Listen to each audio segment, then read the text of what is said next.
It's Saturday. Hello. Saturday stream. We're a bit early today, but that's okay. Oh shit. Here we go again. Bakoto_ is now following. Hey, welcome back, Bakoto. Thanks for the follow. Hopefully you're doing all right. Hopefully making a lot of gold out there, boys. The decor crafting is pretty wild. Pretty wild, man. It's actually making me want to flip. I'm just installing. There's an actual midnight beta update I'm performing right now, so I'm gonna update the beta and then we'll get straight into it, boys. There he is. I got the gold sunglasses on today because my eyes are a bit red. You know how you going? But hey, welcome to the Saturday stream. We stream on every Wednesday and Saturday. Don't know what time exactly. I'm still trying to figure that out, but it is a bit early.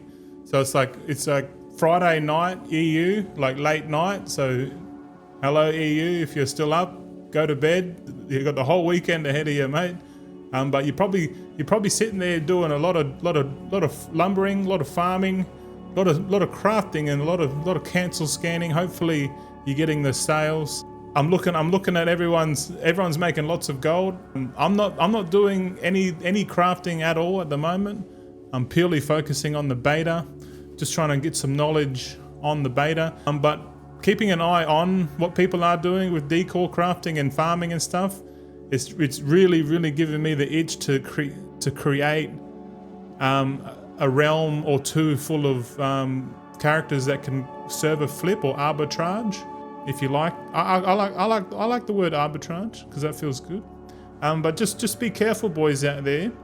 Don't sell your lumber too cheap, otherwise potential goblins, perhaps me, will come in and buy your decor items nice and cheap, and then hold it for when midnight comes out. Because when midnight comes out, boys, you bet your bottom dollar everyone's going to be not farming lumber in the old worlds, because they're going to be stuck in Eversong Woods, Harandar, Zuluman, and the Voidstorm zones in midnight.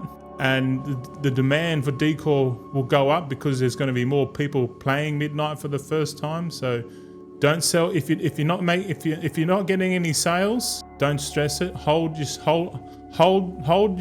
decor crafts, boys. Don't sell it to the highest bidder. All right, just so you know. But today we got to get to level 90, man. Let's get straight into today's stream. We got to suss out max level. What's going down? My name's Goldson, a 36-year-old millennial bloke from Perth, Western Australia, you know, the land down under. Join me and my crew as we navigate the treacherous waters that is retail World of Warcraft. We are on a quest to obtain 100 million gold. I'll be showing you the good, the bad, and the ugly side of gold making with full transparency. Every Tuesday, I'll be counting me gold and seeing how many doubloons I get per hour. I'm not perfect, not by a long shot, but crikey, I'm working my ass off to get there slow and steady. So all aboard, you scurvy dogs. Drop me some helpful comments below and let's plunder that gold together. I gotta drink my water. I've got some black coffee. Yeah, coffee's a bit warm. I'm currently fasting. Oh yeah, true. If you're a fan of Avatar Fire and Ash, the third Avatar movie is in cinemas, I guess, Wednesday week. So another 10 days, 9 or 10 days, we're going to have that in the cinema here in Australia.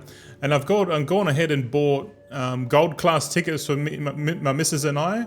It's kind of a ritual. We did it last time when the Way of Water came out. We went and watched that in gold class. But we made the biggest mistake last time. We didn't order any drinks or anything like that because I didn't really realize that first class or gold classes are like lounges and they bring you food and stuff. And I was like, oh, so midway watching the movie, then people are getting all this food and that. I'm like, oh, ice cream. I'm like, oh my God, this is like the full experience.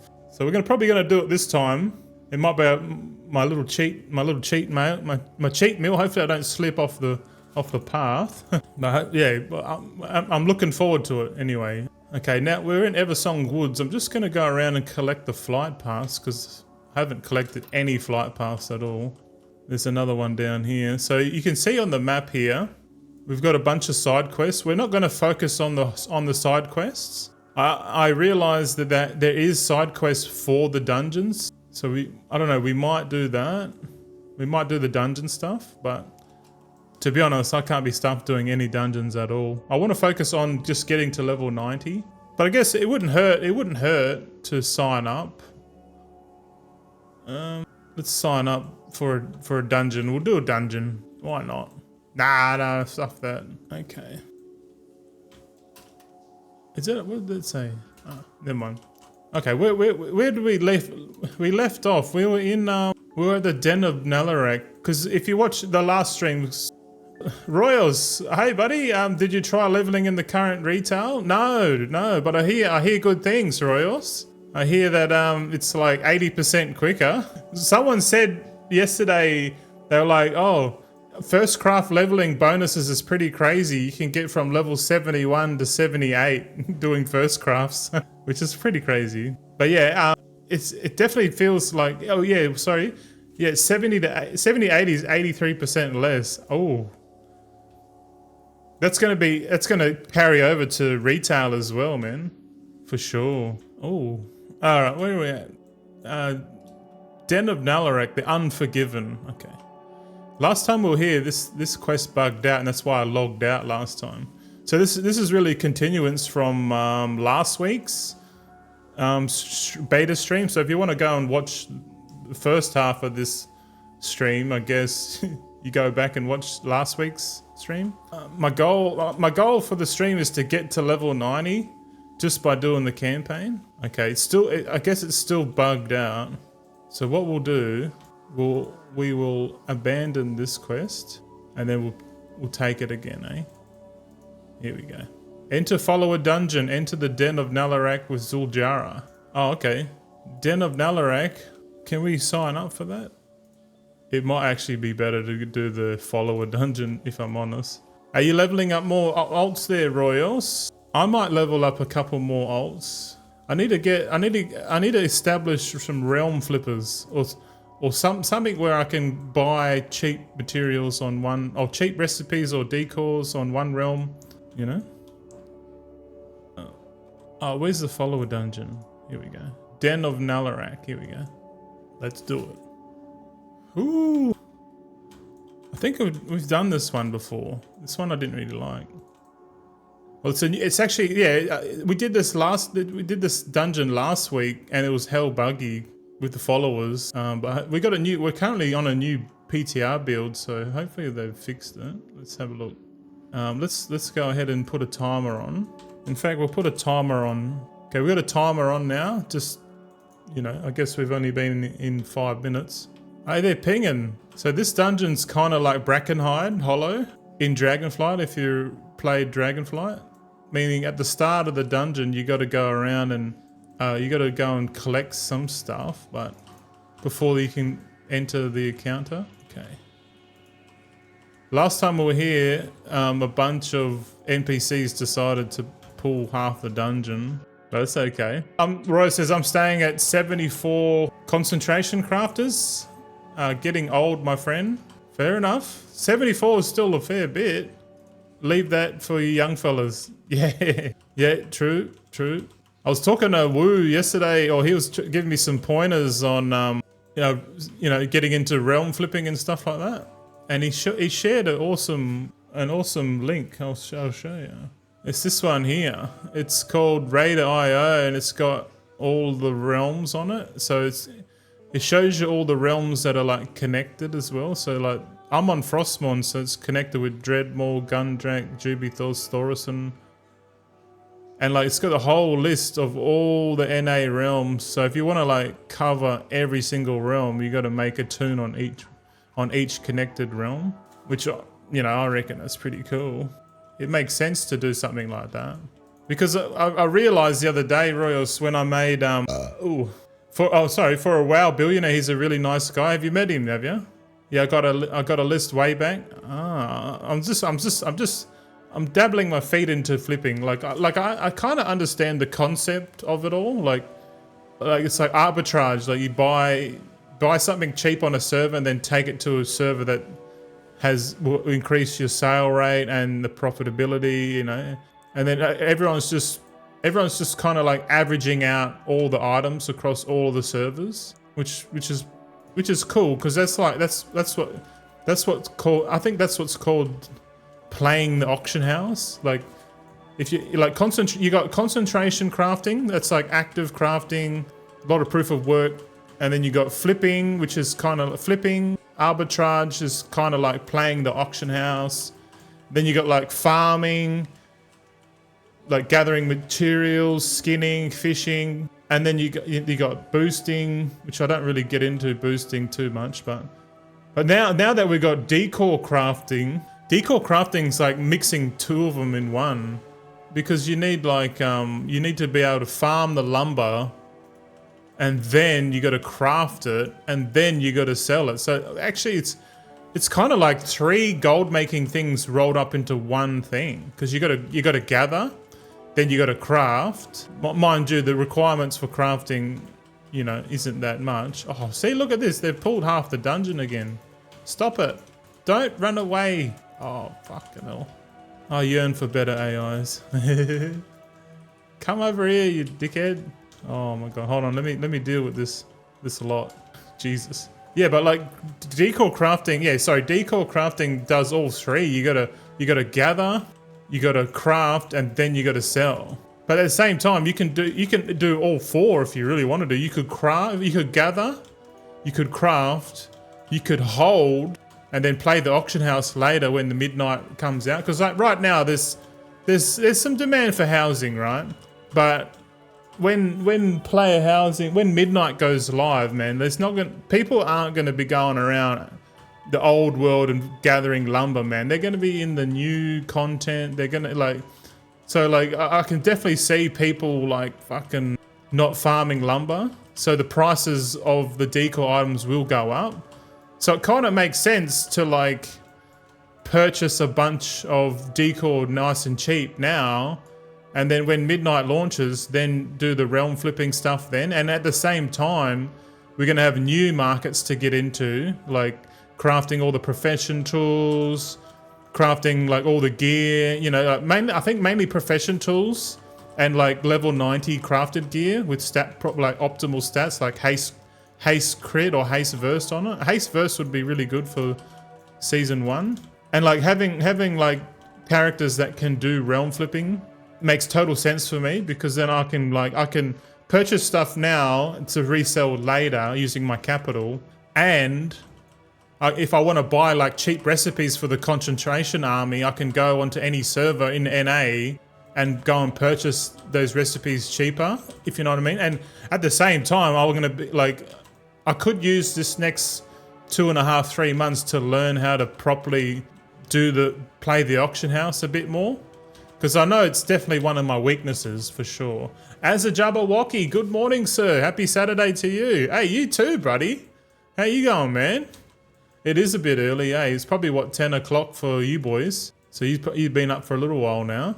I just got up, man. I had a good sleep. Went to bed at 10, woke up at 7. So what's that, like 9 hours sleep? 9 hours sleep, man. Oh, I feel great. Also, yeah, Floor, how you going, Floor? I have been farming lumber for days now. Nice effort. I hope you're fucking killing it, man. I have to say, concentration is way more gold with proper army, even at 1 gold per concentration. You reckon? I'm a little bit biased because concentration is all I know. Where's my team, man? What are they doing? Oh, they can't cross the river? What?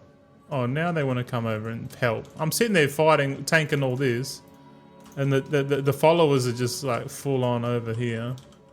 It's kind of crazy. But I agree. I think concentration is better, but like because concentration is active at the start, and then it becomes slightly more passive because you don't need any more knowledge points, and like you got the full build, then it becomes easier. But with lumber or decor crafting, you got to be farming, and to be efficient with farming lumber, you got to be having 5 accounts, you know, like running. Like Crazy Bear, he was Crazy Bear and Iris Sum were farming lumber on their 5 accounts with the hive mind mount. So they've got their druid gatherers, so dual gathering and lumber farming in the hive mind mount, and they're collecting lumber that way. So they're getting heaps of lumber per hour. Okay, I think he said 300 lumber an hour or something like that. I don't know what the yields are. I don't know if that's good or not. It seems all right. If the average is like 30 lumber per craft, then it's like 10 decor crafts every hour.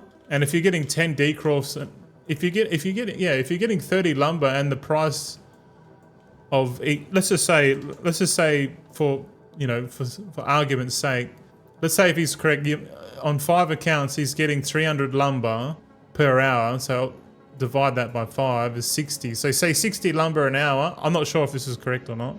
And if you're selling that by 1,000 gold, that's like 60,000 gold an hour. But more realistically, it's probably like half that. So you're probably making 30,000 gold an hour. So it's kind of similar to like jewel gathering, but there's just more steps involved. You know what I mean? Because you got to gather, then you got to craft, then you got to sell, and then because of competition, you got to be competitive. You know, like someone undercuts you, and then you're like, oh, well, I can't undercut you, and then the price just keeps tanking, man.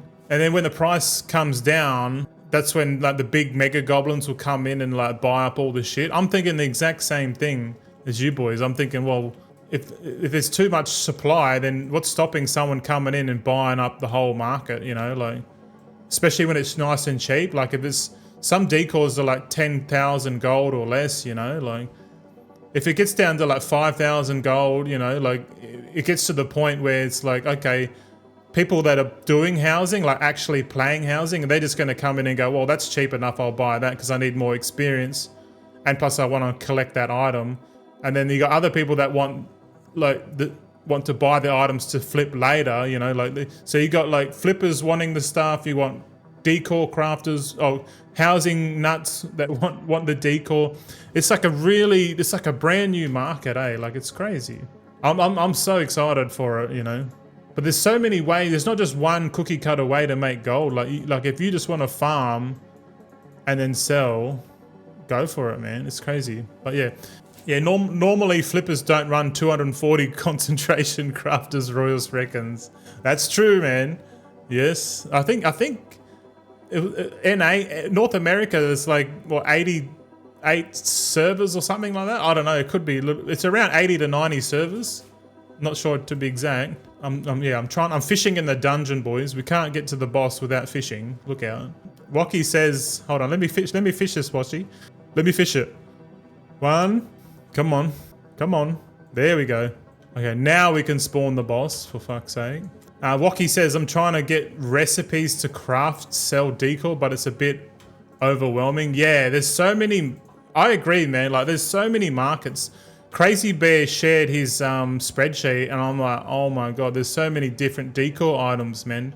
Like to be in every single, to craft one of everything and have one of everything on each server is just like you're just gonna be busy, man. Like and if you're mega goblin brained, you'd be like, well, it's too much. It's gonna take too much time to do that. What's quicker than doing that? Oh, the quickest thing is to go and buy up all the decor. When it's like at max, at peak supply, that's when you want to buy it. I don't think we're at peak supply yet. I reckon that when like Christmas time, you know, like people are just going to be so into housing, man. Like more people are going to go out and farm their own stuff because everyone can farm lumber now. So it's kind of like lumber is like kind of like a gateway drug to profession crafting, man. Because like think about it, like the normal person that goes, oh, I'll just go and check out my house, and then boom, there's a what do you call it, an axe there, and oh, we can go and farm lumber now. So then they'll start accumulating all this lumber. And they're like, what am I going to do with it? Oh, then because if they get like the current professions, you don't really need much to craft it. All they need to do is go on the auction house, buy up a bunch of materials, use their lumber, craft the decor, and then chuck it on the server. That's it. It's easy. It's a bit of a gateway drug. I don't know, man. Floor says I've sold like 4 decor pieces so far, and you've been gathering for like ages. Are you just gonna stockpile? Like, it makes sense to farm now and stockpile, and then sell it later when the actual demand comes in, because you know that's the smartest thing. Like selling decor now seems alright, but like what seems even better is buying up all the cheap decor, craft it, and then selling it later, man. That makes even more sense, man.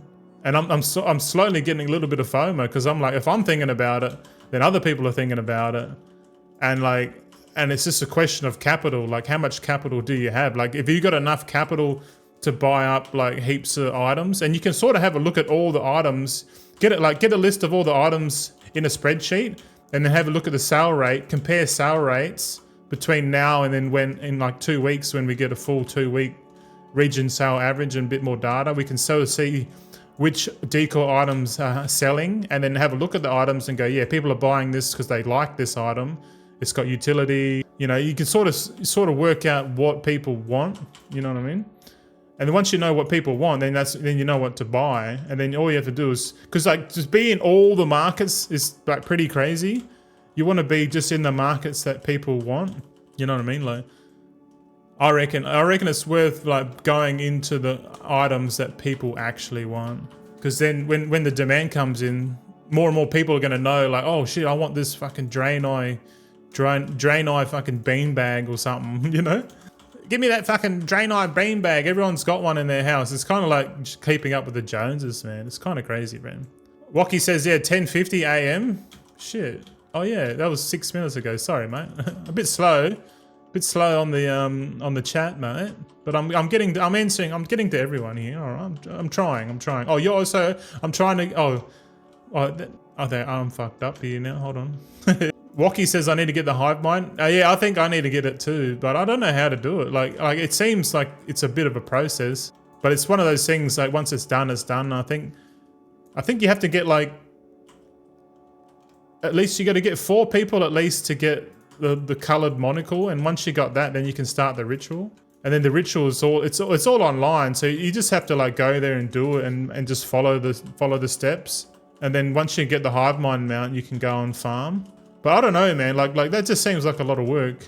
The better alternative is to just set up realm flippers and buy, and then arbitrage the decor for later, because it makes sense to set that up now, because when Midnight actually launches, we can arbitrage, we can craft we can craft a new decor, we can sell the old stuff, we can craft the profession tools, gear, you know, we can sell and buy recipes. Like we can do heaps more than, because like, I don't know if you boys remember, but like I didn't do any of that shit when The War Within came out. The War Within, I was like full on just wasting money on concentration, like flat out.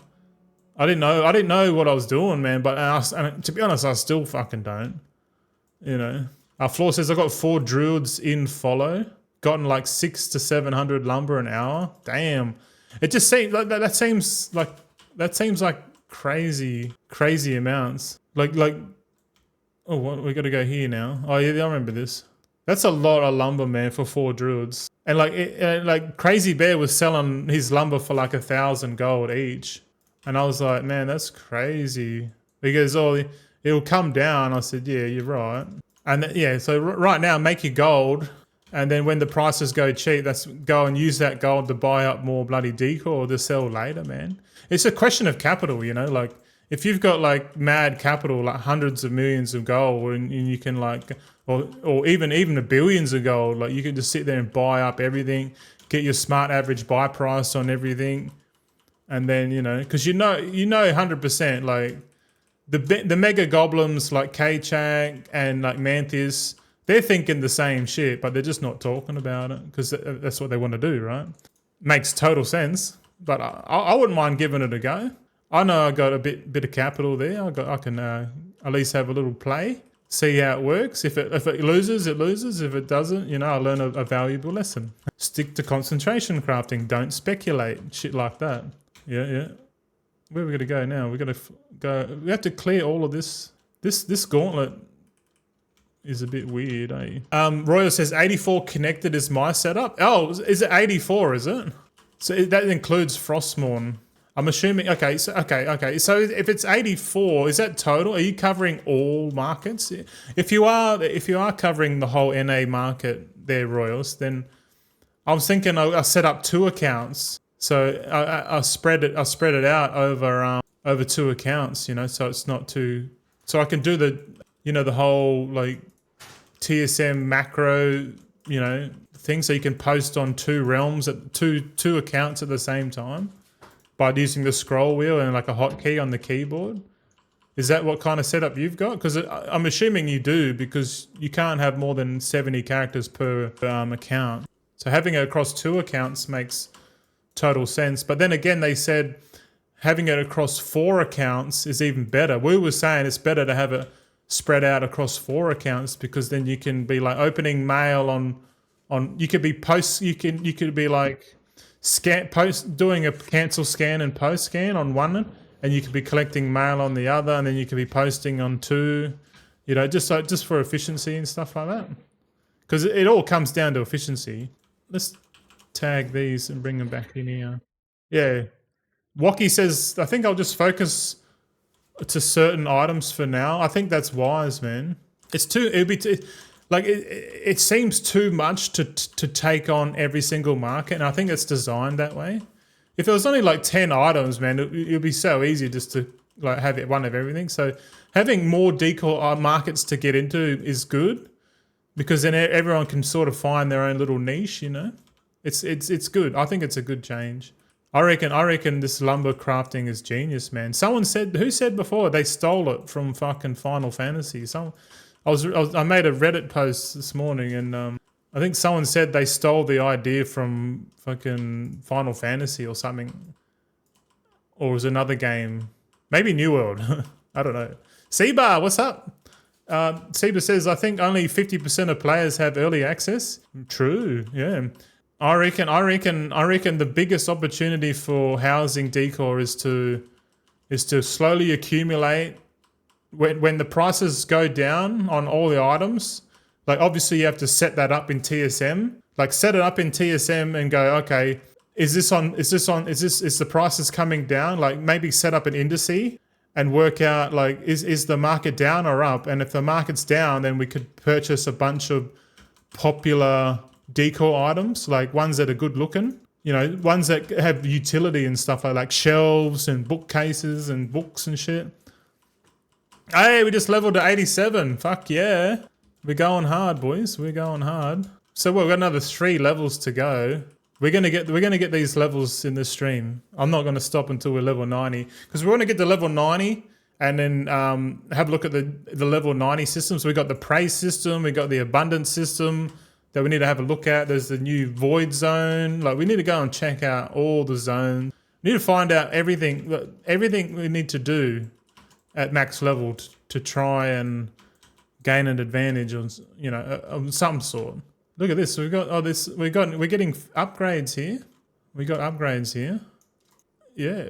I've realized that here we should, oh shit. I'm disenchanting and this thing's bloody popping up. Quick, start the boss. Here we go. Channel. Get in here and channel. Come on, bastards, before the wind comes. Oh my God. Royal says it's the same tombs every time you use the hive mind. That got it. You can't change it. Yes, I'm pretty sure you're correct. It's like a ritual thing. You have to, if they complete the ritual together, then they can mind meld together, if you like. It's an interesting concept, and it's a unique mount. It's a unique mount. The only other mount that can do that is like the Stone Drake. I guess any 2-person flying mount can do it. And I might just do like dual lumber gathering, like two characters at the same time. But I don't know, man. Like I've got it doesn't make sense for me to farm lumber at all because I've got enough, because I specialize. Yeah, sorry. Because I specialize in concentration and I make my gold that way, it makes sense to keep stay in my lane and just focus on concentration profit, and then buy the cheap decor off the auction house, and that eliminates me farming any lumber at all. At all. Do we defeat Nalarak? Where do we go now? Nalarak defeated. Didn't we just kill him? What the hell? I swear we just killed that dude. Oh no, how do we get up there? Oh, sorry. I'm a dickhead. I should remember this. This was the last boss is a bear. Yeah, that's right. Fucking hell. Royal says, yes, I only run 2 accounts now. Did you used to run more, did you? Yeah, I spoke with Crazy Bear and he said 40 characters is enough for him. Like he uses 40 characters on NA. So he covers about half, or probably a little bit more than half of all the servers on NA. Because it's just to cover everything, it just takes too long. And understand if you want to cover the entire region, you got to craft like even more stuff. There's more logistics involved. Like it's crazy, man. I want to set it up just so I can buy recipes, mainly because I want to buy recipes. Because I realized, because I made all of my 350 concentration alts on one server, and like fully filled up 5 accounts, I realized that, oh, okay, if I ever want to buy something cheap on another realm, I can't.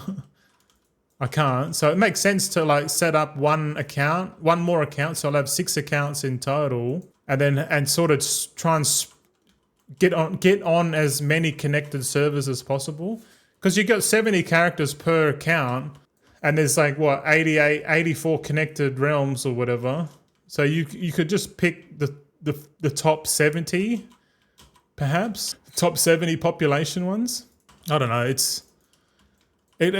It feels like you're either a concentration farmer, or you're a gatherer, or you're a flipper. You know, like it's hard to be like everything. Like to do everything is just fucking insane, bro. Like you imagine like doing concentration and then realm flipping at the same time, and then farming open world at the same time. Like it's just it's like a lot. You're not really specializing. You know what I mean? That's my opinion. Because if I just focus on wait, I'm just trying to think. Midnight comes out, right? Midnight just launched. What do we do? Okay. Right now I'm thinking, well, the best thing to do is to level, get a character to level 90 first, just so you can unlock the skip. So you can skip the entire what do you call it? The introduction quest and stuff. Hold on, my coffee's here. I'm nursing it. Floor says the decor crafting was on some private WoW realm too. Oh yeah, was that Turtle WoW? Turtle WoW, someone was saying. Yeah, was that someone said before? They copied it from Turtle WoW. Was that you that told me that? I can't remember. Like I'm freaking. I'm gonna get confused from Twitch and Reddit. I don't know. I'm talking and thinking too much, mate. But yeah, Turtle WoW, I heard that they're shutting that down, but a lot of people liked it. But if World of Warcraft Blizzard Entertainment realized that what people want, they just go and like copy that idea and then bring it into their main game. Like which is what happened with Classic WoW. Like everyone apparently was playing private servers, and they said, "Oh no, fuck this! Like we're gonna make our own private servers, but we'll make them legit servers, and we'll put a token in there. We'll make even more money and shit." Makes total sense. Oh yeah, here we go. It's crazy, man. Royal says before I was flipping pets, PvP recipes, and top 50 transmogs. That's why I had it all set up. But yeah, aren't they getting rid of pets, bro? Like I heard something, they're getting rid of pets. Like they're phasing pets out. That's crazy, man. Pets are out, decor's in. Fuck, man. Floor says, I can't remember where I heard it, but it wasn't me talking about it, that's for sure. I think it was on the Reddit thing I was reading this morning. The WoW Economy subreddit. I was reading it on there. Oh, we got unspent talent point. Here we go. What do we do? Yeah, we'll just chuck it in there. Fuck it. How do we fight this boss, man? This dungeon is just too much RP, man. This is crazy. You see here on the top left, there's the damage meter, and there's like a avoidable damage taken. Look at this. So you can see here the hunter's just like full standard and shit. Like see, it shows avoidable damage taken, so you can sort of see who's standard and shit. Fucking hilarious. Oh yeah, here we go. The boss is up. Yeah, I'm like the fact that I'm not using any add-ons at all is really cool, man. Like I'm kind of digging the base UI a bit more, eh? Oh, the base UI is getting pretty good, man. Like if this is the worst it's going to get and it's going to get better, like I'm quite happy using the base UI. But I do miss my black bar. You know how I had that black bar across the bottom of the screen and I had the sexy map there, and that's really all I have is sexy map. I can put the new damage meter down here, down the bottom right, or I leave it at the top there. But normally I have Zygors up the top there. But who knows? Is anyone else enjoying the UI changes, or you hate it, or?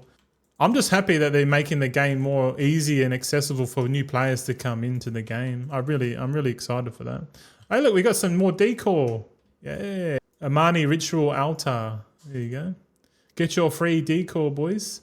All right, I'm gonna disenchant. See, I'm getting radiant shards now. So where's the radiant shards? Where are you? Yeah, I got ever singing dust, radiant shards, and dawn crystals. You see here, we're now getting, because we're disenchanting, we're getting the swirling arcane essence, which is the new enchanting profession weekly knowledge. And all you have to do is disenchant stuff and you'll get it. Obviously, the higher rarity, the higher chance. So I've got 2 at the moment. So hopefully we can quest a bit more and then disenchant all the gear. Yeah, how do we get out of this joint? Speak to Zuljira. Okay, remember last time we did this and then we ended the stream and it freaked out. So if we can't complete this quest again, oh, where are we now? If we can't complete this quest, then we'll move on to the next zone because then it's definitely bugged. I'm not doing this thing again. Here we go. Quest. I'll skip the movie. I'm going to watch all the cinematics on the live stream.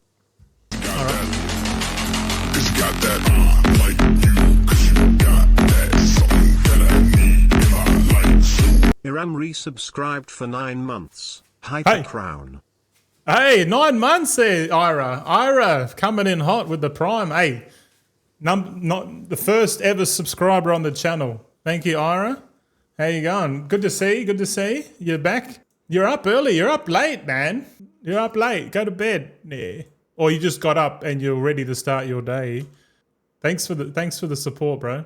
Time flies. It does, man. Like I remember like a year ago, I was like, man, I can't stream, man. My internet's too shit. And now look at me here. I'm here. I can stream, but like only at 1080. Like this is like the best quality you're gonna get.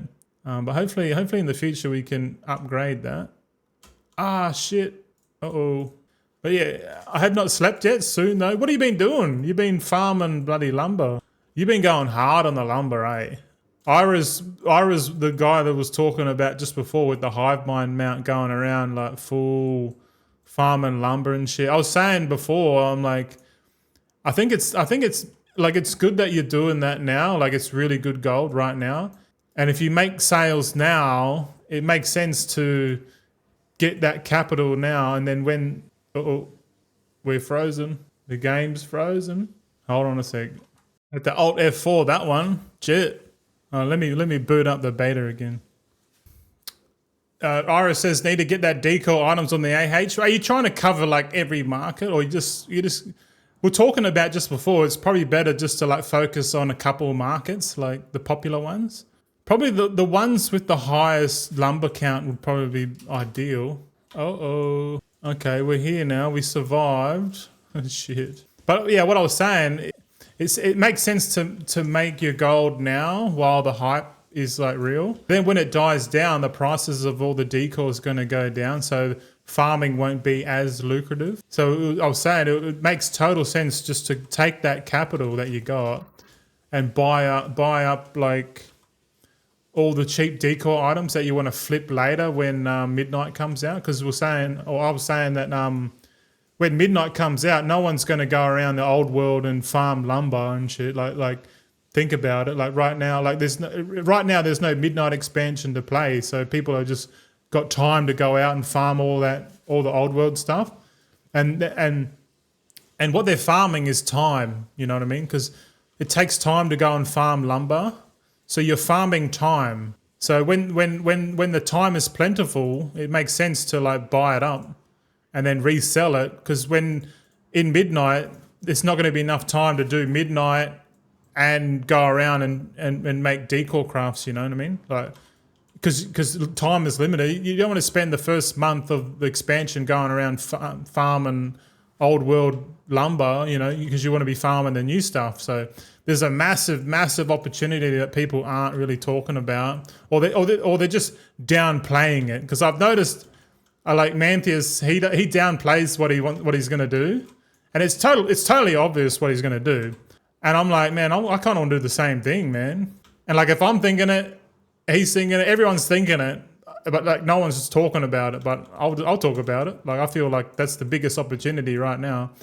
After you go around and farm on your hive mind for like crazy amounts of gold per hour. But I don't know, man. Agree, but rarely speculate. Well, that's true. I'm moving away from my philosophy, because my philosophy is not to speculate, but I keep doing it because like I want to see what happens. Is that called gambling? Yes, I think so. Yeah. You got around 2 million in sales and 2 million worth of decor on the AH at the moment. Still only 3 expansions. Damn. I was speaking with Crazy Bear Gold, and he said, man, like I can't, like he was going to do multi-flip. But he was like, man, I'm just going to craft one of everything and then just chuck it on the auction house, like on my server, on my local server, because the demand is just incredible. Like, there's no need to flip. Like he's making gold just farming lumber. So really, we're making gold by farming time, because we're farming time. Remember, this lumber is like the literal time. It takes time to go and do it, and you can't easily buy that time unless you sell cheap. You know what I mean? Don't sell too cheap, boys.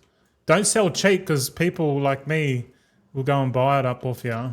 You know what I mean? But you're right. To go and buy up all that stuff is speculation, yes. But if you know anything about supply and demand and market, the market is just telling me that no one's going to go and do the old work. Like the decor crafts from the new expansion are going to be so plentiful, because everyone's going to be farming that lumber. You know, everyone's going to be farming, you know, all the stuff. They're not going to go out to the old world, man. No chance. I mean, that some people will, but to be honest, you know, it's too big an opportunity, man. It requires you not to farm any lumber at all. All you have to do is spend your capital, purchase, and then resell later. Like, it's like the easiest gold flip ever. It's literally the most efficient flipping you can do, is buy now, sell later. But you got to have that conviction, I guess. Like, you could call it speculation, which is correct, but like, if you think about it a little bit more, you're like, well, this is a no-brainer, man. Like, people are going to do this. People are going to do this for sure. And then when more people come into Midnight, they're going to go, oh, well, I want the Pentagon fucking skybox room in my house. You know, oh, how do I get that? Oh, you have to level up the house. Or how do I level up the house? Oh, I got to get decor. Collect all the decor. Okay, I'm going to go around and collect all the decor but then they realize, like, the quickest housing experience is to spend money, buy the token and buy the decor off the auction house, and then and chuck it into your housing chest. That's literally the quickest path to getting housing XP, and it's cleverly designed that way, because Blizzard know the quickest way to level your house is to buy the decor, because the alternative way is to go and farm lumber, get the professions, get the correct reputations and all that. People go, fuck that, I'll just buy the token, and that's exactly what they want you to do.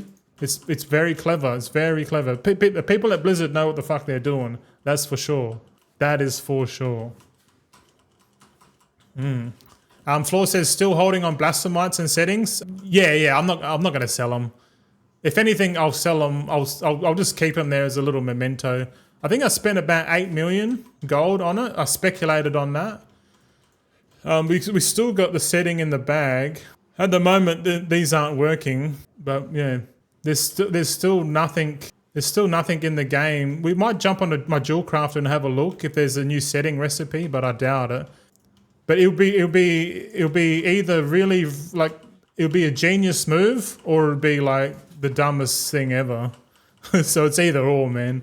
Either way, I'm quite happy. Like, if I lose, I lose. If I win, I win. But to be honest, at this stage, it's pure speculation, man.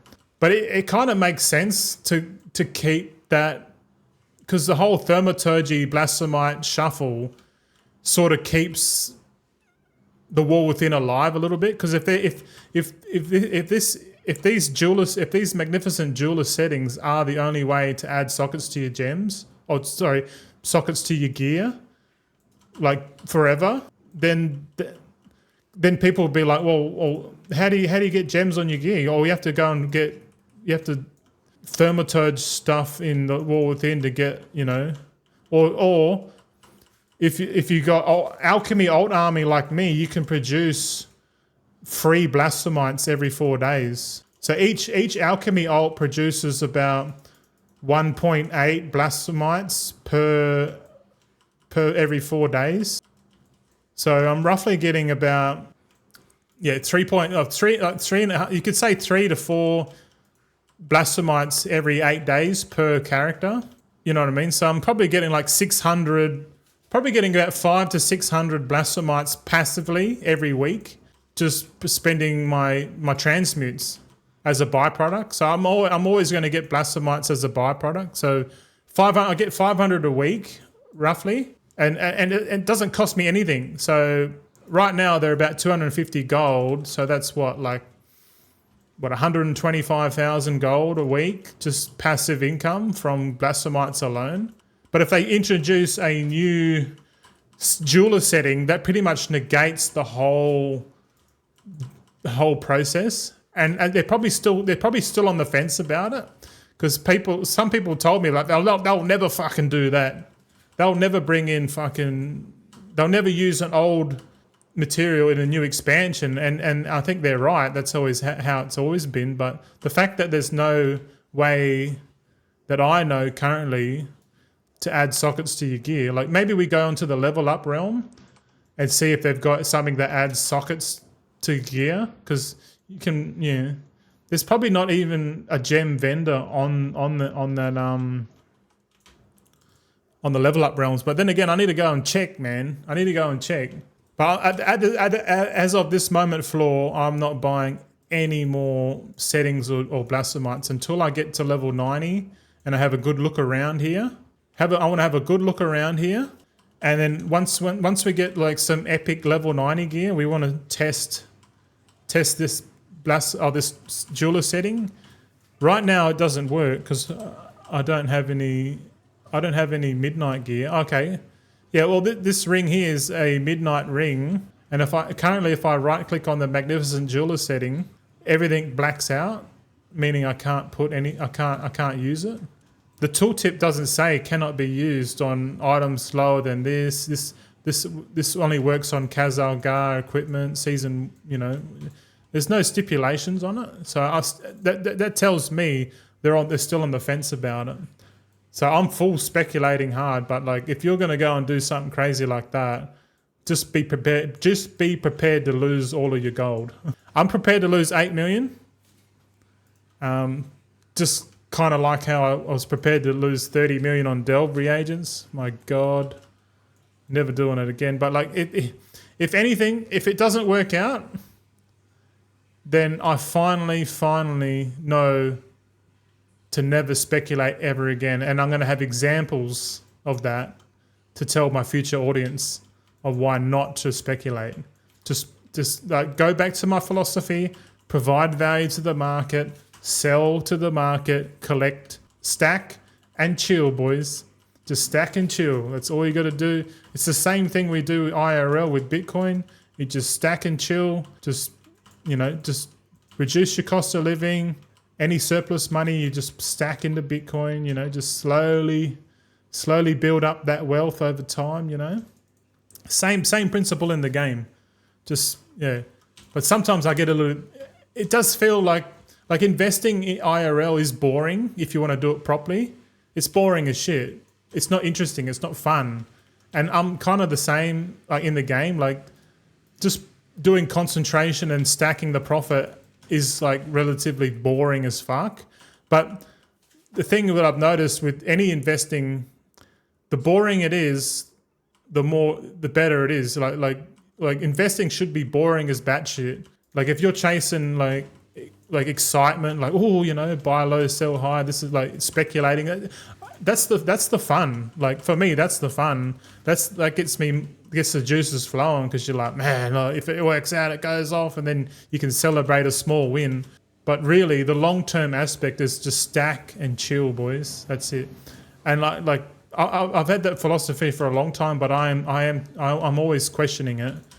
But every time I fuck up, I just keep reverting back to it and go, yeah, man, just provide value to the market, stack and chill. Don't be a dickhead. Don't speculate. Just buy low, sell high. You know what I mean? Like just. I guess buying low, selling high isn't really providing value to the market. I understand that.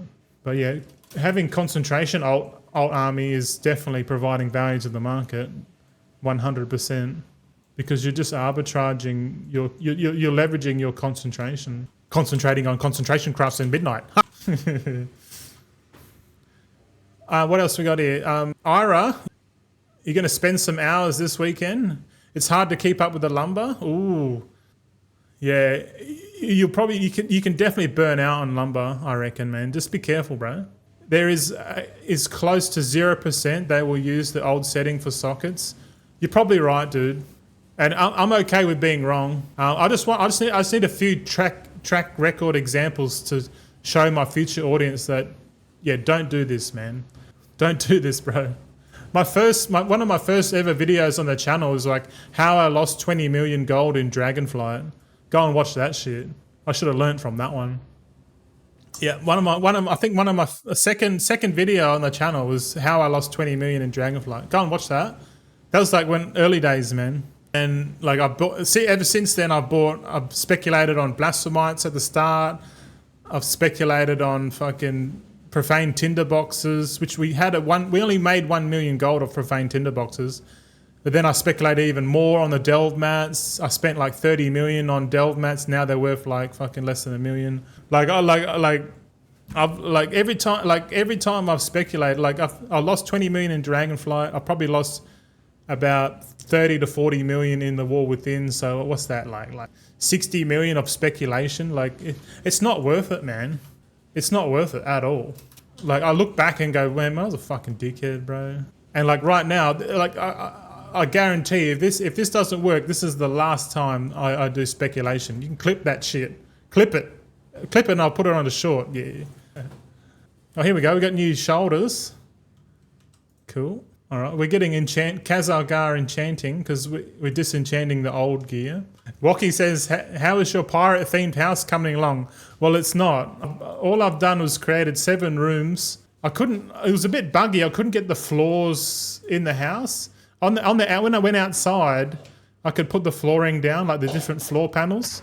I'm like, okay. Then I went inside and I was trying to find that inside. I just couldn't find it because I made 7 rooms, but I needed to put like some flooring in, and then I ended up just putting a fireplace, and that's it so far. I'm going to dedicate 1 day a week for housing. At the moment, I might do like a little. I guess on Monday. I should update you boys because I'm still on my little weight loss journey with Legion Remix. Even though I haven't played much Legion Remix, to be honest, like I need to my weight loss is plateauing. So I've decided to make Monday a fasting day, like no food Mondays. So I'm only going to eat 6 days a week, just because I feel like I'm eating too much. So I'm gonna try and fast for 1 day a week. So every Monday I might just fast, have coffee and water, and just do player housing. So yeah, I'm gonna update my little schedule here. Player housing plus fasting, no food. So I got my little. Oh shit, I'm dying. Hold on a sec. Do not die. Heal yourself. Where's my macro gone? Oh, I need Vivify macro. Where are you? Quick. Vivify. Heal yourself, fool. Oh, get out of that. Okay, I might actually die to this. Hold on a sec. Oh, all of my buttons are all mixed up. Hold on a sec. Fuck's sake. Why is this character all ginned up? 1 second, boys. I just realized this bar here is on the bottom, supposed to be in the middle, and yeah, I'm freaking out. Oh, yeah, but the pirate theme house is not going well. There's actually not much pirate theme stuff, man. Like I swear they're going to keep all the pirate themed stuff for like, you know, it would be cool if because if patch 12.2 was like a pirate themed island or something and there was like mad pirate decor, that would be sick, man. I think right now it's best to go onto the Legion remix and just go and collect all the housing decor on there, because that's kind of like FOMO and stuff. It'd be actually interesting to see, because we got 10 weeks of time walking now. We should go and check the time walking vendors, because they might be selling new decor items with time warp badges, perhaps. I can see them selling decor with that, but I haven't heard anything concrete just yet.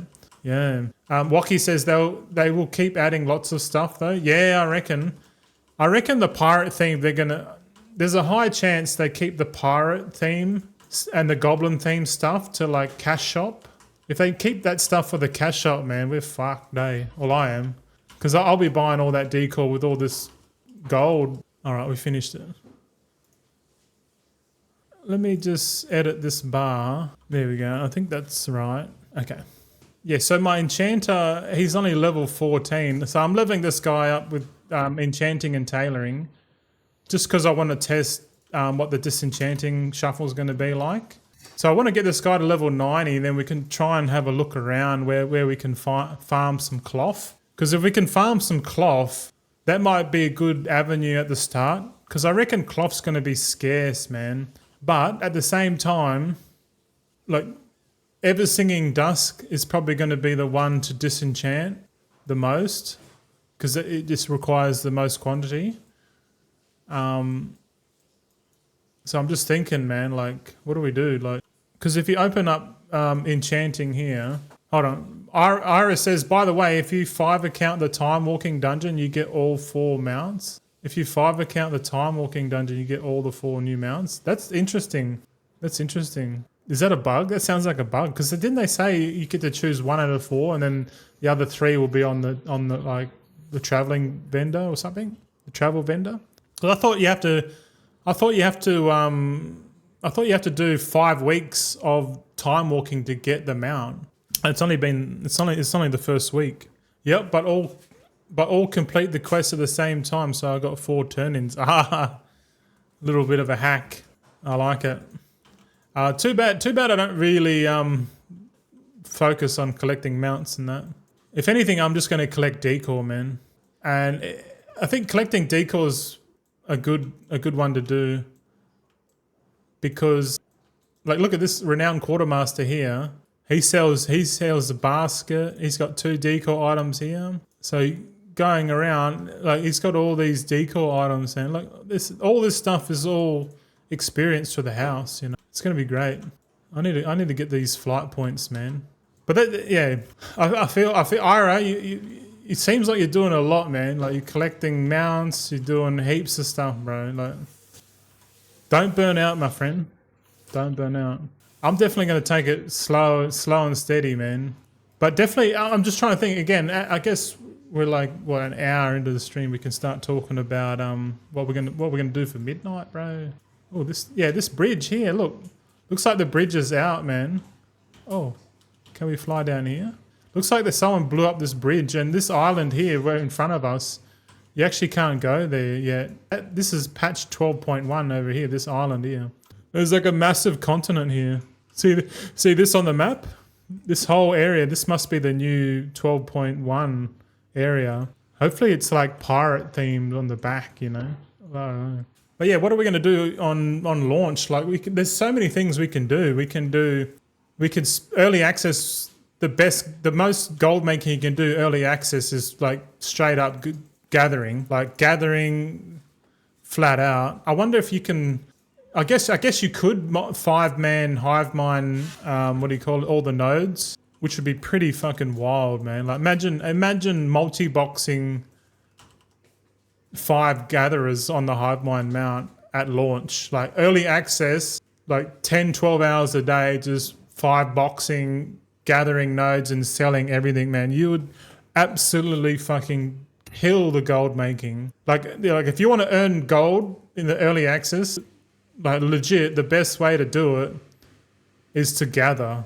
I might even just level one character to 90 in early access and just do dual gathering maybe. Because I can dual gather. I don't have the hive mind mount set up, which is okay. Well, we finished, eh? We were finished. Let's just go and collect these other flight points and then we'll fuck off back to Silvermoon, eh? Yeah, boy.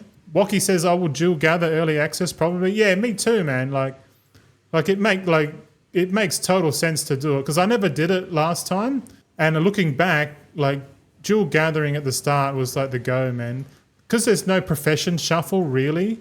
There's no real advantage anymore. Like everyone's going to get to the same level of crafting at the same time if they keep up with it. There's no like crazy, no crazy profession shuffle. So it makes sense to like, there's going to be people there that are just like going to min max inscription, like one on each account, like have one inscription doing, have one inscription guy set up for milling, one guy set up for like inking, and then one for doing missives, one for doing ciphers, like I think the optimal setup is like 5 scribes early access and just doing the full process. That's gonna kill it, man, because a lot of people don't have multiple accounts, so you can't really do it as much. You know what I mean? But like you probably only need like 1 milling guy, 2 ink crafters. I want to gather. Iris says I want to gather, but also want to set up the characters. Yeah. You can't do everything, so you have to like pick and choose. But I feel like if you've got 5 accounts, you got to pick something that goes to your strengths. Like you think about it, like people with 1 account, 2 accounts, they're going to be doing the stuff that only 1 and 2 account people can do. You know what I mean? But with 5 accounts, you can have like, you can have 1 tailor just making bolts, and then have another tailor that's like crafting the like the cuffs, and then put those in the guild bank, and then set up some enchanters to disenchant the cuffs, and you can do heaps of shit, man. I'm thinking we do the enchanting round, because I've tried enchanting in the past, like doing it on 4 accounts. It'd be pretty cool to disenchant on 4 accounts and then sell like every 15 minutes on the auction house. Just sell. Okay. Iris says early access is only on the Epic Edition account, right? Yes, right. So if you want 5, you have to pre-order 5 Epic Editions. So if you're going to do that, you're definitely gathering with 5 people on the hive mind mount. And just remember, you can be gathering. You could be 5-boxing lumbering, the new lumbering material. You could be gathering the herbs and the ores on 5 accounts. And you'd have to do that because you have to pay for, what do you call it? Those epic accounts, yeah. Give us 1 sec. I just need to quickly go toilet. Be right back. When we come back from the short break, we're going to go into Harandar, and we're going to start doing the Harandar campaign, all right? So just give us a sec. Be right back. All right, we're back. Feeling much better now after all this shit. Whoo! What's going on, Matt? Good to see you on. Been lurking. Thanks for the lurk there, Matt. Also, hopefully you're doing well. Hope the beta is going well. Do you say beta or better? Better. Thanks for the lurk, my friend. Waki says, is there an add-on to change the color of gathering nodes on the minimap? I have no idea. That's a good idea. It's hard to see mining herb and lumber. Yeah, just collect everything, Waki. They want you to collect everything. No, it would be nice. It would be nice to get like an add-on, yeah. So you could like, it'd be cool if it like, because some nodes have like the rarity option, like it might be like a light infused node. It could be like just pick the nodes that have the rarity thing on it, and all the other ones fuck them off. Who cares? Okay, we're getting trinkets now. All right. So we're slowly replacing our gear already, and we're not even level 90 yet, man. So there's no real. What I've noticed so far is that there's no real bonus to gearing up because it's just going to get negated straight away. Like the bonus probably lasts until like, as soon as you hit level 90, there's level 90 crafted gear, and we'll have a quick look. Level 90 crafted gear that can be sold on the auction house is going to just destroy everyone. What's this one here? Oh, we got the tailoring weekly. Oh yeah. Rocky says it's very cluttered. Yeah, man. I think Ian said that he used like the AI to create an add-on for him to like put like a circle around the nodes on the beta. He goes, I don't know how it works, but it works. I'm like, fuck yeah. So you probably utilize AI in that. We got some enchants here. Oh yeah. So like yeah, look at this. So it looks like we can have it's like a full set of crafted gear at level 90, man, and level 81 full sets. So let's just assume that we're a brewmaster monk, so we got leather working. So you just go armor, leather, and then go search plate, current expansion only. But you see here we got level 90. Like look, we got level 90 headpiece with the tinker socket on it. You don't need engineering to get the tinker socket, which is pretty wild. But yeah, I guess this one here, level 90, 246, that requires engineering. But I think that it's the headpiece. Maybe the tooltip's not right because there's two pieces of leather head here. But one with a tinker socket, it says you need midnight engineering. Okay, maybe that's dead. There's PvP gear, but look at this. There's stuff here that you just add a missive to and you can craft it. It's level 90, so we got a level 90 head. So we'll favorite that one. Let's go shoulder. There's a level 90 crafted shoulder piece. So we'll have a look. I'm gonna prepare my character to see what it looks like. Because at level 90, as soon as people hit level 90, the best way to gear up is to go on the auction house and buy all this 201 gear, right? And this 201 gear, you could add it to your decor flipping. Like you could craft it and then put it on other servers. Especially if you're clever about it, you'd set up inscription alts to make missives for you, so you can make your own missives. Because a lot of people are going to want like full haste gear, because normally when you craft stuff, it's RNG. But like a lot of people don't bother about their missives, so they just sell it with whatever stats it gets. Because really, item level's king, really, at the end of the day. But you could probably charge a bit more if you have like the correct stats, and the correct stats in season 1 is 100% going to be haste. It'll be haste and something else. So really, you could have like haste crit, you could have haste verse, haste mastery, doesn't matter. As long as it's got haste on it, go for it. But in my opinion, haste versatility is probably the best stats to get at the start because, you know, no one's geared. So, okay, so we got a chest as well. So this is actually level 81. So this is probably not as good, but we'll craft that anyway. We've got a waste slot here. This waste slot is level 90. So there's a couple items that you can sell. Well, there's one item at level 81. So let's keep going. Another one at 90. So that's the legs. So it looks like we're getting a full like blue crafted gear set, which is pretty cool. We got level 90, level 81. So we got... What the hell? Look at this. Look at this. Have a look at this. Binds to warband crafted level 90 gear. That's new. So you can craft like warband shit. So there's one at level 81 or one at level 90. So we'll do level 90. Wrists. What else we got here? We got level 90 wrists. Level 81 wrists. Yeah, there's level 80...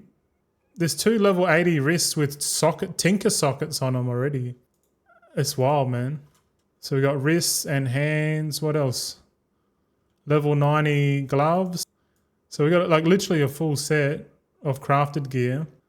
What else we got? We got miscellaneous. We've got any crafted necks. Yep. Level 81 dual crafting neck comes already with a prismatic socket.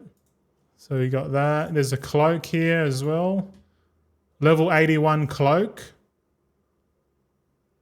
So this level 81 gear is going to be really, really popular. So you got neck, cloak.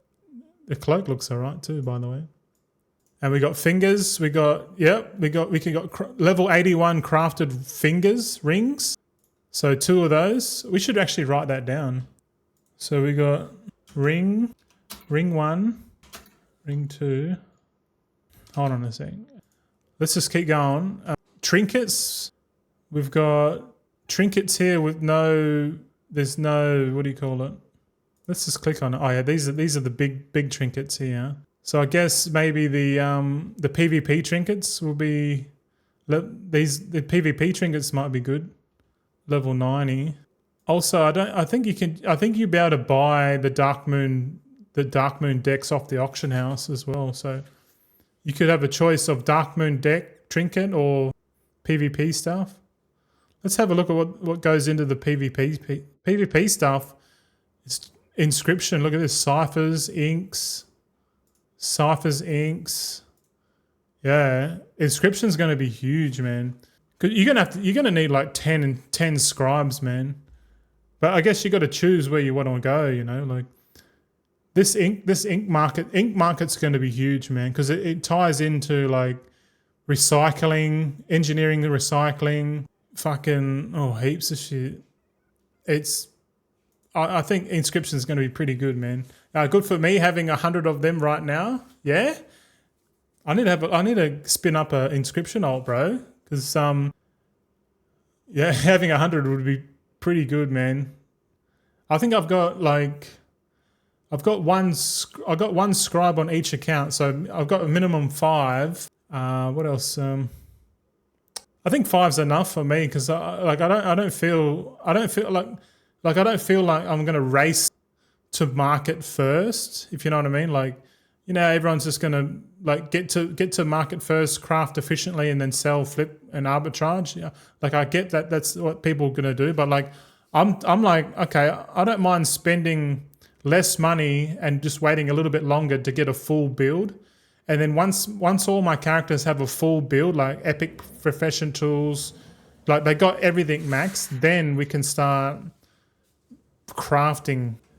You know, and like we won't craft until the market's like down. When the market's down, we'll be like, oh fuck, let's just craft a shitload, and then we'll just hold it and then sell it later on, like at season 2 or whatever.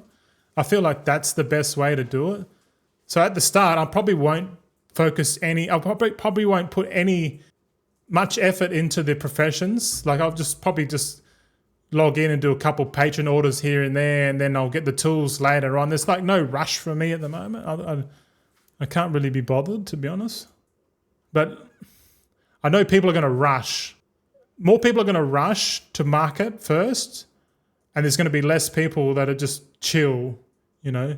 Because like in my mind, it makes sense just to like gather for the first month, get as much gold as you can for the time spent, and then use that money to invest into the crafting professions, the alt army, stuff like that. But there is opportunity with concentration alts at the start, or like early access. Like, for example, you could get a character to level 90 and then unlock the skip.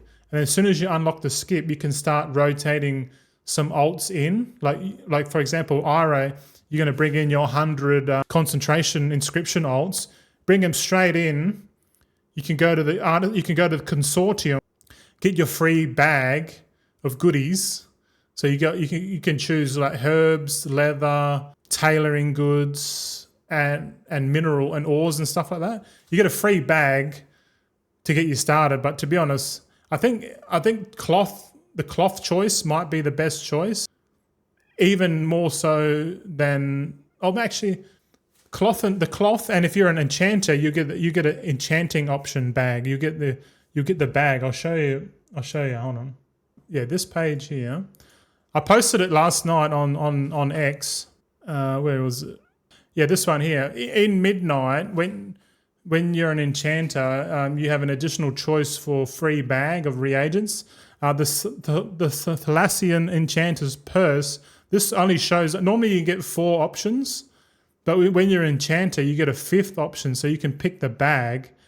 The bag only gives you 3 radiant shards and 30 ever-singing dust, which I think's pretty shit compared to the tailoring bag. The tailoring bag is way more. And I can show you. I actually need to open... Yeah. I actually need to open that. I need to open the tailoring bag because I remember the tailoring bag. Yeah, the tailoring bag gives you 60 bright cloth or whatever.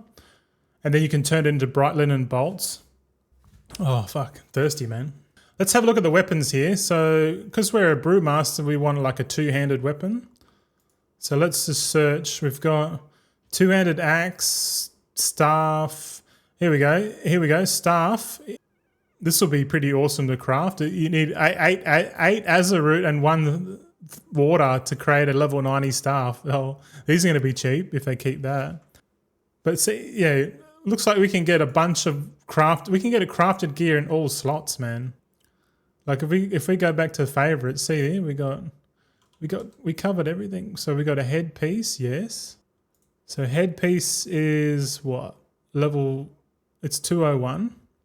So I'm just going to do a quick little, let's work out what item level we're going to get at. As soon as we ding level 90, we're going to work out right now how much item level we're going to have with the spreadsheet. So we got neck, shoulder, cloak, chest, bracer, gloves, waist, legs, feet.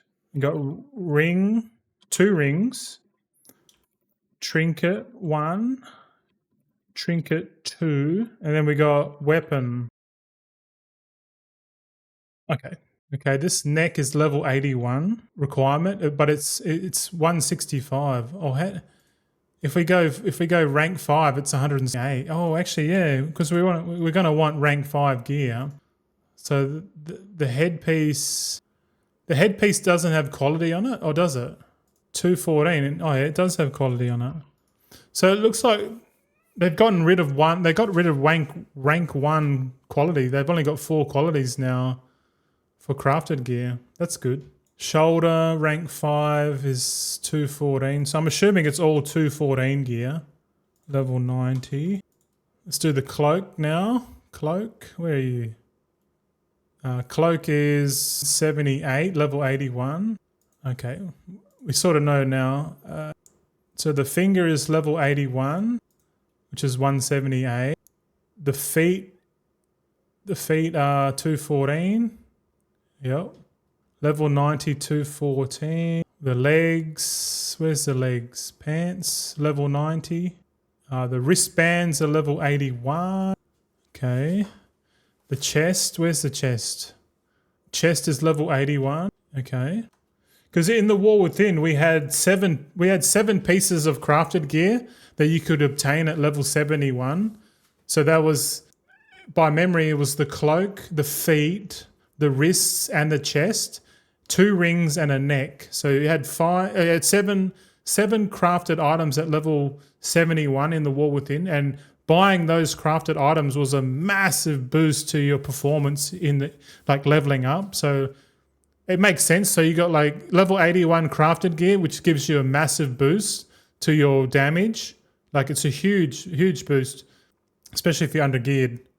Like if you're going from 655 gear from a Legion Remix character or Time Walking geared, going from 655 to like the equivalent of level 81 crafted gear, it's massive. It's huge. Because the crafted gear is 178. If you go into the War Within, it's like, shit, I made a video on that. Oh, fuck. I fucking forgot. Oh, yeah. This is me on the beta.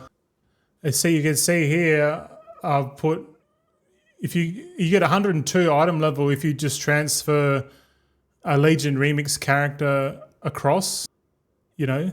So 102, so you're either going to have 102 or you're going to have 178. Like this crafted gear is 178. at level 81. So I highly recommend we go into crafting this gear, because you'll have gear for leather, cloth, mail, and plate. So you got like 7 times 4 is what, 28. So you got 28 markets straight off the bat crafting level 81 gear, man. You know what I mean? Like, and if you can feed the proper missive, if you get some inscription guys set up with missives and getting the optimal stats that people want, and they're just only crafting that at rank 5, you can charge a premium, because people are going to go and buy it, because they're going to look at the stats, and all the cheap stats are going to go. They're going to be like less price, but then people will be like, oh, they scroll down, they see, oh, haste crit, yeah, we'll get that one, boom, and you're already sitting there with your price. You already know.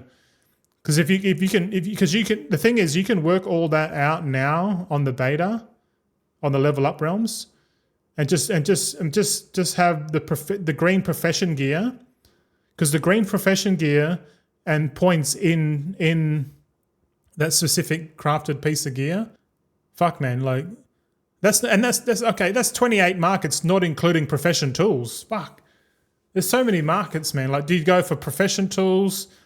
Or you go for gear? It feels like crafting the gear is going to be better, because more people are going to want to buy the gear over profession tools, in my opinion. I don't know. What do you reckon? Am I tripping? Am I tripping out, bro? It's just, that's what I'm thinking. But I don't know. I don't have much experience in there. Okay, this one's level 90. The gloves are 90. The waist is, here we go. The waist is level 90 as well. And the weapon, the crafted weapon is 214 as well, level 90. And the trinkets, the trinkets. I think the trinkets are, let's assume we just buy the PvP trinkets or whatever. So we go armor, miscellaneous, trinket, search, current expansion. So these level 90 trinkets, man, what are these? At rank 5, what do they give? 272. Fuck. So the trinkets are massive item level. So that's 272. All right, boys. I've worked it out. Once you hit level 90 and you buy all of the crafted items off the auction house, you're going to end up with 208 item level. 208 item level. Like literally. So as soon as you ding level 90, people are going to go onto the auction house and buy a full suite of gear. If they're smart, they'll buy the bits. Wait. Hold on a sec. Wait a minute. The feet have changed. Hold on. Where's the feet?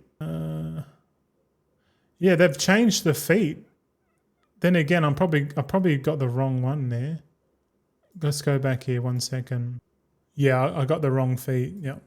So the feet are level 81. So no change. There's still 7 items. So 7 items to craft at level 81. So as soon as you ding 81, people will go onto the auction house and purchase. Well, not everyone, but if I make a video telling people what to do, they'll do it. Yeah. No, but so seven. Let's let me see if I can put this up visually. Okay, have a look. Take your eyes to the screen right now. This is what I've done, right, on the spreadsheet. So this is all the I might actually save that. I'll save that. I'll just type it as in level 90 gear.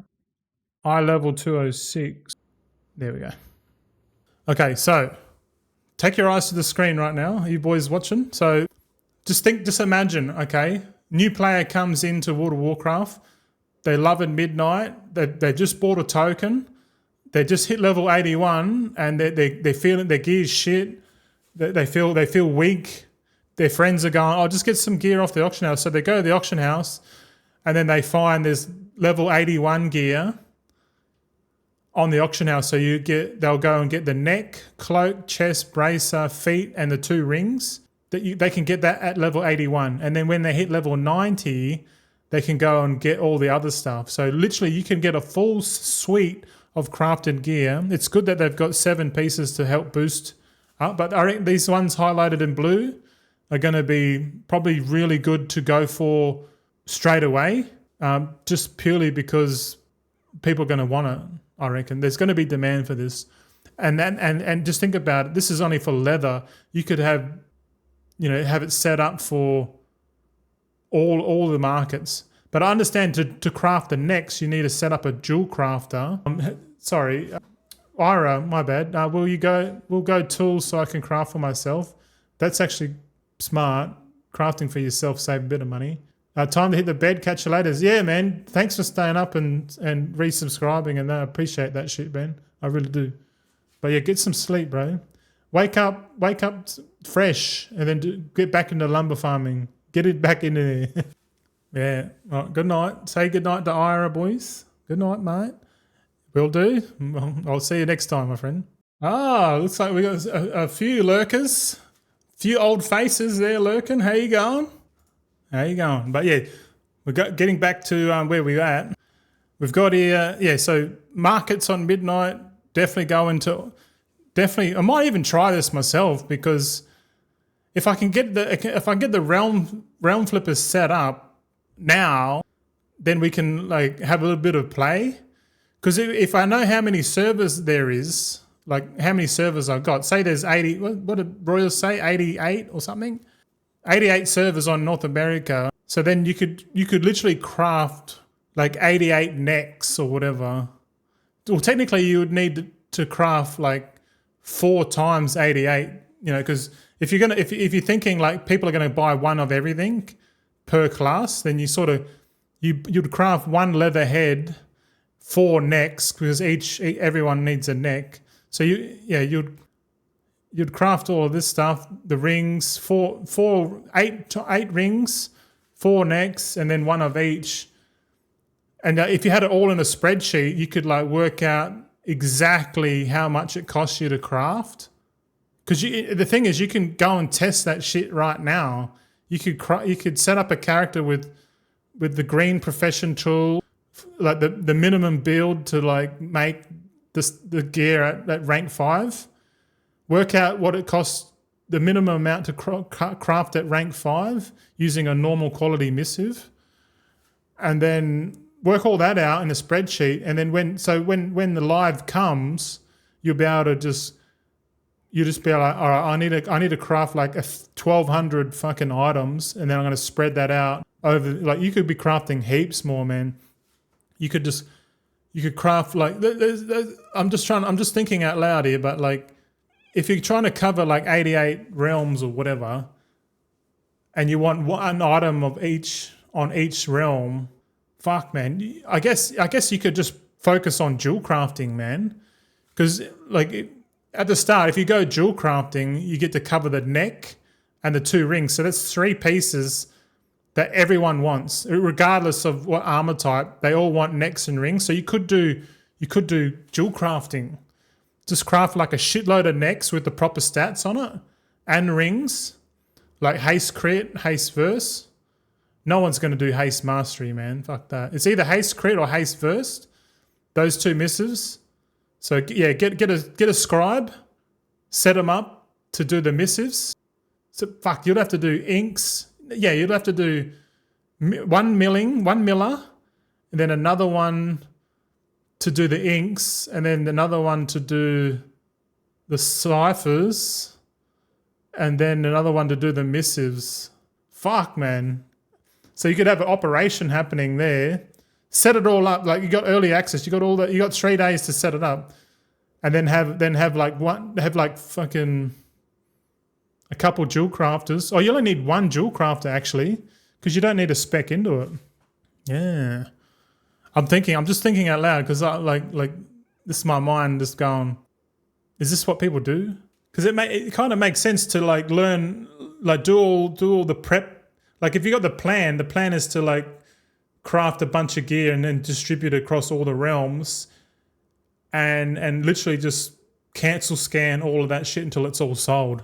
Because you don't really worry about restocking, because people are going to buy. They're like, all the gear is going to sell. The only bottleneck is allowing yourself time to go onto the server and do a cancel scan, because at the same time, every other man and his dog are going to be doing the same shit. So it'll just be like full cancel scan wars. But I think getting to market with a cheaper, more efficient product, like if you know how much it costs you exactly to craft a certain, like for example, if you know how much it costs to craft a neck piece on the spreadsheet before the midnight expansion launches, you can just input your costs. Like if you're going to make 1,000 necks, you can like literally buy up all the material, like pretend buy, and then import that into your spreadsheet and go, okay, if I buy these materials, that means I can craft at this price according to my spreadsheet. Then all I have to do to become more competitive is to just increase my profitability margin on the base cost of the average crafting cost of each neck. Because most people won't do that. Most people are just going to go on the market and they're going to sell at whatever's the highest, right? And then when someone comes in that has done what I just said and comes in at a lower price, they go and kick the bucket. They're like, oh, these fucking idiots, they don't know that you can just post and it will just undercut. You don't need to undercut by 1,000 gold or whatever. You know those people, the people that don't think, and they just have a sook and complain. But whereas the smarter goblin knows what the exact crafting cost is, and then all they got to do is add their margin on top of it. Because you can once you know what your crafting cost is, you can go into TSM and put that as your minimum plus 25% or whatever. So you're at minimum making 25%, minimum 20% return. But to be honest, at the start of the expansion, you could probably like do hundreds of percent and it wouldn't even matter. So all you have to do is find out what the market is and just undercut the market at your optimal crafting stats. And if you got the best stats for the gear, when people go to buy, they'll go, well, why would I want to pay more for a neck piece that has shit stats on it, where this other guy's selling optimal stats at a cheaper price? Which one are they going to buy? And they're going to buy your one. And then at the same time, all the other people who haven't worked it out, they're going to be like spitting chips about it, because they'll be like, oh, fuck it. Oh. But the gold making opportunity is only short lived, because once people get rare tools, epic tools, the game's changed, man. But like early access, if you can like min max a flipping setup, and you know your exact crafting costs and all that shit, you're gonna kill it. Because people who haven't done that, they're gonna be like, oh fuck. That's what I'm thinking, man. Like if I'm gonna do it like that, exactly like I just said. Floor says could need to spec at the start to get rank 5, since we are losing rank 2 mats. Well, I guess so. There is, yeah, you're right. There's no rank 1, so the only way to test that is to go on the level up server, get the green profession tools, and then just start mixing and matching normal quality. I think ideally you want to get to the point where you can just put all normal quality mats, including the missive, and it guarantees rank 5 already. That's kind of what you want.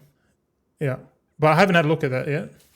But just say no. This one's important, because a lot of people are going to want to go, because if you're starting midnight with 102 item level and you just hit level 90, you're going to want 206 item level.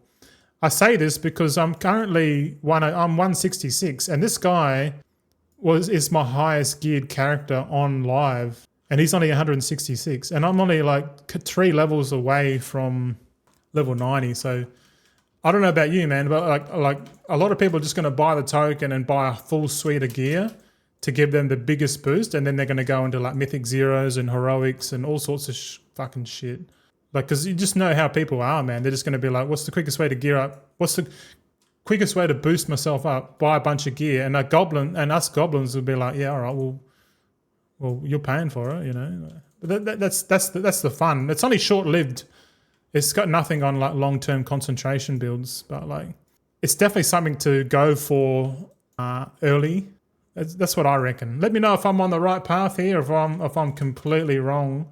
Because I haven't actually done it before, but I'm just trying to think through it. Yeah. Waki says, what level is the War Within Mythic gear on beta? Oh, okay. Good question. Let's go and have a look. Oops. So what? Dungeon gear? Okay. Mythic gear is 246.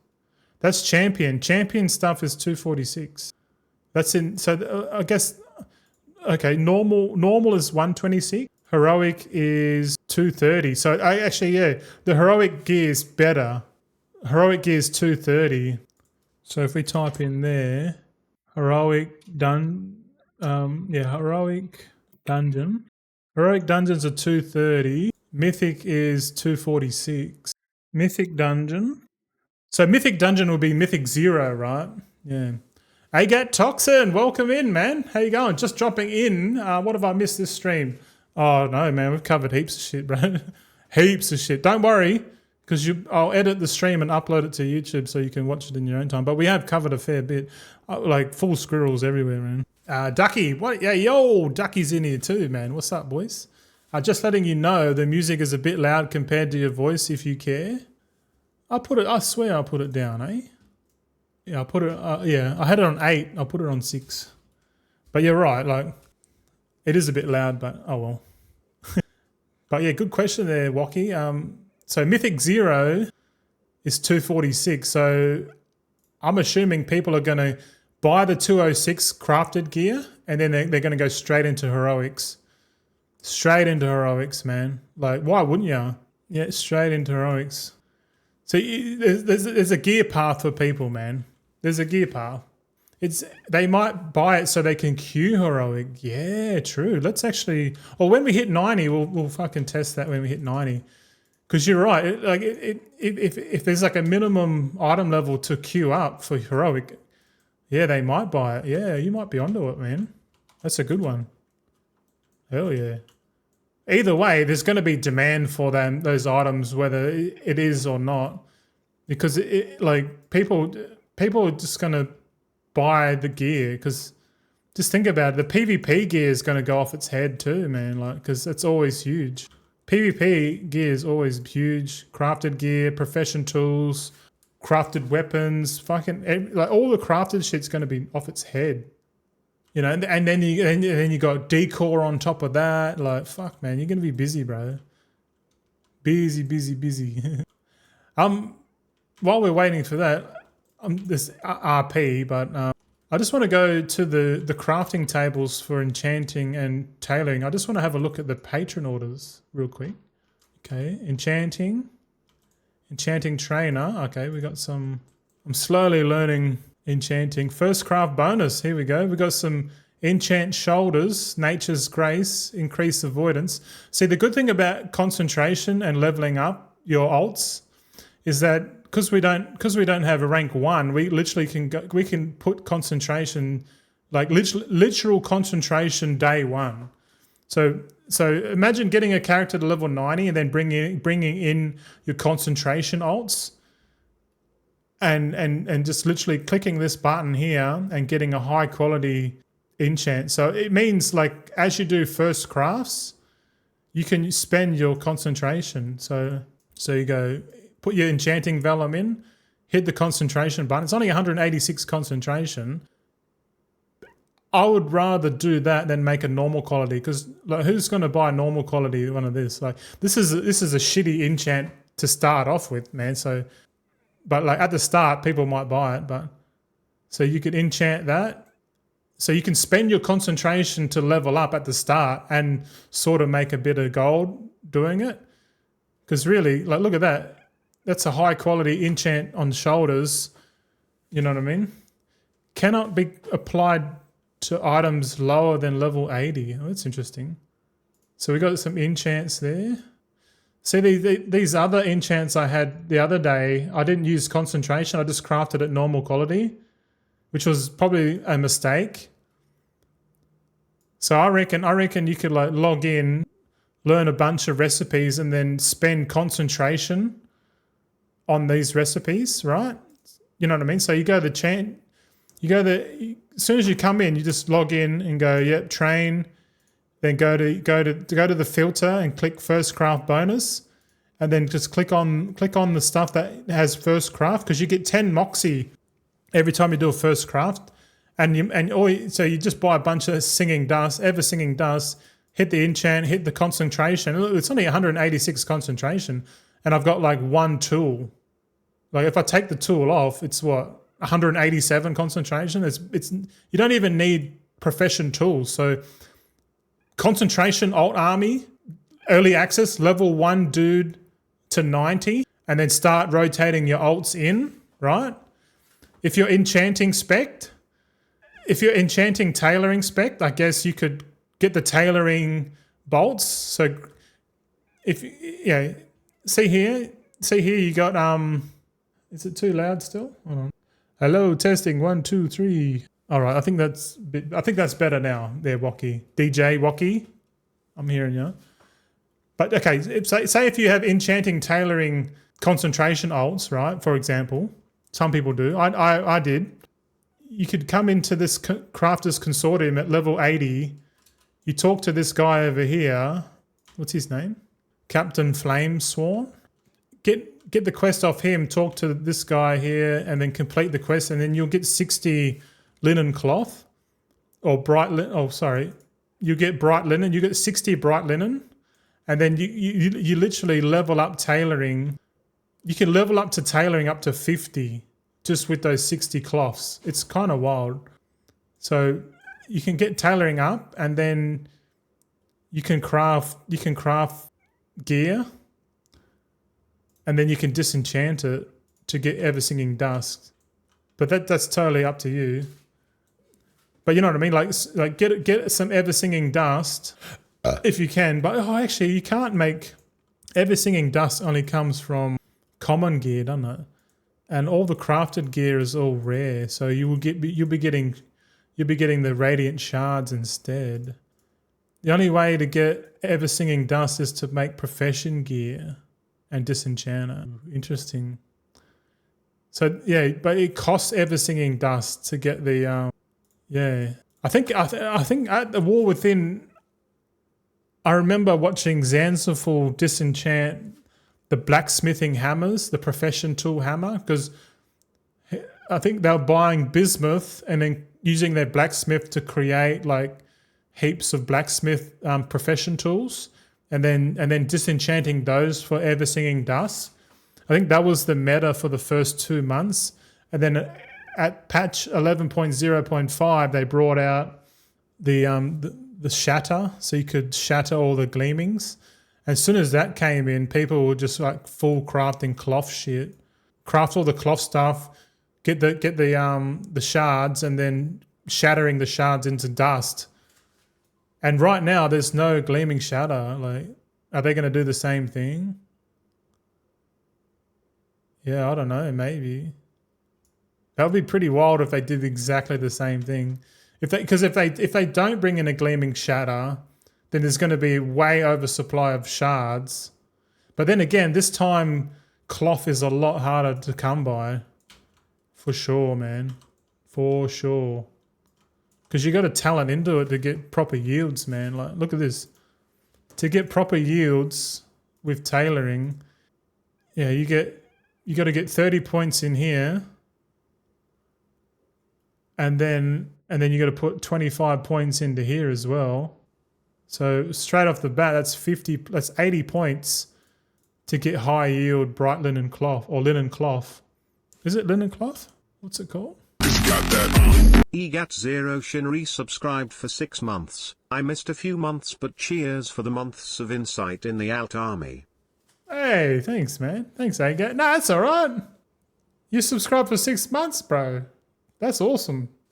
Don't say like you missed a few. But I guess you've been watching the videos on YouTube, I guess.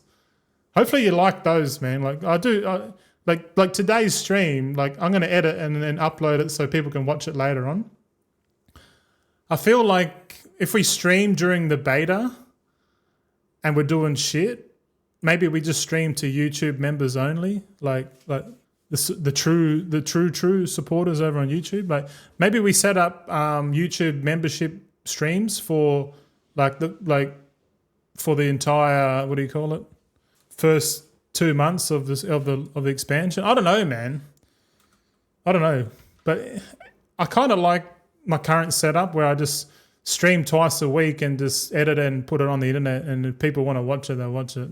I feel like that's good. But yeah, I guess right now is a good time to plug the channel. Hey, if you're liking the VODs, edited VODs, that you can watch in your own time, if you don't catch the streams, but you still want to catch up on all the info and all the stuff that I find out. It might not be right all the time, but I strive to be less wrong and more right over time. But yeah, give us a like and subscribe if you haven't already. And yeah, if you feel like giving me money, please do so. Give us a donation on YouTube. I had my first donation on YouTube. Yeah, I don't know if they want to if I want to shout them out or what. But I should. But yeah, Archie, thanks Archie Youssef for donating $20 to me the other day. Very, very thankful. I never expected that, but thank you. So I guess there are people out there that do value content, I guess, but you never know. What else we got here? Oh, my pants are falling down. I should just take them off. You'll have to find out what the minimum level requirement is. Yes, item level. Agat says the vids do help when I get busy at work and can't watch. Yeah, well, that's true. It makes sense to stream twice a week, Agat, because if I stream every day, then the content gets diluted. Because whereas if I stream every fourth day, like concentration, that means that all the knowledge that I've learned in the last 4 days, I can condense it into the stream. And I normally stream for 4 hours, 4.5 hours, and then that gets edited to about a 3-hour video. So at a minimum, it's 6 to 7 hours of content a week. And I think the average person plays more World of Warcraft than that, probably 8 hours a week average. So the goal is to not put too much content on YouTube, but enough there to keep people somewhat interested in what I'm doing. Yeah. That's what I'm thinking. I'm thinking, yeah, because I could go the whole route like everyone else and just do short form videos and hype shit, but to be honest, I feel like doing what I'm doing is a better long-term method of retention, because, the whole getting to 1 billion liquid gold is definitely a hook, and I'm not there yet. I'm only at 134, man. I've got heaps to go, man. Heaps to go. Well, yeah, fucking hell, we've been dragging it, but let's get our ass to Harandar, man. We're only 87, bro. Fucking hell, it's gonna be a long day. Too many fractals. Okay, Orwina, get your ass up their hill. She's gonna put a gate here. I remember I did this on the alpha. This is how you get to Harandar. She puts it in this Fairbreeze village. She puts a mysterious routeway that takes you to Harandar. So we're gonna go to Harandar right now, and I'm gonna sit down because my legs are fucking caning me, bro. And check it, I got my pillow, my Star Wars pillow. Yes. Oh, it's dirty. Yeah, it's all right. I cherish my Star Wars pillow. It was a gift from my sweetheart when we first met. She didn't know what to get me, so she got me a Star Wars pillow with another girl's face on it instead. It's the thought that counts, sweetheart. Okay, now we're in Harandar. Yeah. Floor says, I'm mostly a YouTube enjoyer too. This is 1 to 5 a.m. time slot. Doesn't really fit my live schedule. Yeah, I fully understand that. Fully understand it. And to be honest, I'm more of a YouTube guy myself. Like if I catch you live, I'll catch you live. But in terms of efficiency, I'd much prefer to watch the VOD. And being that I edit the VODs gives a bit more value, if you know what I mean. That's what I hope anyway. So I haven't got many comments on that. So I I could be a bit more lazy and not edit the VODs and just raw chuck it up, or just leave the VODs on Twitch and just do even less work. But I feel like it's good. Like if I was watching me, I'll be like, yeah, I should edit the VODs, man, because it's just gonna save people fucking time. Like when I went for a shit, like you boys live would have waited 5 minutes for me to have a dump, but if you're watching the VOD, it's boom, instant skip. You know what I mean? VODs on YouTube is a lot nicer than on Twitch. Yeah. So I understand that completely, and I know like I'm gonna grow on YouTube more than I am on Twitch. Like flat out, bro. Like you're not growing on Twitch. You're not growing on Twitch, bro. You're growing on YouTube, man. Like 100%. Like it's too much economic sense. You know, YouTube's where everyone is. Twitch is niche. Twitch is where the community hangs out. The Twitch streamers, man. Like you're not growing on fucking Twitch, bro. 100%. If you're gonna grow, you're gonna grow on YouTube. It's a fact. Like it's an obvious one too.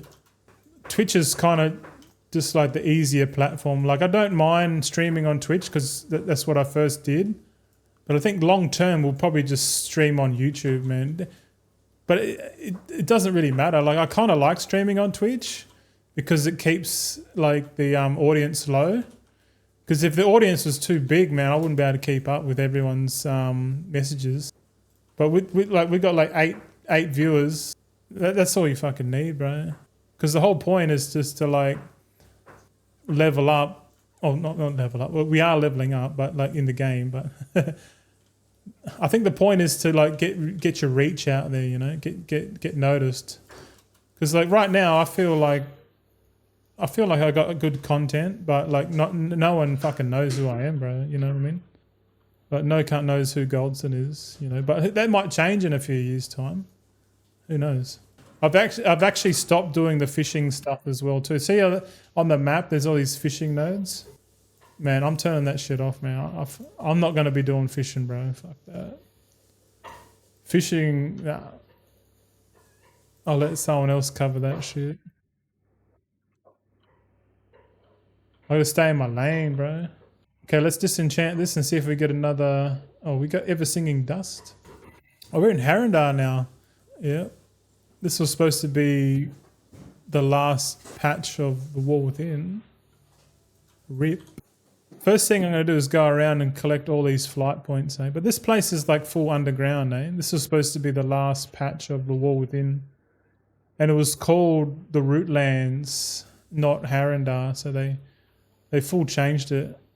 But I think that was Chris Metzen coming in and saying, no, we need to establish the ethereals because they're going to, you know, we need to establish Demencias. We need to, you know, it's all in the vision of Chris Metzen to bring Illidan to become the last Titan. Yeah, Illidan's going to be a Titan, bro.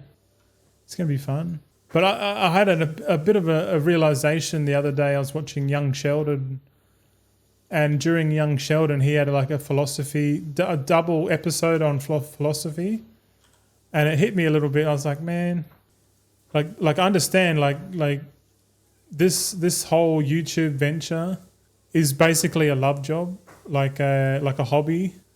There's no like I don't expect to make anything out of this because the statistics are like totally against YouTubers these days. Like only the small like a small percentage of content creators actually can do it full time. And the vast majority of YouTubers that try to do it full time just never get there. Just because there's just not enough eyeballs, not enough revenue. Unless you're like full selling a product that people want, you're not going to be too successful on YouTube or Twitch streaming, in all honesty. Agat says it takes years to get a foot in and social media climbing game. Yeah, it's true. You're right. And I can't be fucked doing all that shit because I know it's not what I'm about. I just want to be raw, real, and just show people, you know, what I'm doing and hopefully inspire them to improve on themselves a bit, you know, like in and out of the game and maybe listen to what I have to say, you know, like that's all I want long term, like nothing special. Because like in the next 5 years, we're going to go through an existential crisis of meaning. Like we're going to try and figure out what the fuck what's our purpose here? What are we supposed to do, man? You know what I mean? Here's another flight point. Yeah. I think we got, there's a couple, here's the Dream Rift. Here's the raid here too. Look. So let's have a quick look at the Dream Rift raid. Let's just park our ass up on this big flower. Is it a flower? Okay, let's have a look at the raid. It's called the Dream Rift. This is a one boss raid here, look. What do we got here? Level 90 gear, 263 gear. So, yeah, Raid Finder is 37. So 237 gear for Raid Finder. 237 Raid Finder. What else we got? Normal is 250. Normal raid, 250. I'm writing this down on my sheet, and we'll go through it in a sec. Heroic is 263. Heroic raid, and then obviously you got Mythic raid at the end.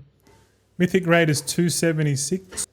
So far it looks like crafted gear 206, then heroic dungeons 237, and do Raid Finder or whatever.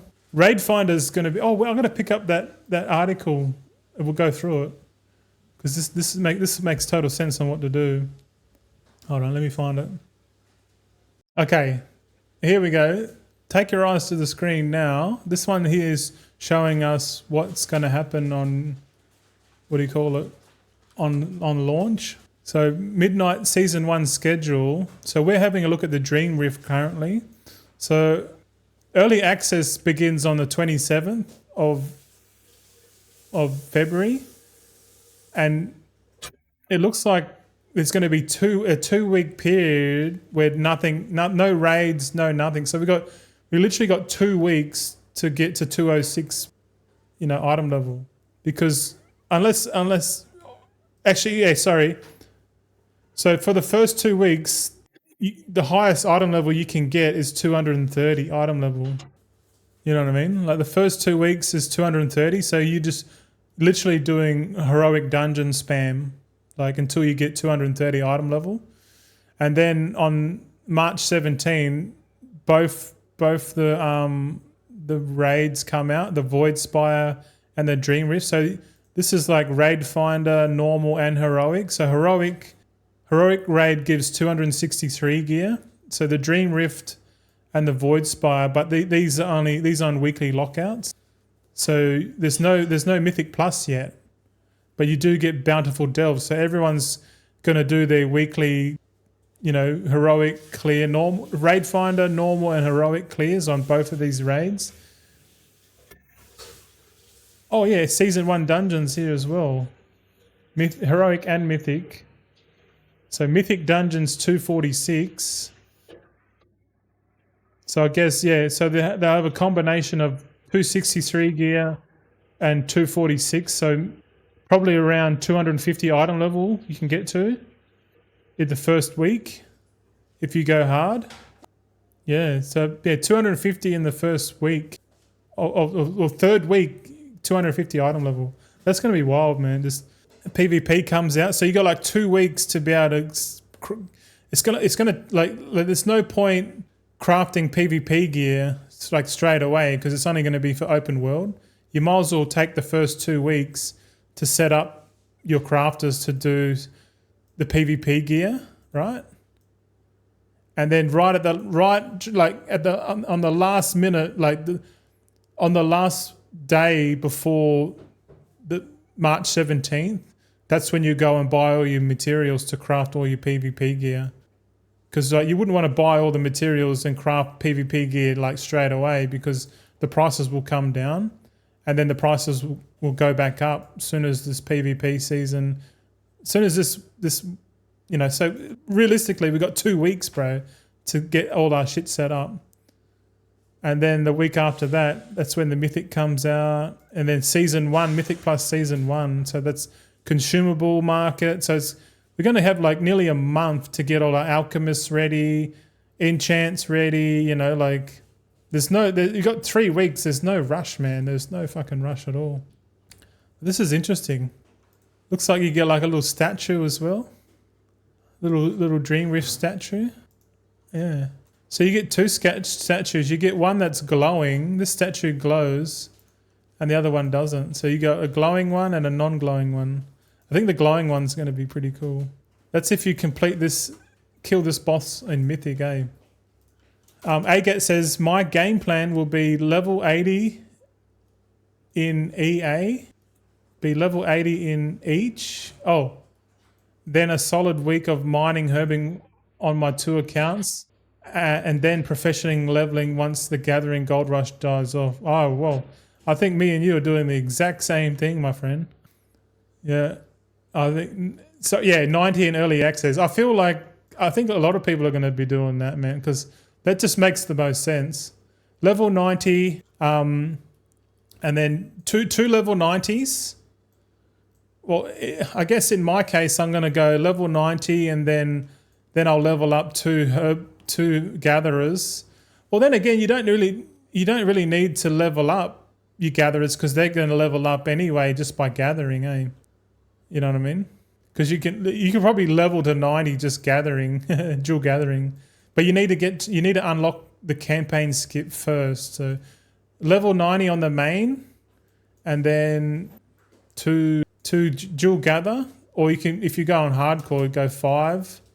I think chosen to choose is doing 8 dual gatherers, 8 gatherers multi-box. He's off his head, man.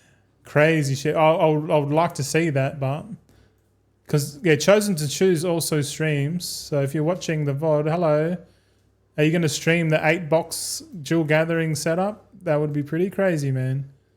I don't think it seems impractical. Like I feel like I can manage two gatherers at the same time pretty easy with the Stone Drake mount. Yeah. Okay, I've been flying around here for a little bit now. I've uncovered the map. I think it's important to uncover the map because that's how you get the static flying, which might make a bit more sense when you're gathering nodes. You can just use static flying. But then again, that only works when you're solo gathering. Yeah, you just gather, focus, straight, profit. Yeah, man. It makes total sense to just gather for the first, month. But at the same time, if you just gather for the first month and you let other people do all the crafting and flipping and stuff, which is probably what's going to happen for me, because I know crafting and flipping multi-realm is competitive unless you know what you're doing, like with the prices and stuff. I'm lost here, man. Where do we go? We're going up here now. We're underground. How do I fly down? I flew into a hole. So yeah, there's so many avenues to go. I think it's just good to find the thing that you vibe with the most. And I'm vibing with you on that one, Agat. I think doing that's level 3 characters to 90. Fuck, even just level 5 characters to 90 just for the extra 10% experience bonus. It won't take long to level 5 characters to, because I guess if you level 5 characters to 90 and then you bring in your alt army, by the time that happens, there's probably like a decent amount of like materials on the market that you can purchase and use concentration to like craft some stuff. So maybe my goal for midnight would be to level 5 characters to 80 first, then rotate all of my alts in and probably try and do some concentration crafts. And then once I finish concentration, I'll just go back to dual gathering. That might be what I do. This guy's an elite. Okay, we need to avoid these Titan Forge Seekers, man. Fucking hell. Agat says, I've seen multi-boxes with a universal keybind setup, but I worry that breaches terms of service. It does. So I'll stick for 2 for now. Yeah, two you should be alright, especially if you're on like the Stone Drake, because it looks like you're just flying around as one. Just to minimize like the reports, Man, fighting this dude sucks, dude. Oh, yeah. These Titan Forge Seekers, if they find you, just jump in the bush. In the bush. Okay, cool. That's good to know. Yeah, fighting that elite is probably not a good idea. So what are we going to do? We're going to collect some ice berries. Collect ice berries and then, yeah.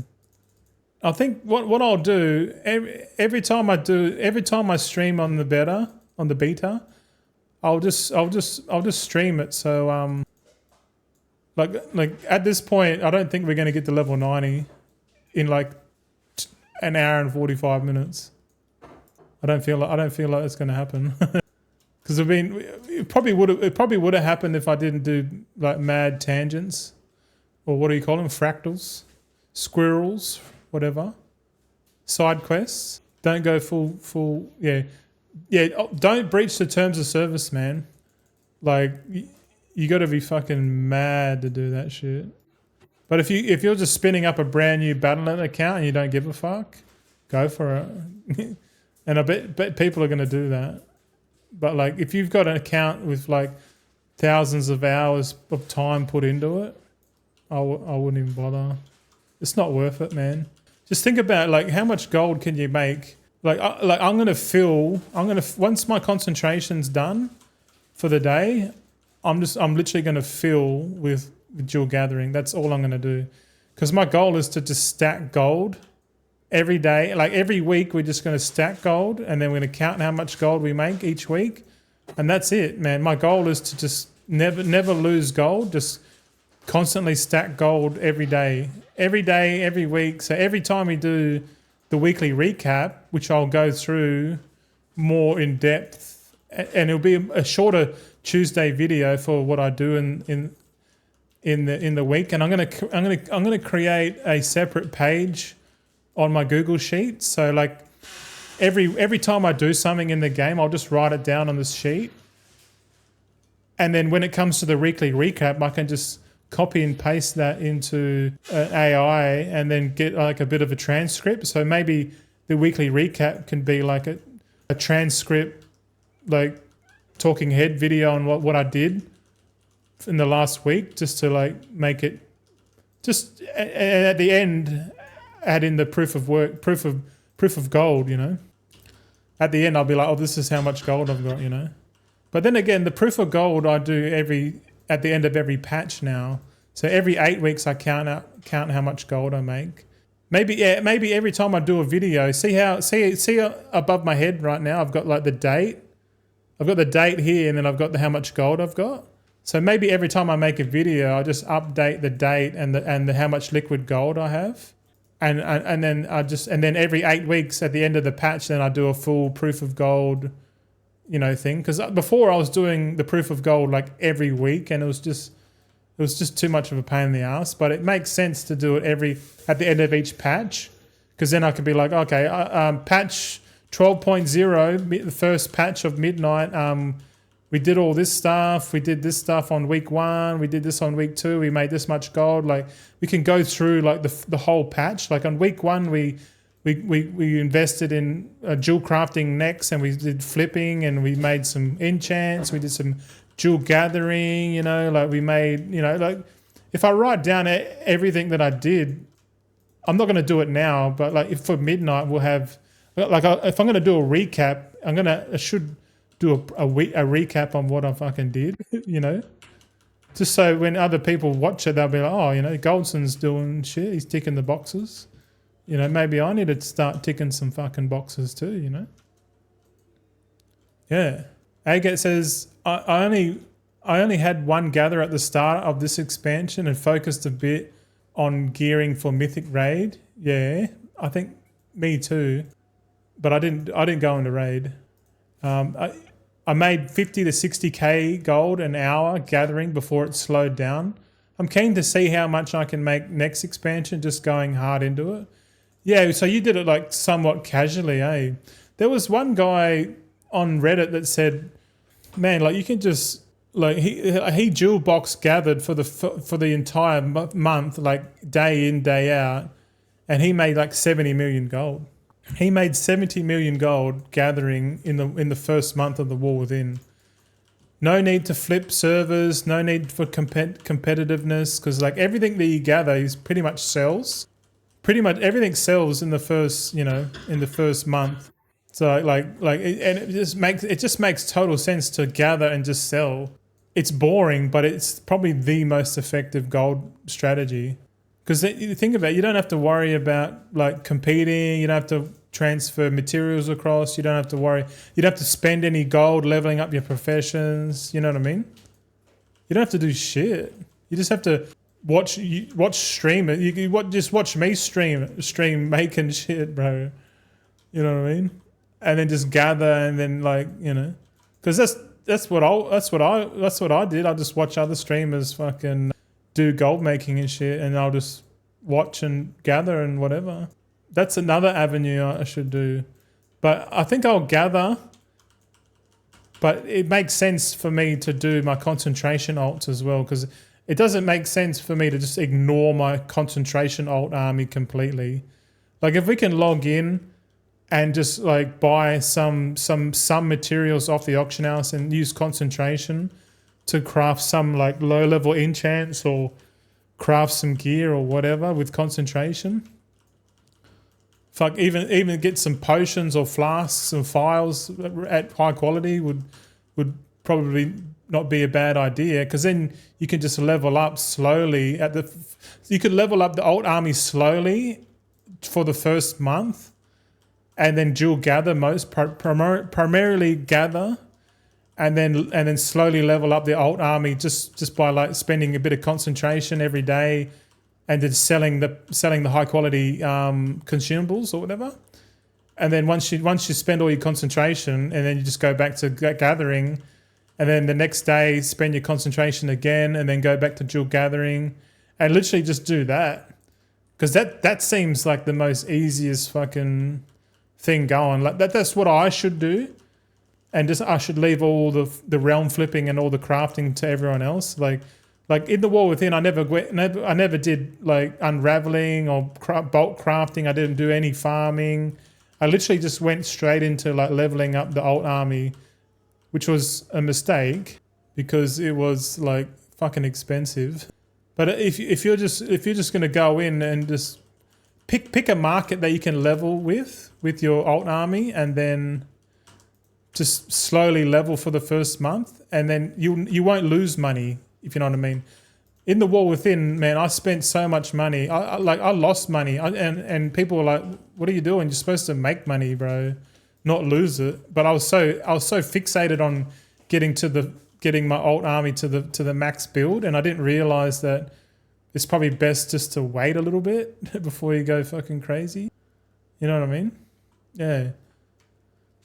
Oh, and Waki says it sells instantly as well when you're gathering. Yeah, man, instant selling. Now that we've got the what do you call it, the Brutosaur mount, you could just like every 15 minutes you could just stop, or like every half an hour just stop and post, or send it all to your character that's sitting on the auction house, right? Yeah, that's another. Hey, sweetheart, what are you cooking? Oh, you cooking food? Oh yeah, it smells good. Mrs. is cooking beef stew, Filipino style. Okay, we just entered a delve randomly. This is part of the quest line for the campaign. So this one's called the Gulf of Memory delve. I don't know if I'm going to go hard on the delves. I feel like it's a waste of time for my first character. Oh, actually, no. Now, I think I take that back. Now that I'm in a guild and we're going to be raiding, I guess the first 2 weeks, I guess I guess I got to wait for the raid leader's call on what sort of expectation item level we're going to get for the first raid. We'll sort of see, like, if once we sort of know what item level we're going to go for before like the raid launches. Oh shit! What the hell? Okay. What the fuck was that? Yeah, because I'm obligated now, because I'm part of a raid team. I have to make sure everything's, what do you call it, like good. Make sure like up to standard. You know what I mean? 'Cause I don't want to ignore my duties as a team member, because you know. But at the same time, I don't want to go like full hardcore, like min maxing just to go into the raid, because I know most people in the raid aren't going to be doing that. They're just going to, you know. I think it makes sense to do like set up some like Mythic Zero teams and do like some Mythic Zeros in like, you know, like in like a armor stack. Makes kind of sense, gearing up. But I don't know. So I guess I'll work on my character for raid, like a little bit each day. But my main focus is to make gold, because I'm thinking I think I'll try and make 100 million gold in midnight, and just see how long it takes me to do it this time around. Knowing what I know now, because in midnight, in the War Within, I didn't really know what I was doing, and to be honest, I still don't. I'm still learning, I guess. But I can take what I learned now and apply it to midnight and see if I can make 100 million in less time, purely because I know what to do now. And to be honest, doing what I just said before, like jewel gathering and concentration for the first month might yield like a few million gold. Like if we can make like 10 or 20 million gold in the first month, I reckon that'd be a pretty good month. But I don't know, man. Like, who knows? Are we going to get more? Like, I don't know how much gold we're going to make. Is your team AOTC or Mythic Raiders? The guild I'm in has 3 raid teams, so 2 Mythic teams and 1 AOTC heroic team. I'm in the heroic team, so we're just focused on Mythic. Heroic. Yeah. It would be nice to do Mythic now with like the philosophy changes and that, and yeah. But I kind of like the 2 nights a week raiding. So every Thursday and Sunday. It's good. It's a good balance for me. So far my schedule is like Monday is player housing. So I'll do my player housing and probably character progression. So yeah, Monday would be player housing and character progression. And I'm going to be fasting on Monday. So every Monday going forward, I'm not going to eat any food, because we normally splurge a bit on the weekend, and it kind of makes sense to have a bit of a break, give my body a break on Monday. And then on Tuesday, I do the weekly recap video, which is basically, this is what I've done in the last week. I've roughly made this much gold, but I won't announce it. I'll just write it above my head here. I'll just say, I think it's good to announce. I think it's good to show how much gold I have, just for credibility's sake, I guess. But there is a caveat to that as well. People see how much gold you got and then they want to compete with you, which is fine. I think that's healthy. But I think if you want to, like a true test of wealth in a video game, especially like World of Warcraft, is how much liquid gold you have, I reckon. Because the more gold you have, the more time. Because like gold making is a transference of time. So the more time you have, the more gold you can make, which makes total sense, right? The more time you have, the more gold you can make in the game. The less time you have, the less gold you can make. And the people who have less time end up buying the token, which is the incentive structure of their business model. So a lot of people just buy the token because they don't have enough time, so they have to buy time. You know what I mean? So Blizzard are in the business of selling time, just so you know. But a true test of wealth is how much liquid gold you have in the game. Because you think about it, the more liquid gold you have in the game means you have more time, and the more time you have, the richer you are. Because IRL, you know what I mean? That's kind of what I believe. Like if you're time poor, you can't afford time in the game. But if you can afford time in the game, then you're time rich, I guess. Does that make any sense? I don't know if it does.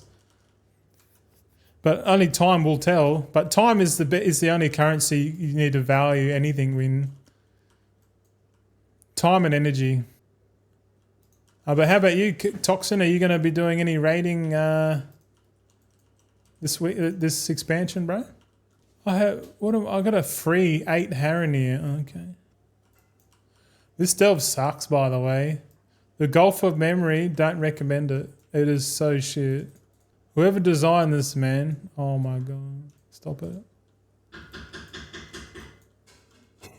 Agate says, I mythic raid, but my team's currently dead this season. Oh, they finished. I think you're not the only team doing that.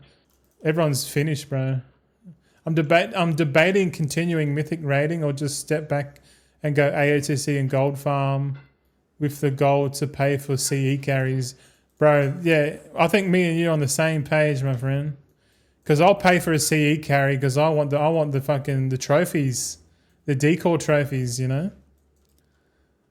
And because you know you got to buy all your trophies these days. You know, this was when I was a footy player, I was a boxer. Fuck off, mate. I never, you know, I've been sitting on my ass the whole time. But like, I'm with you, man. Because CE is just too much. It's too stressful, man. Like AOTC is where it's at, man. Like it's a good enough challenge. It's good enough progression. It's not like you need you don't need like a dedicated team.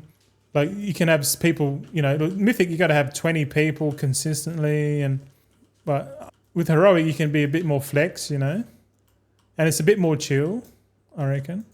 It would be nice if we had a bit more banter in my current raid team. So far it's a bit too serious, but I think after a while I'll open up a bit and start because I'm always the glue in the groups, you know. I'm always that personality that just like says the thing that no one wants to say, and you know, like tries to spark conversation to keep shit going, you know. Because if I don't say anything, man, like it'd be like dead quiet in our current raid team, you know, outside of the raid leader anyway. But hopefully in Midnight I'm gonna try and stoke a bit more conversation just to get a bit, because I like to have a conversation while I'm doing raiding. And heroic rating's super chill, man. You can sit there and shit talk, you know, obviously being mature about it. I'm trying to work out why this. Are you supposed to? There's a little traps on the ground, and if you go into it, it takes you to the top, and then spits you out. I don't know. It's whoever designed this delve, man. I don't know, man.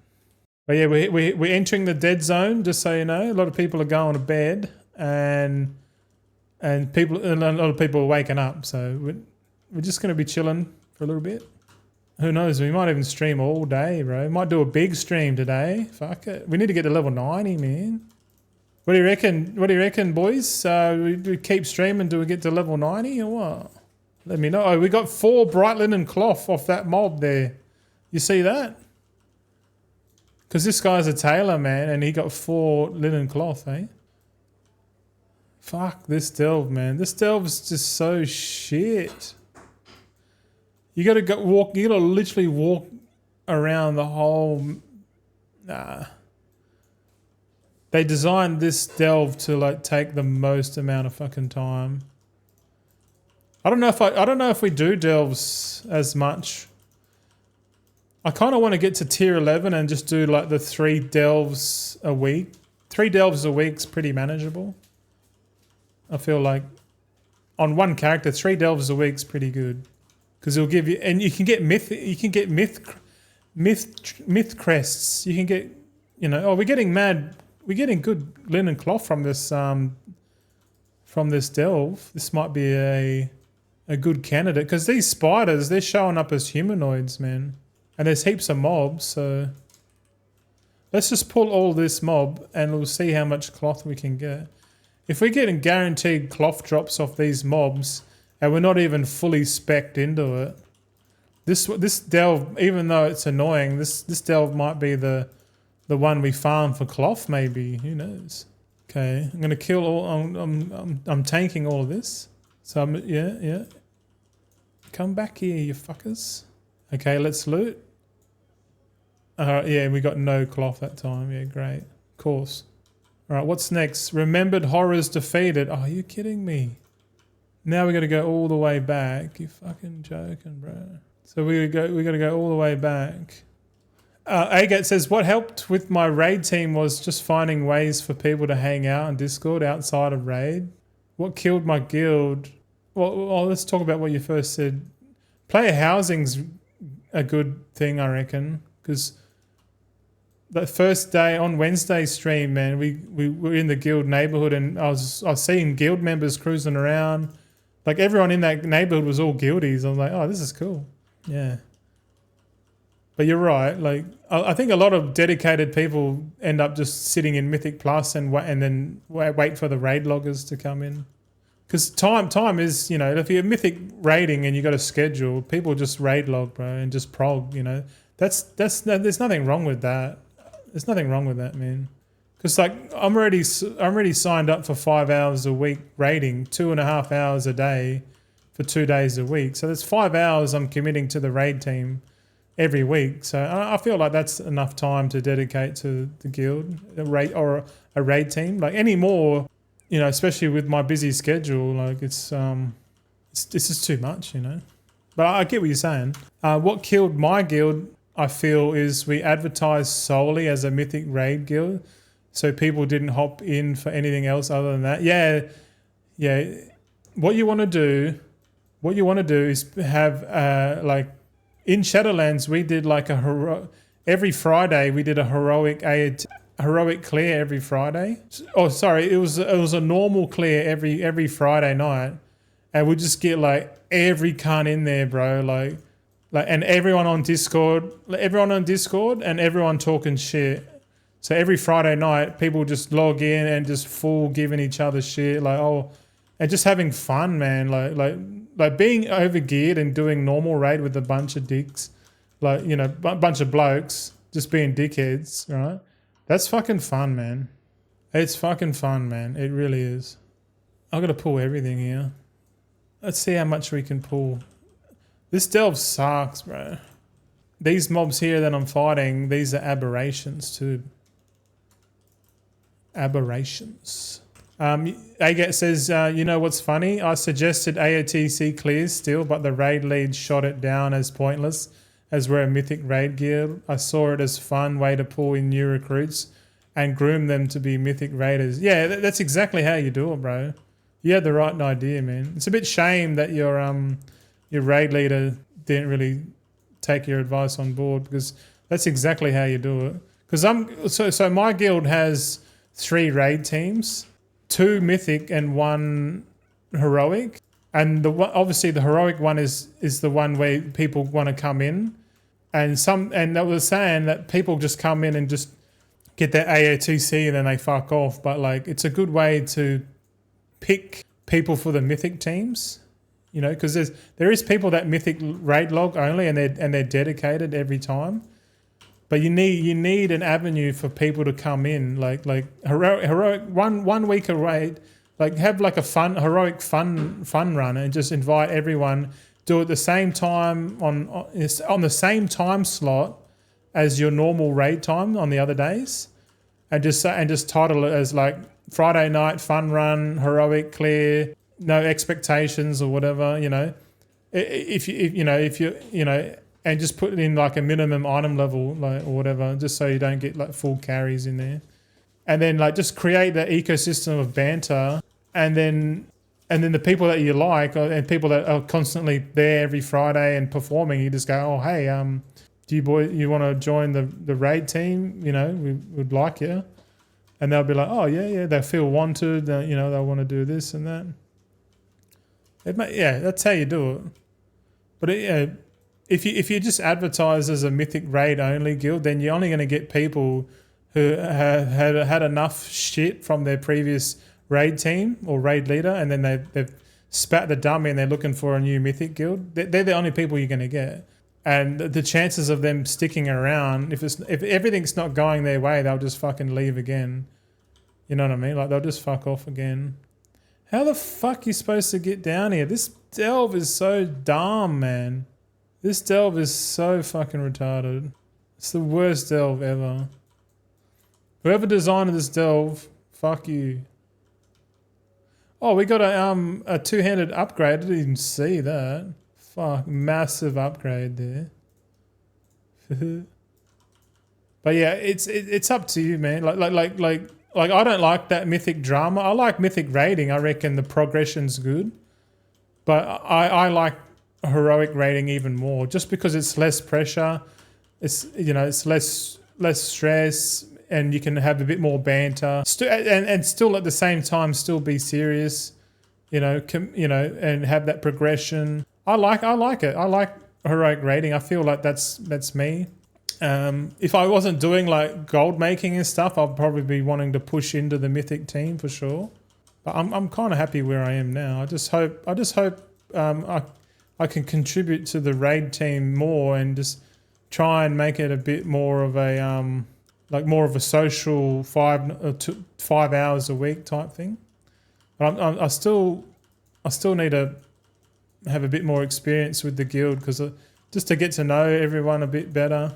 At the same time, I don't want to fucking knock heads with anyone too, because we all know what happens when you knock heads with like the raid leader or some officer. They'll go, oh, this person's, even though that person might be competent and contributing, if you're knocking heads with them in any sense, they'll just want to get rid of you. Just, it's an ego thing. But I said to myself, if that ever happens, I'll just go back to guildless. I got no time for bickering and stuff. But at the moment, it seems like the guild I'm in now is pretty good, man. I'm straight up. Oh, we got some more upgrade on the feet. We got some decor. Hell yeah.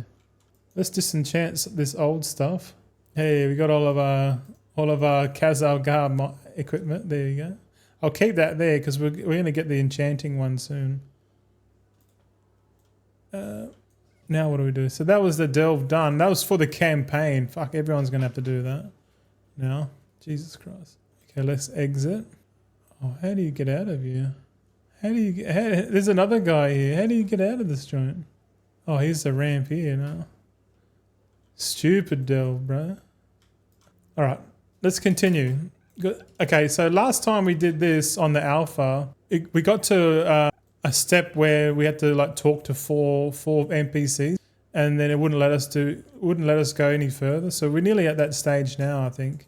Because I remember doing this on the alpha, and it got to the stage where we couldn't continue the campaign. I was like, fuck this. Oh, we got a new neck piece. Nice.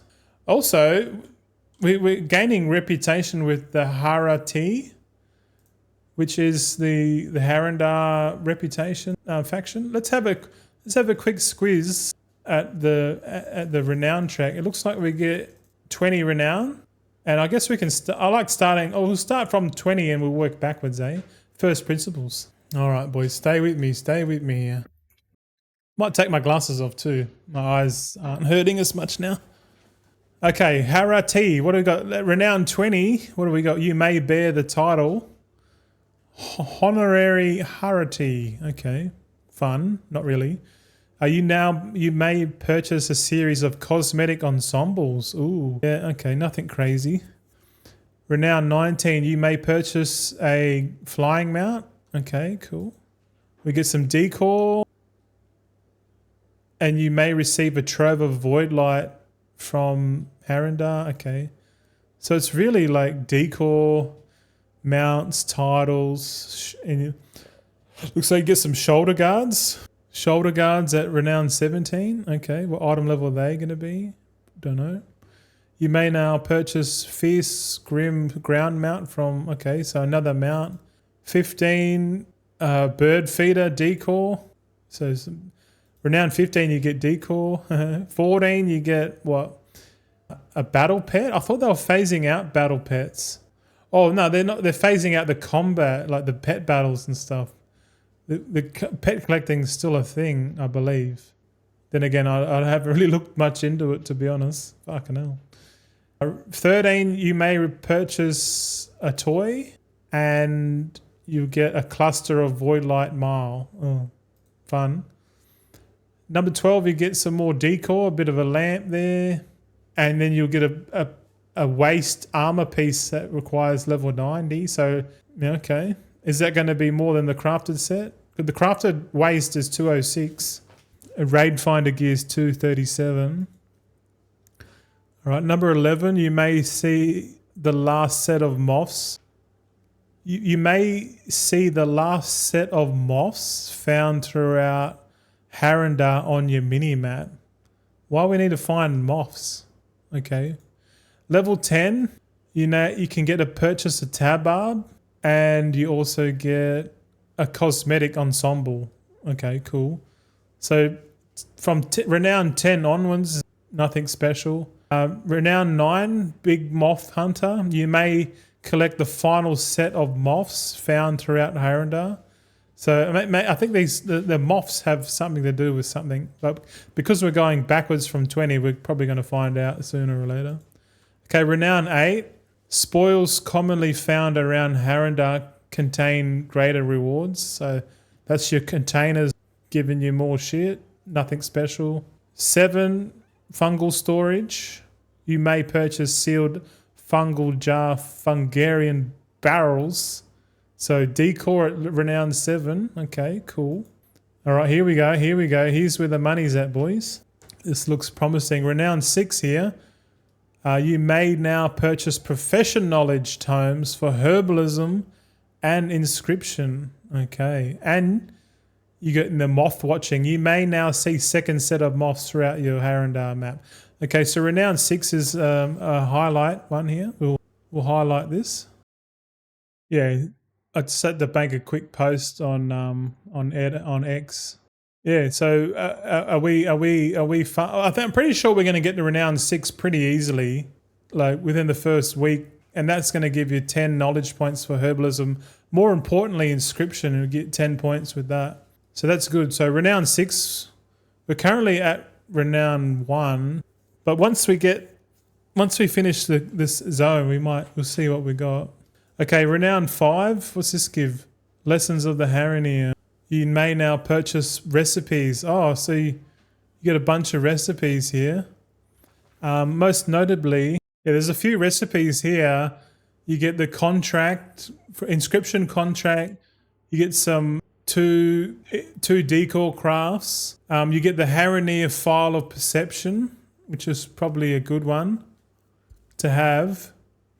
Yeah, it's just the Hara'ti file of perception and formula, enchant tool, Hara'ti multicrafting. Yeah, this one. So the Hara'ti, this one here, getting renown 5 is probably the most important thing to do on early access, because you get this is how you get the recipe for the multicraft enchant weapon. So the enchant tool multicraft is going to be probably in high demand, like straight in the first week for sure. Because everyone, but if you don't know, we never had multicraft enchants before on the tools. In Dragonflight and the War Within, no multicraft, but now they've caved. They've caved in, and now they're giving us multicraft. So, and whenever you can multicraft, like you want to have double multicraft profession tools, on the missive and the enchant. So, getting to renown 5 with the Hara'ti straight away is probably a good idea, because then as soon as we can do it, we can get our enchanting alts in there to buy the recipe and start making, the recipes with concentration, and I reckon they will absolutely pop, man, because everyone's going to be buying the high quality stuff for sure. And the fact that it's locked behind Renown and Moxie just makes it even more, sought after. So hopefully you boys can remember that one.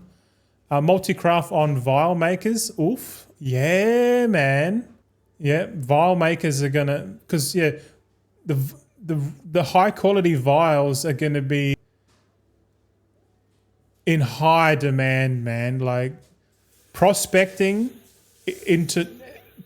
high quality, or to try and make the high quality vials. Oh my god. Because we've got 2 weeks before the main raid opens, like the mythic raid opens. We've got 2 weeks, right? So in that 2 weeks, there's not enough time to get a full, like I don't think there's enough time to get a complete like max flask build, I don't think. I need to check. So concentration, crafting flasks with concentration and vials might be the only way to make high quality stuff. But eventually, when someone gets enough points, they can guarantee the flasks and vials, but they'll need high quality vials. And like, and the only way to make high quality vials is to have high quality materials, you know. And and like you said, having multicraft on those, and you just like imagine getting, because like to get to a proper like full vertical integration on like if your market is high quality vials, and you don't mind taking your time to get there, like if you're racing to get to like epic tools, like max everything, and literally control the high quality vial market, that's a really good one. I'd rather do that than try and like flip fucking profession gear at the start. You know what I mean? Because everyone's going to take all the low hanging fruit, whereas if you go for the full vertical integration, and then whenever you get, and because you think about it, like you get extra like knowledge points, so you can work out exactly when that date is going to happen that you're going to be able to mass craft vials at rank 3. Oh, high quality vials. It's going to be fun, man. Yeah, bro. There's also here there's an enchant weapon, World Soul Tenacity, and if we go to our enchanting recipes here, so look at World Soul Tenacity, which is a weapon enchant right here. So there's three World Souls enchants. This enchant I reckon is going to pop, man, the most. Permanently enchants a weapon, causing your spells and ability to grant you nature's tenacity, increasing your versatility by 77 for 15 seconds. So that seems like a 25% uptime versatility. The other World Soul is, what's this one? This World Soul, this one you get, this weapon enchant comes from the Dream Rift, which is the raid in the Harandar zone. This one gives you a barrier, absorbing barrier, so it's kind of like a tank weapon enchant. And then the other World Soul one, which is the one you learn off the trainer, this one gives you another barrier. So this one gives you a barrier and negates 6,500 damage. When it depletes, it erupts for damage split between nearby enemies. So like this weapon enchant is probably going to be pretty good. I think this one's going to be the best one out of the 3 World Souls, and it comes off the trainer. So yeah, if it comes off the trainer, that means we can craft this at high quality straight away, because all we need is the mats, which it's a lot of mats. And then just add quality. So concentration with no tools, you need 468 concentration. So that's pretty much 2 crafts every 4 days. So every 4 days you can craft 2 of these weapons, which every time you craft this will give you 6 enchanting skill. Yeah. So you can literally craft this weapon enchant all the way up to skill 100. And you learn it straight away. So you can. This seems like the best way to level enchanting to 100 is to just craft this weapon, or any of the weapon enchants. Really, it seems like the weapon enchants you can level all the way to 100 with that. And if you're just doing it slow and steady, you don't care. Like right now, we need. If I bring out the calculator, right now. There's 100 skill and we're currently at 15 skill. So that's what, 85. And if we're getting 6 guaranteed skill points every 4 days, so we just divide 85 by 6, gives us 14. And then all we have to do is times that by 4 days. So in 50, yeah, if you just crafted the weapon enchants for 2 months, like, or 56 days straight, you could level up your enchanting alts to level 100, which is that's the slow and steady way to level up your alt army to max skill, I reckon, and make gold along the way is doing weapon enchants. And then, because like obviously you want to get to 100 skill, you want to have epic tools and accessories. You know, maybe not even that, man. But I'm probably going to go with the epic tools and accessories for sure. It looks like it's good to have double resourcefulness as well. Might be. We actually need to test whether double ingenuity versus double resourcefulness versus ingenuity resourcefulness and resourcefulness ingenuity. So there's like four different sets of tools for enchanting, and I need to test all four combinations and see what gives the best yield, or at least test it out and find out what the yield is. And then once we know what the prices are, we can sort of factor in, use a little bit of like clever statistics to try and find out what the best combination is. But my heart's telling me that double ingenuity is still going to be the best, even though they've nerfed the amount of concentration you get back. I think it went from 100 to now it only gives 70 concentration back, which is pretty cool, man. So that change just makes me want to think, okay, is double resourcefulness going to be better? But resourcefulness, the way I see it long term, resourcefulness really just saves you gold. But ingenuity, if it procs time, and because the only way you can get more concentration is by waiting or getting an ingenuity proc. And if you proc and you get more time, because concentration equals gold. If you proc more times, if you proc more time, you get more gold. So, and then it's just really added revenue. It's just added additional revenue on top of your sales. So I don't really care about revenue. Like obviously revenue is good, but like having more units out there on the market is better because it makes you become more competitive long term. But let's have a look at these other weapon enchants. Just curious. There's a weapon enchant here that uses the Majestic Claw, which is from skinning. And it gives, what's this going to give you? This one does like a bleed over time. There's another one. Oh, this weapon enchant is bought from Zulaman. So we'll probably have these weapon enchants, the ones that use like the weird skinning stuff. These might be worth money too, because people would want to test them out.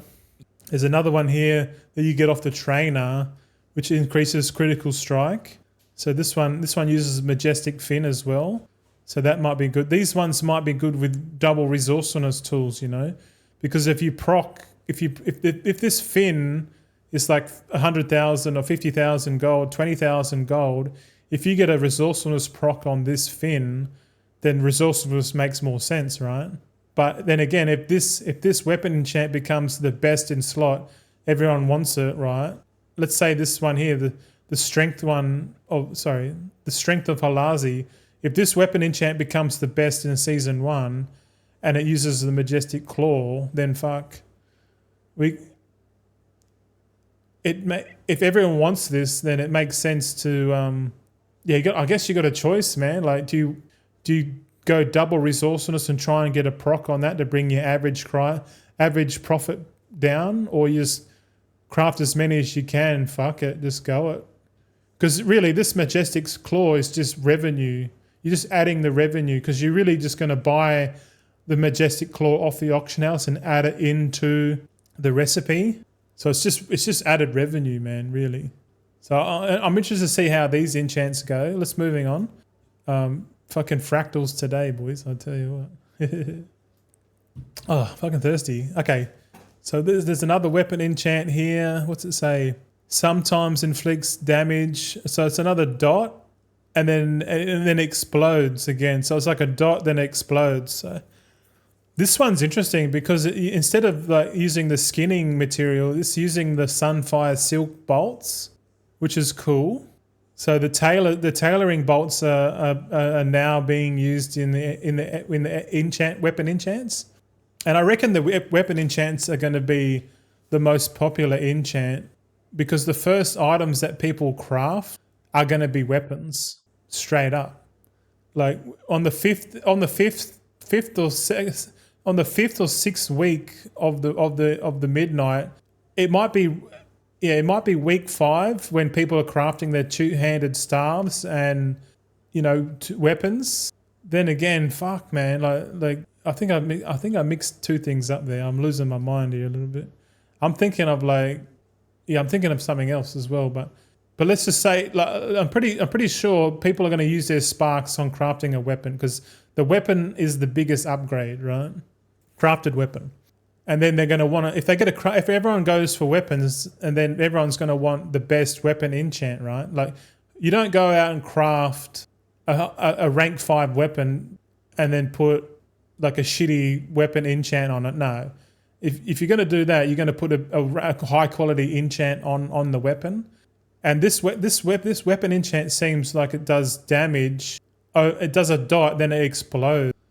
So this one might look cool as well. It might have a good animation, and it requires a Sunfire silk bolt. So this is just added revenue. We really need to find out what the rate between normal and high quality Sunfire cloth is. This one's going to be also.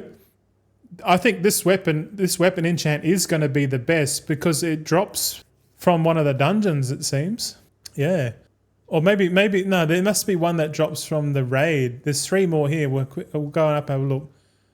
Okay, this enchant gives haste, and you learn that from the trainer. Okay, right. This uses jewel crafting.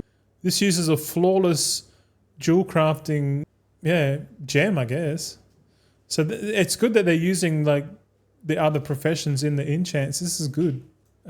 It's just added revenue because now here's another one. If you want the mastery to weapon, that's going to use Arcana weave bolts. Okay, and the last one is oh shit. This one might be the best one. Season 1. This weapon enchant Acuity of the Rendorai. This one provides main stat over 15 seconds. So it's 41 agility, probably 25% uptime. And this one uses a dual crafting gem and a moat. And you unlock it from the Voidstorm zone. So this one here, unlocking this one might be a bit more hectic, eh? Enchant weapon Acuity of the Rendorai. Anything with main stat's going to be pretty big. So maybe this is the best enchant, and it comes from the Voidstorm. It uses 150 moxie. So this flawless tenebrous amethyst. So the purple gem, this one might be worth buying up early on midnight. If this becomes the best weapon enchant that everyone wants, then the motes of pure void and the purple gem at flawless is definitely going to be something you should be buying early. Yeah, I might keep an eye on this one here. Here I am, like supposed to level to 90, and I'm like doing like enchanting and shit, like enchanting theorycraft, bro. Fucking hell. I might book that. I'll put this one in the chat for you. I'm probably gonna bookmark this one. I'm just gonna make a new bookmark folder called Midnight Potential BIS Consumables. Okay, I've bookmarked that for best in slot consumables. So this one might be the best weapon enchant, and the fact that it requires moxie to get, I reckon it's going to be worth a bit, because this is the only weapon enchant out of all the weapon enchants here that give it. It's the only one that gives main stat, and main stat is king for upping the damage overall. All right, what am I supposed to do now? Sorry for the tangent there, boys, but I'm doing my thing. I think we're just going to keep streaming until we get to level 90. So it's I could test my my theory. Oh, what you doing there, sweetheart? Oh, I'm smelling it. I'm hungry now. I'm smelling it. All right, okay, this is the quest that bugged out last time we did it. This one you gotta question the 4 people. Last time on the alpha we couldn't complete this because the mobs didn't show up. But so far it looks like it's showing up. Yeah. The more time I can spend in the game right now, the less time I can spend learning in Midnight. I think that's the advantage. I'm definitely gonna make video guides. Like I'm gonna make a shitload of video guides, man. And I'm gonna give early access to all the video guides on my YouTube membership first, and then I'm just gonna release them to the public during the first month or 2 of the launch.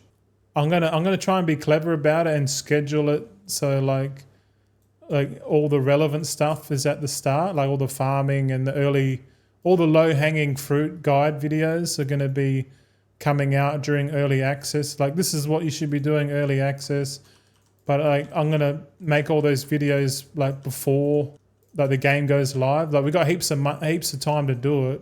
So I'm going to create a schedule, like write down all the video ideas I have. And then I'm just going to go ahead and make all those videos. As I make them, I'm going to give them, as soon as I make them, I'm going to give them to my audience on YouTube. So they'll have early access on that. And then I'll just drip feed them out at launch. So at launch, I don't have to spend too much time making videos. I can just have them like pre-made, if you know what I mean. That's what I'm thinking. That kind of makes a bit of sense there. Because that time is of the essence. And we can front load all the videos and just focus like on the streams and stuff, and the recaps will be easier because they'll just be talking head videos, and then the Wowhead news will be every Friday still. Yeah, I feel I'm still building out this routine. It's going to take a little bit of time to get into the routine of things, if you like. But yeah, let me know if you're keen on that, like putting the early videos early access and then releasing them later. I feel like that's what I should do, you know. So just to try and give a bit of value and try and get a bit of value back, you know what I mean? And I guess over the next 2.5 months before the launch, I could be like letting people know that I'm making guides now for early access viewership if you support me over on YouTube. So I can sort of feed people to the membership paywall thing. I feel like that's all right to do, and then give it all out for free later on. I feel like that's going to be a good idea. Oh, we got a new staff, 194, not 196 staff. Hell yeah! Let's disenchant all this stuff, hey? Oh yeah! So it looks like we can keep doing the Harandar quest. So far we've done Eversong Woods, we've done Zuluman, and now we're doing Harandar. So we're pretty much going to do Harandar and then do the Void Zone. So we might even continue this, like after today's stream, we can probably continue doing this character on Wednesday next week, just so the people can watch the whole leveling process, I guess. And in the meantime, I'll just level some alts and muck around, maybe do some side quests and just try and get more knowledge, maybe do some farming perhaps. I'm not sure exactly what I'm going to do, but yeah. So these mobs are like plant humanoids. They're showing up as humanoids here. So maybe they'll give us some cloth, maybe. I'm using the hold to cast button, which is really good for like, I'm literally just holding down the number 2 key on my keyboard, and it's doing like my rotation. Like I'm waving to you right now. All I'm doing is pushing one button on my keyboard, and it's like DPSing these guys down. It's doing 8.8k DPS, just pushing one button. I'm not doing anything. I'm just letting the game just fill the GCD for me. Look at that. We didn't get any cloth, Sag. Alright, let's kill this guy. Being a tank might not be the best leveling approach. I might have to level in Windwalker. It feels like I can level in Windwalking spec. I'll be able to kill stuff much quicker. And there's an ability, if you're worried about like having like fuck all health and shit, they've added in a new ability. I don't know if they added it in Midnight or in retail, but I'll show you. If you go to your spell book, I'll kill this dude first. See how we're at like 60% health? If I was on a Windwalker, I'll probably be like 20% health. So you just open your spell book, click general, and there's a button here called recuperate. If you put recuperate on your bar, it like regens your health. It's like eating food. And it's free. So like it's called recuperate. It says restores 50% of your maximum health over 10 seconds. So there's no cooldown on it. So you can just use it to heal up to full, you know, or you can use expel harm and vivify procs, you know. It keeps you healthy, you know. Yeah, a lot to think about, man. Like there's so much stuff coming in the new expansion. There's so much things to do. I think there's a lot of excitement trying to find out what to do, you know. Like this, I know it's impossible to do everything. You can, and I feel like if you try to do everything, you're not going to make as much gold. But if you focus in on one like activity or farm or something that you want to do, something that fits you and your play style the most, because you know you got to, at the same time, if you got a guild, you got to juggle progression for them. You got to do like all this stuff. I don't know, man. But any of you boys taking time off work to play the Midnight expansion now that we know when early access starting and stuff like that, you know? Zalfie, hey, what's up, man? How you going? Good to see you back, mate. Zalfie says, I just finished leveling my 40th toon to 80. Hell yeah, brother. Should I be prepping for Midnight somehow? Or should I try to turn a profit during the end of the expansion? That's a good question, my friend. Are you doing concentration or are you doing flipping? Or both? Do you know where you're going? Answer that one first and I'll let you know what I would do if I was you. Wocky says, is it on the Saturday for us, early access? Friday for us, bro. Actually, no, it might be Saturday. Saturday, Sunday, Monday, and then yeah, it's Saturday morning, bro. So 9 p.m., 9 a.m. your time Saturday. That's when it's live. Because we got Saturday, Sunday, Monday, and then Tuesday official launch, and then first reset on Wednesday. So yeah, Saturday. So the weekend.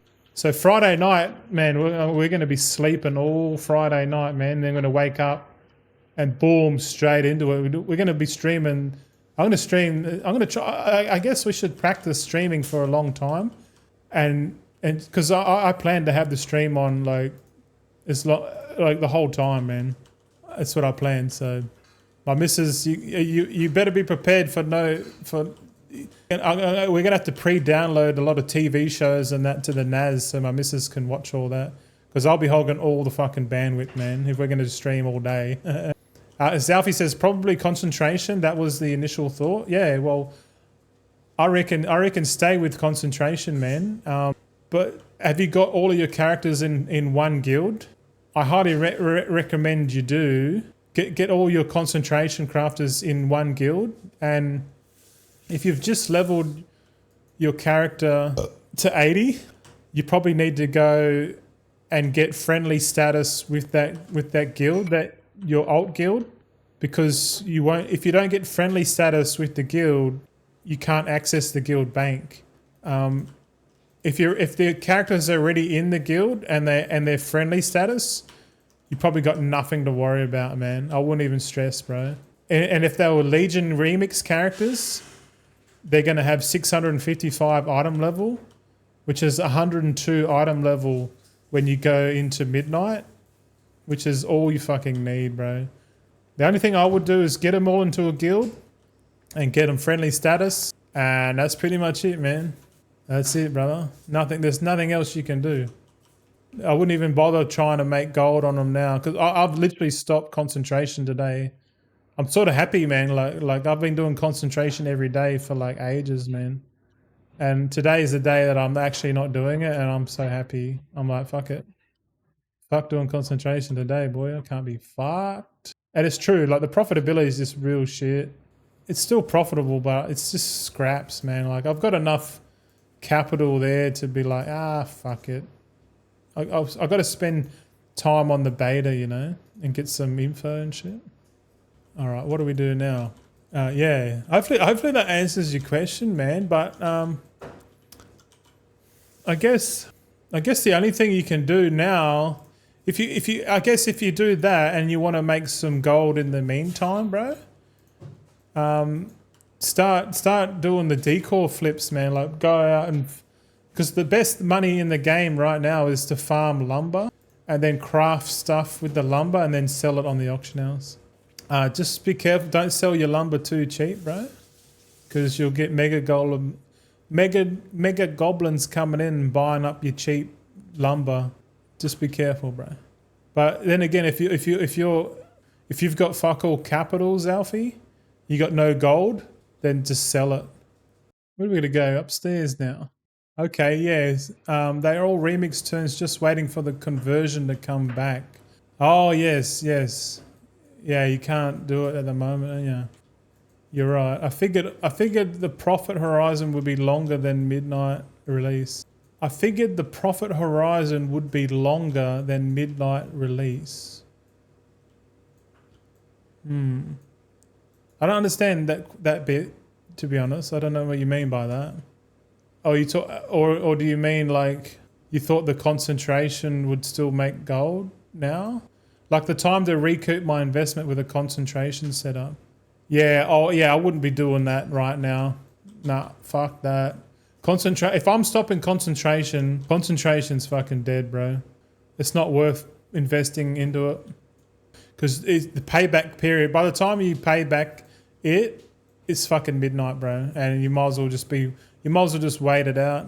What the fuck? It says here, I got to question someone. Oh shit. It says here, Ionka question again. Where is this person? Check on Iona's question. There's supposed to be someone around here called Ionika. There's no one around here called that.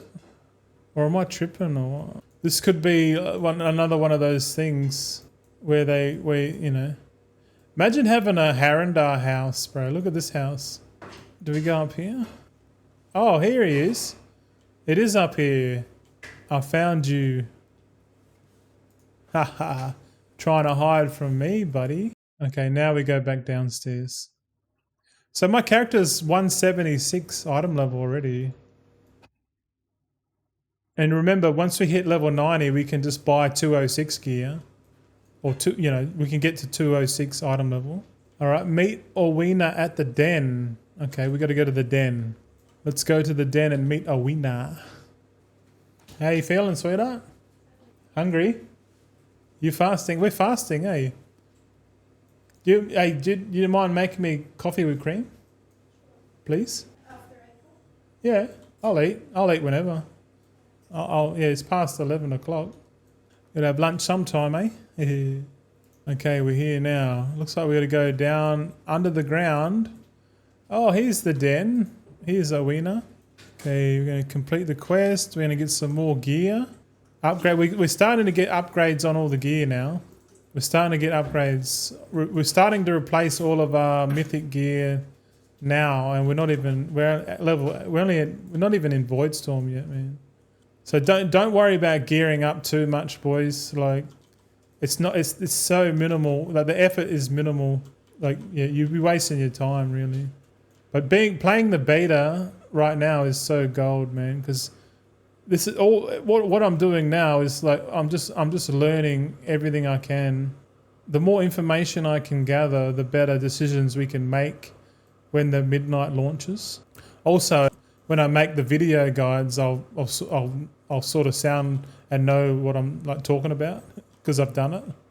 You know what I mean? So really, I'm just going to be playing the game like I would if it wasn't like time pressure. So I highly recommend you boys get some time on the beta if you really want to, you know, increase your knowledge. But at the same time, you could just let me do it for you, and I'll give you the short form video content through the membership to catch you up.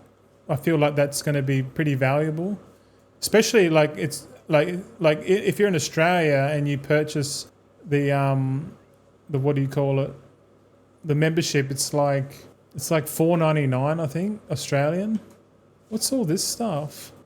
I just picked up a like a weekly quest. It's a repeatable quest, and it showed these 7 items, and these are like, I don't know, these what's this? Waynan's Ward. This charm seems to have once been important, but its story has been lost. Do you wish to select this relic to reawaken its story? Oh shit! All right, let's.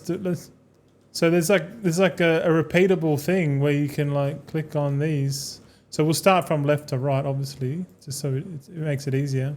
And it gives you quest. It gives you decor. The rewards are decor, reputation, and and you get a pinnacle cache. Oh, this is like a weekly event too. This is a weekly event. Anything that gives you a pinnacle cache is a weekly cache. The first 2 weekly caches you earn each week contain a piece of veteran gear. Ooh. So the den, there's a weekly thing here, weekly quest here. It's currently part of the campaign, but that's the first weekly event that I've seen where you can get a cache. That's interesting. So what do we have to do now?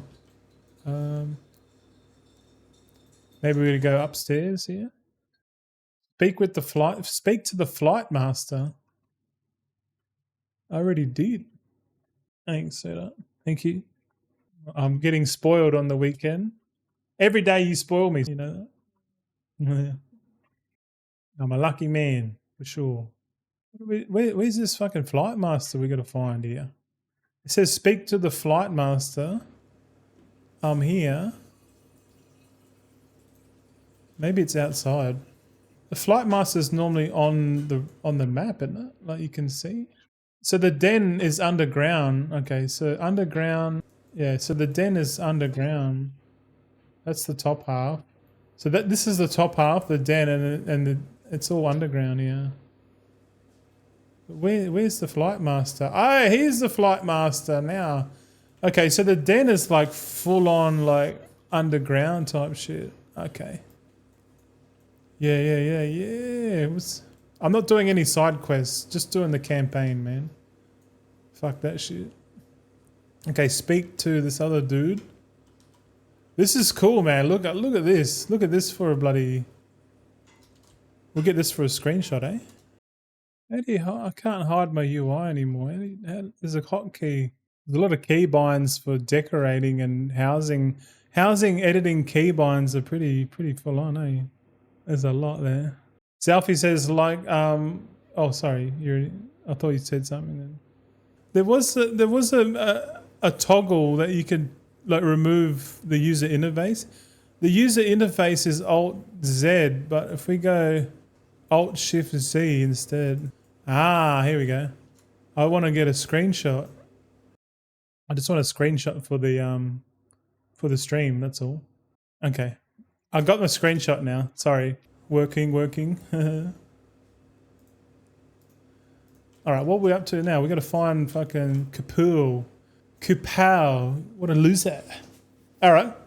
Let's keep going. Let's keep exploring. I'm liking this.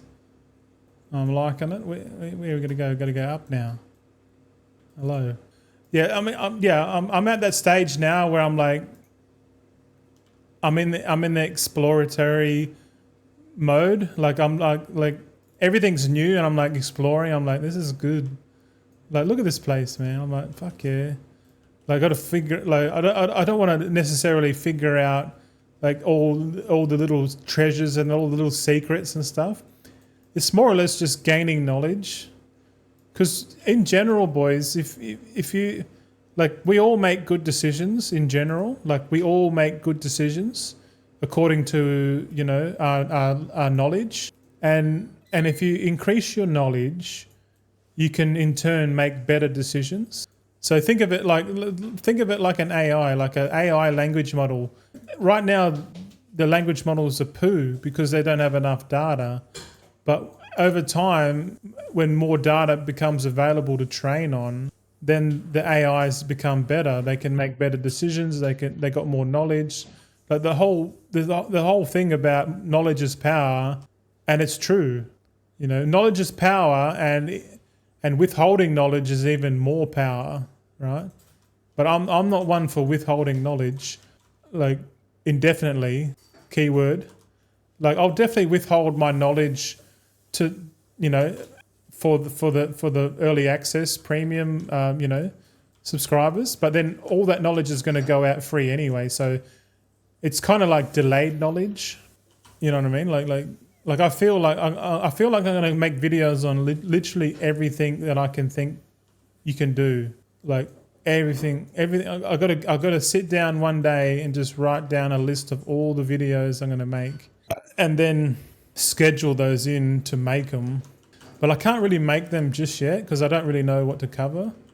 Like I could make a bunch of videos now. Like, oh, this is where you go to skin. This is where you go to fish. This is how cooking works. This is how, you know, this is some concentration crafts here. You know, you want to active craft, go here. You want to flip. You want to decor craft. You want to, you know, do you want to go to old world farming or whatever? You know, there's so much stuff, man. But I need to write down a list and then do a short list on what I reckon people would want to see based on the information, the knowledge that I get right now. Like right now, this is like gold, man, because like no one's spending time on the beta to learn. What people do generally is they'll go, oh, I'll wait for someone else to figure it out, you know, which is true. Like just wait for someone else to figure it out, and then I'll just copy it. That's literally the most efficient method. There's something here on the ground. It's called reliquary something. Reliquary lost paintbrush. Is this one of these treasures, man? Is this a treasure? Oh, hold on. I think I might have found a treasure. What's it called? Reliquary lost something. It might be a treasure. I'll do a screenshot just in case. Let's pick it up. It might be a treasure. Let's hope it's a treasure, eh? Oh, it's not. It's a cosmetic bow. Oh, okay. All right. It was too good to be true, mate. Yeah, glowing moth. Oh yeah, remember the thing on the map? It said on the thing it was talking about moths. There's a moth here on my screen. What are you gonna do with these moths, man? Oh yeah, I can see there's a moth. It's like a secret or what? Because on the renown track it said, oh, you can now see all the moths and stuff. I'm like, what's this moth shit? But it's probably for like a mount or something cosmetic. I don't feel like it's worth pursuing. There is another streamer, YouTuber called Maudi. He tests the PTR, like literally everything on the PTR, man. If you boys aren't following Maudi, definitely go and suss him out, bro. Okay, so I picked up that moth and it gave me a quest. Speak with Moth Keeper View in the den. Okay. I kind of just want to take a little tangent. We'll go into the den. So the den is this place here. Where's the Moth Keeper? I think the Moth Keeper might be at the top here, maybe. Yeah, because the den is both inside and on top. This zone's pretty cool, man. Like this, I've never seen a zone anything like this. Here's the Moth Keeper. We'll go and talk to him. Hello. Luminous Dust Vendor. Ooh. Okay, we just handed it in. We didn't get anything. I have some luminous dust for trade. Oh, okay. So this guy sells a bunch of cosmetics. Here we go. Luminous dust. A fine dust collected from moths found only in Hara'ti. This can be traded to Moth Keeper. Oh, so You got to go and collect the moths and then hand it in for cosmetics. Oh, and you get decor as well. Fuck me. We can't actually have a look. There's a pillow, a blanket, and a bed here. If you want. Alright.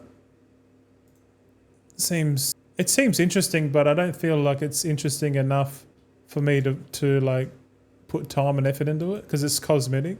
We want function over form there, Goldson. We don't want to muck around with that shit. We'll keep actually let's do this side quest because this side quest gives that pinnacle cache and we might get a gear upgrade, eh? I kind of want to get that gear upgrade before I hit level 90 just to see if the cache gives veteran gear. It says it gives veteran gear, but because we're not level 90, will we get a level 90 piece of gear or do we get something else? Let's go and do this side quest. I feel like this is important to test because the pinnacle caches are the ones we need to get every week to, you know, slowly gear up, you know, because I'm probably going to gear up through, I probably won't do many Mythic Plus, to be honest. Maybe just one Mythic Plus 10 each week just to get like some Mythic gear, and that's pretty much it. This weekly quest it's a event. Stage 1, kill Zaratari forces. Okay, that one seems pretty easy. So this might be a weekly thing that we do. Like can't think of it like the theater troupe or the Awakening the Machine event. This feels like one of these events, weekly event thing, and it's called the Legend of Wei Nan's Ward. So that might be like the new Awakening the Machine, but it looks like they're trying to mix it up again. They're trying to incorporate it into the zone a bit more. But I'm not sure if this is instance or not. Yeah, I'm not sure. Take you out. Oh, of course we need one more. All right, we'll take these two guys out. Take them out for dinner. How you going, mate? I got coffee with cream. It's a bit warm. Coffee at lunchtime on the weekend, I think it should be okay. Mrs. and I might have a late one. And then we're going to wake up tomorrow morning. So Sunday we plan to go for a bit of a day drive. We're going to go somewhere that we haven't been before. So it's going to be a new map, new adventure for me and the missus. And yeah, we're gonna go find a new place to go and have we're gonna try and sniff out a roast, like a Sunday roast restaurant or somewhere like out of the city. Yeah, I'm thinking we go to Collie or Bustleton, Bunbury, something like that. Somewhere we haven't been before would be interesting, I reckon. And I'll get some photos of all that, and I'll put them on the on X, I guess, you know, just to show people I'm actually a human being and not an AI. But to be honest, I think I am an AI having a human experience. I think we all are. It's crazy, but like that's going to get us out of the house. I think maybe not every Sunday, but every fortnight. I think we should be doing something. So this weekend we're going to go for a little trip, and then in 2 weeks' time we're going to go to less than 2 weeks. We're going to the Gold Class Cinema experience. We're going to watch Avatar, Fire and Ash, the third Avatar movie from James Cameron. And we're going to book Gold Class, man. Yeah, fuck yeah. And we'll probably order some food and drinks because they'll like, as you're watching the movie, they'll come out like during the movie and just drop off a bunch of stuff. Oh, look at this. So yeah, okay. I found the first bug. That weekly quest that we picked up that we got right now, the Legend of Wei Nan's Ward. It says here you have to be level 90 to pick it up. Oh, I guess maybe that's not part of the quest. Okay, maybe I'm tripping. But it does say follow the trail. Oh, okay, yeah, okay. Scrap what I just said. Scrap what I said. Oh man, we're in some cave, boy. Look at this. We're in some cave and like we're stealthing. Oh, there's some water. Oh my god, what is happening? Yeah, don't worry about it. I was freaking out a little bit. I'm still doing this event. We're on stage 2 now. Follow Waynar's trail. Yes, I'm here. Well, I didn't see a trail. Oh, here we go. Here we go. Click, click, click. Aha, we're on to stage 3. What's stage 3? Fragrant mushroom cap obtained. Okay, check. We're going to claim Waynan. Waynan is a Harandar dude. Oh, yeah, cool. Okay, final stage. Crafting the ward. Okay, we got to go back up top, it seems. We got to go back up top somewhere and craft a ward. All right. I'm just going to follow. This is all new to me, so. But it seems like this is going to be a weekly event that you do. Oh, look at this. We got new abilities here. Fuck's sake. Help me fill these containers with just the right portions of this magical dust. Ooh. Add a little at a time to each vial until... Oh shit. Add a little to each vial until you reach the mark 1. Put on the containers. Until you reach the mark, I'll put on the containers. Okay. Once you have the containers filled, let me know and I'll finish crafting the ward. Move quickly, the dust begins to dissolve as soon as it's poured. Okay, so you can see here there's 3 nameplates and there's like a little green thing. So it looks like we got to fill these little powder bottles up till they're sitting in the green.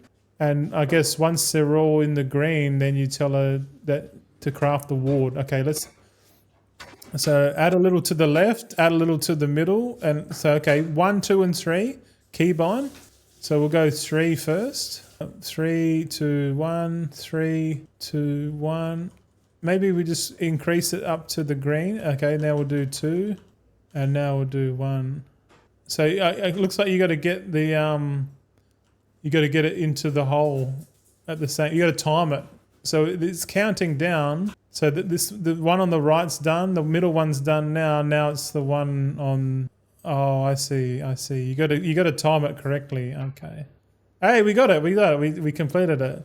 That's pretty easy, but you just got to time it. If you put too much in, like it won't match up. Okay, that's different. That's cool. I've never seen that before. I'm noticing glowing moths like everywhere now. Fuck off. Okay, let's go and hand that in, and let's see if we get that cache because it says we get a supply cap pack. And we get a decor, and we get 1K rep.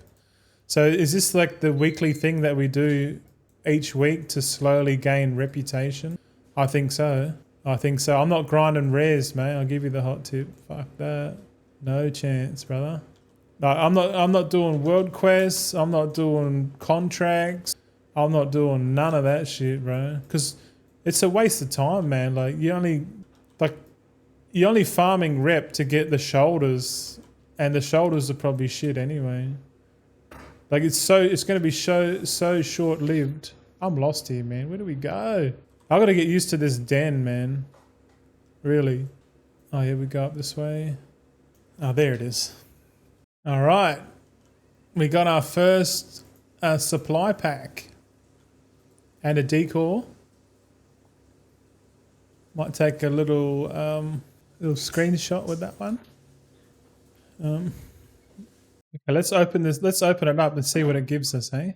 Okay, what do we get? We got 75 copper key shards. We got a piece of 237 gear. Holy shit! And we're not even level 90, and we're getting 237 gear in the weekly, man. That's fucking cracked. I reckon it's just supposed to be level 90 quest only, but they've made it so we can get it early. That's good. Oh, I just realised I'm like full relaxing in my chair, eh? The Avid Learner's Supply Pack, rewarded from completing the Midnight Weekly events, gives 75 copper key shards, 1 Void Light Maul, and a piece of 237 veteran gear. Pretty sweet. Pretty sweet. So that's good. That's a one-handed mace. We'll keep that. I know if we disenchant that, we're going to get a guaranteed thing. I'll keep that because if I get an offhand, if I get like another one of these, I can have dual wielding. You know, that's good, man. Because that's LFR, like raid gear, And doing the weekly event will give you a bit of boost up. So I think it's good. All right. What else we got to do? We got to go back into the den. Oh no, we're down here now. We got to get the dust. All right, we're continuing on with the campaign. If I bring up the quest log real quickly, we can see what chapter we are in the Midnight campaign. So we'll kill these mobs and then we'll have a look at the what campaign chapter we're at now. The last time I checked, there's 17 chapters. Yeah, I think I will do Mythic plus 10s in Midnight, because if I'm only heroic raiding, then the biggest loot that I can get is to do a Mythic 10 each week, which I think I can do. I think I'll be able to heal a 10 or tank a 10. And even if we do a guild group, we can do just a 10 completion run on the first week would be of Mythic season, of season 1. Sorry, let's look at the quest log. Getting off topic here. Okay, so we're currently at chapters 11 out of 17 during the Midnight campaign. It looks like I've skipped one. It's called Whispers in the Twilight. Who knows? So we're 11 out of 17 chapters so far. We'll keep going. Oh shit! I just threw a bloody keg. What's this? Empty the cellar. Exploding keg can now be reactivated within 20 seconds. Oh really? I like this exploding keg ability. What I don't like is all these mobs getting pulled. Jeez, how many want to pull here? Part of me wants to level up as a Windwalker, just because I'm pretty geared. I should be able to survive most of it. And being a Windwalker, I can kill way quicker, way faster. And the good thing about Windwalker and Brewmaster is that they share the same gear outside of trinkets. Oh, food. Thanks, Sweater. What you got there? Scrambled eggs and beef stew. Oh, thanks, Sweater. Champion. Thank you very much. Getting spoiled today, boys. All right. I guess I'll show you. You want to have a look? You want to have a look? Have a look at this. Yeah, scrambled eggs with bacon, it looks like. Oh, that's hot. Burn my hand. And we've got some beef stew here with chili. Oh, this looks pretty low cal, sweetheart. It's pretty hot. I might just let that sit for a little bit, eh? Just got to make sure I put my salt on it. Yeah, I'll let it cool down a bit. It's pretty hot. It'll burn my fingers then.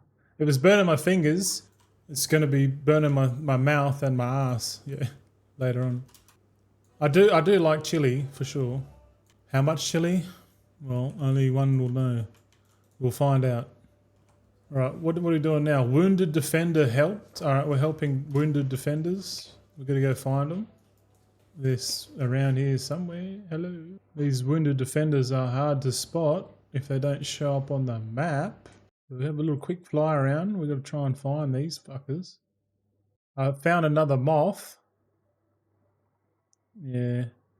Finding moths around to get cosmetics, man. It's cringe, man. Cringe as. What level are we? We're level 88. So another 2 levels, man. We might even hit the void zone at level 90, man, at this rate. Who knows? Also, I see Scope's in here. Hello, Scope. That's all right. You're busy. I see. Yeah. I'm trying to find this defender. Wounded defenders. Where are you, man? On the map, there's like a little box, but just lurking. Yeah. No, I don't mean to call you out.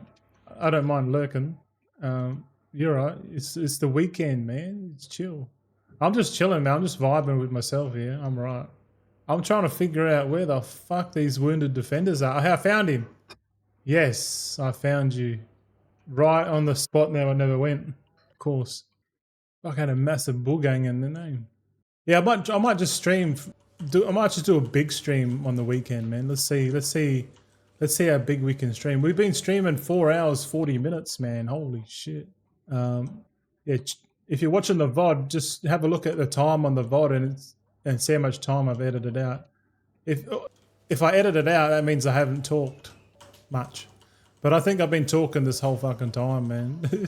I'm learning. I'm honing my skills of talking for living. Hello. Okay, let's hand this fucking quest in. Back to Owena.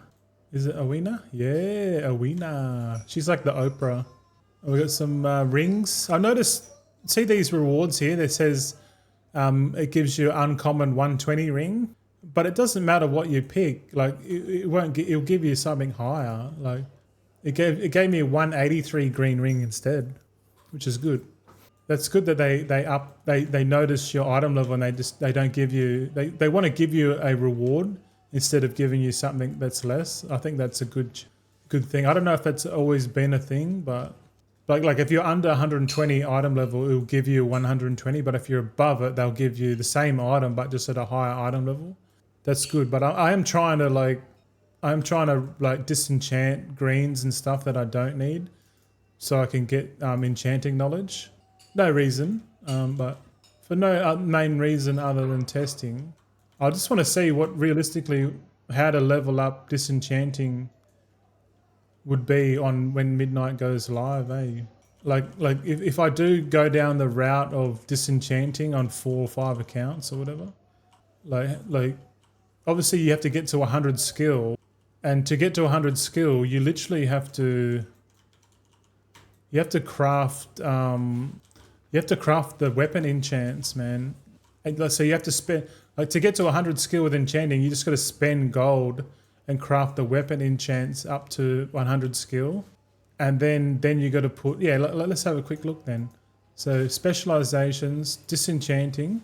So disenchanting delegate, if we go the disenchanting route, and there's a high chance we go into dust deliverer, which is the uncommon one. It's a 60 points, so that you need 60 points. You need 30 points here, plus another 30. So if we use our brain here a little bit, we go, because I know there's, so it's negative 60, right? We're going to get 24 points from the treasures once we find all those. And then we're going to get a bunch of first craft bonuses. That might be like, I don't know, 12.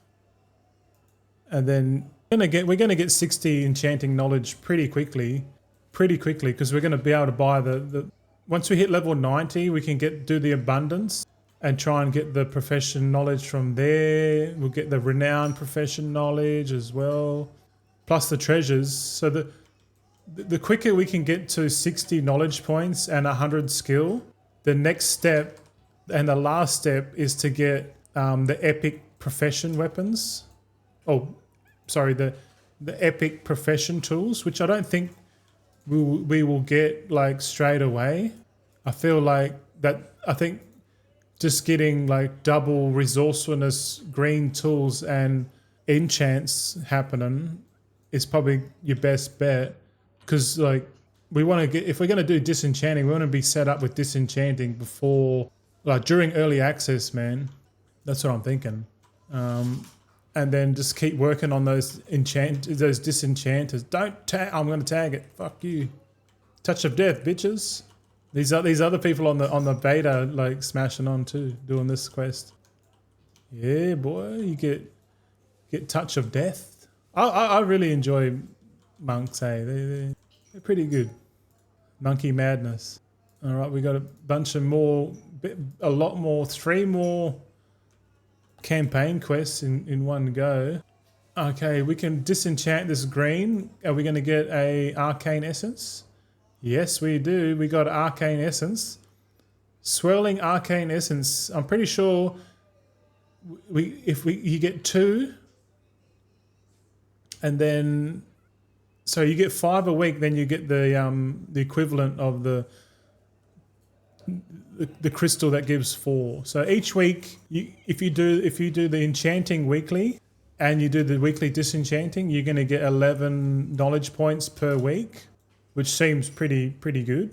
I feel like 11 knowledge points a week is good. Ooh, what's this? We got Fallacian Essence of the Fair. Ooh. A boisterous mote of energy used by scribes to craft Dark Moon oddities. Can be bought and sold on the auction house. So we got our first Fallacian Essence of the Fair. This is This would be worth gold. This one here. What else do we get? Earthy garnish. Oh yeah, we got crafting reagent. So we're collecting stuff here. Super interesting here. See you next time. I'm gonna head off. No worries, Scope. Cheers for lurking around. Saying g'day. Oh, that's right. You didn't say g'day. You just lurking. That's all right. Have a good weekend, mate.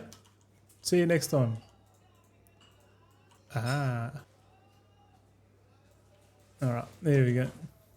So really, we're just really questing. What you eating? Are you eating the same? You got pork crackle.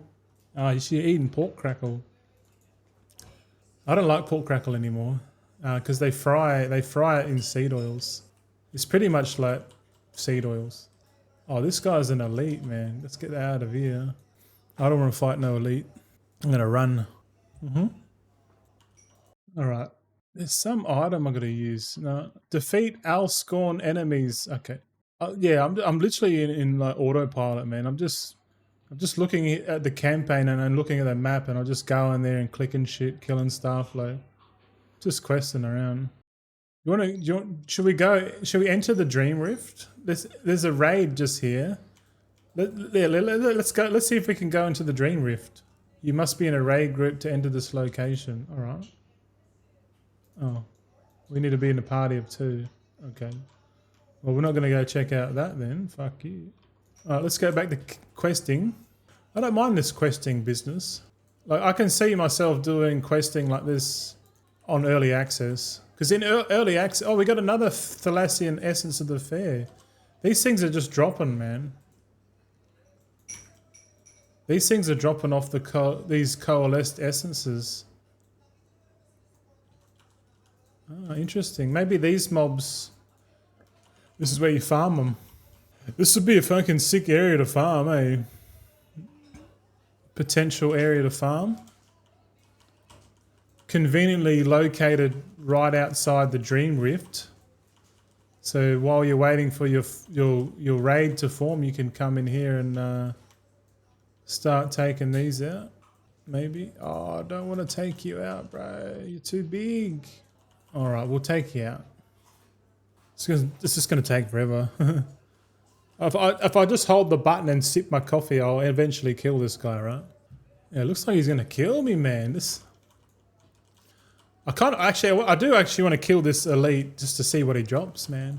If this guy drops another Thalassian thing, man, then you know where we're going, boys. We're going to be farming this area right here. Boom! Touch of Death comes in hot every time. Every time, brother. Every time, yeah. Alright, we're moving on. We got to go back to this Amarak dude. Amarai. Oh, I've got 3 campaign quests to hand in. This is going to be pretty juicy experience. Will we hit level 89? Boom! Level 89. Let's go. 1 more level, man. 1 more level. We got additional talent points. Nice. We finished up Shadow Pan Tree. Nice. What else we got here? We go down this cave a bit more and suss it out. Oh yes, we will. Lured manifestation slain. Okay. Well, we're not luring him. We're just going to straight up take him out. It's like a 3-headed. It's like a 3-headed. It's got a picture of it's a lion head, a duck head. Like, this thing looks crazy looking, man. It's like a chimera. 3-headed chimera animal or something. A manifestation. Yeah, it's going to be fun. Like I can't wait to do, this might sound a bit silly, but I can't wait to do shitloads of patron orders, man. I fucking love patron orders. I just hope that the guy, or Florian is the guy who does Craft Sim. I hope he can spend a little bit of time to get Craft Sim up and running straight away. I'll flick him some money this time around, eh? Like I'll flick him some money, and because I'm gonna get so much value out of that there, for sure, man. And like in the meantime, we'll have to use no mats, no make, or just full do full on just do the what do you call it? Like the manual approach, which is it's just gonna take a little bit more time to do it. That's all. It's not that bad. Very nice, sweetheart. It's very tasty. Mmm. Yum. That's caldereta without I don't know. Worcestershire, eh? It has? Okay. That's probably why it tastes so good. I love it. Oh my god. Wow. Why is food so good, man? Why does food taste so good? All right, we're going to fly over to the west side of the root lands. We're going to go and get a root. No, we haven't been over this side yet. Oh look, there's a dragon thing right here. Oh, we'll collect that. Ooh yeah, a sky riding glyph. I miss the days when it was dragon riding. We got RP. We got time to eat. Fuck yeah. All right, let's get back into it, eh? We are now entering hour 5 of the stream. Thanks for hanging with us today on your Saturday, the 6th of December. Christmas is nearly coming. A bit excited. Anyone else excited for the festive season? I'm excited. I'm excited for Avatar, to be honest. So in less than 2 weeks' time, we're going to go Avatar. And this one here too, Swanner. Thank you. Thank you very much. Now I'm going to go into a coma, food coma. Right, what do we... I'm still trying to understand where everything is. Like, this zone's pretty cool looking, I'm not going to lie. Like, this is like worth another screenshot right here. Let's get another screenshot. Look at this screenshot, man. It's good. I think this is like another deal. Like, this area's got like underground vibes, yeah. There's like underground stuff. Like it's a little bit difficult to try and figure out what's above and what's below ground. But I guess in all honesty, I'll be using Zygors for sure. Campaign only. Let's go. Pump it. Campaign only. Yep. I'll probably do the campaign only, get to level 90 and then do all the weekly activity stuff. And then we start leveling up, another alt, because we want to get 5. We might as well level up our 5 enchanters straight up. If we do finally decide to go with enchanting for launch, we're gonna have to level up 5 enchanters to max level first. And if we do that, and we get them all to level 90, we'll get the 25% bonus experience, which goes out on the warband. Which is good. So I guess the first step would be to I wonder if all my characters are going to be, if they're going to be enchanting, do they need to be blood elves? But I know being a blood elf is advantageous because you technically get more yield, but a cool Tyrian gives 2 enchanting knowledge. I'm fucking full, man. That feed filled me up big time, eh? Ooh. Oh. Hope I don't burst. I don't want to burst at the seams here. Or do I? Alright. Yeah, I'm just trying to think out loud, you know, like I know enchanting's gonna be short-lived because most people who can't take time off work and they have to work on the job, like, or they work from home, they're going to be disenchanting with the automatic button pressing and stuff like that. So they could sort of disenchant, shuffle while they're doing work on the side monitor, because that's probably good gold at the start of the expansion. But I'll try and do it, but I'll try and do it like with 5 accounts and try and make money that way, or make gold that way. Sorry, not money. That's one avenue. The other avenue is to like maybe do some cloth farming with 5 characters. Because the way I'm seeing it, like if I got 5 accounts, I've got to try and make gold using 5 accounts. So we can go the enchanting route. We've got tailoring, gathering cloth. Whether we do that, just run follower dungeons and then collect cloth and reset and do it again. I'm not sure. I need to test that actually. What else we got? We can do the dual gathering on 2 accounts. We could do gathering on 5 accounts. Lumber and ores and mineral and orbs, herbs and ores, otherwise known as whores. We'll get some whores going, and then, that requires more work because I've got to get a hive mind mount and all that kind of stuff. But the 5-man gathering kind of makes the most practical sense. At the same time, I kind of like the whole instant follow a dungeon cloth grind. That also appeals to me, but I've yet to test that. Or we can also test skinning in a 5-man group as well. We'll see if that works. Skinning might be a little bit of a sleeper, but I'm not sure. I don't think I'm going to do fishing. Heck, we can probably even do cooking, man. Like if we do cooking, that'd be cool. I've never done cooking before, so it might make total sense to do it. You never know. Okay, I got to ride the Hara'ti petal wing. Okay, what are we going to do? Drop bombs? We're dropping bombs. If we can find them. This area is kind of similar to the Eversong Woods area. This area looks pretty cool. This looks like a dungeon, to be honest. Is this one of the dungeons? It looks like a dungeon, this place, to be honest. Zelfe, adios, mate. Thanks for the advice. Get off to bed. Thanks, my friend. We'll see you next time, eh? Next Saturday. Come back next Saturday. Say hello. Or Wednesday. Wednesday or Saturday. Catch me live. If not, catch the VOD on YouTube. To be honest, I feel like if I put too much value into the VOD, people won't watch the stream. They'll just wait for the VOD. Which is probably true. Oh, yeah. No, will do. No worries, man. Try not to flick it too hard. Oh, we finished now. Okay. It's a little flying event. I like the little quests where you got to do like a little bombing run. I like those ones. Those point and shoot. I think officially this is the longest I've streamed for a while. Normally I cut it a bit short, but oh well. I'm feeling it.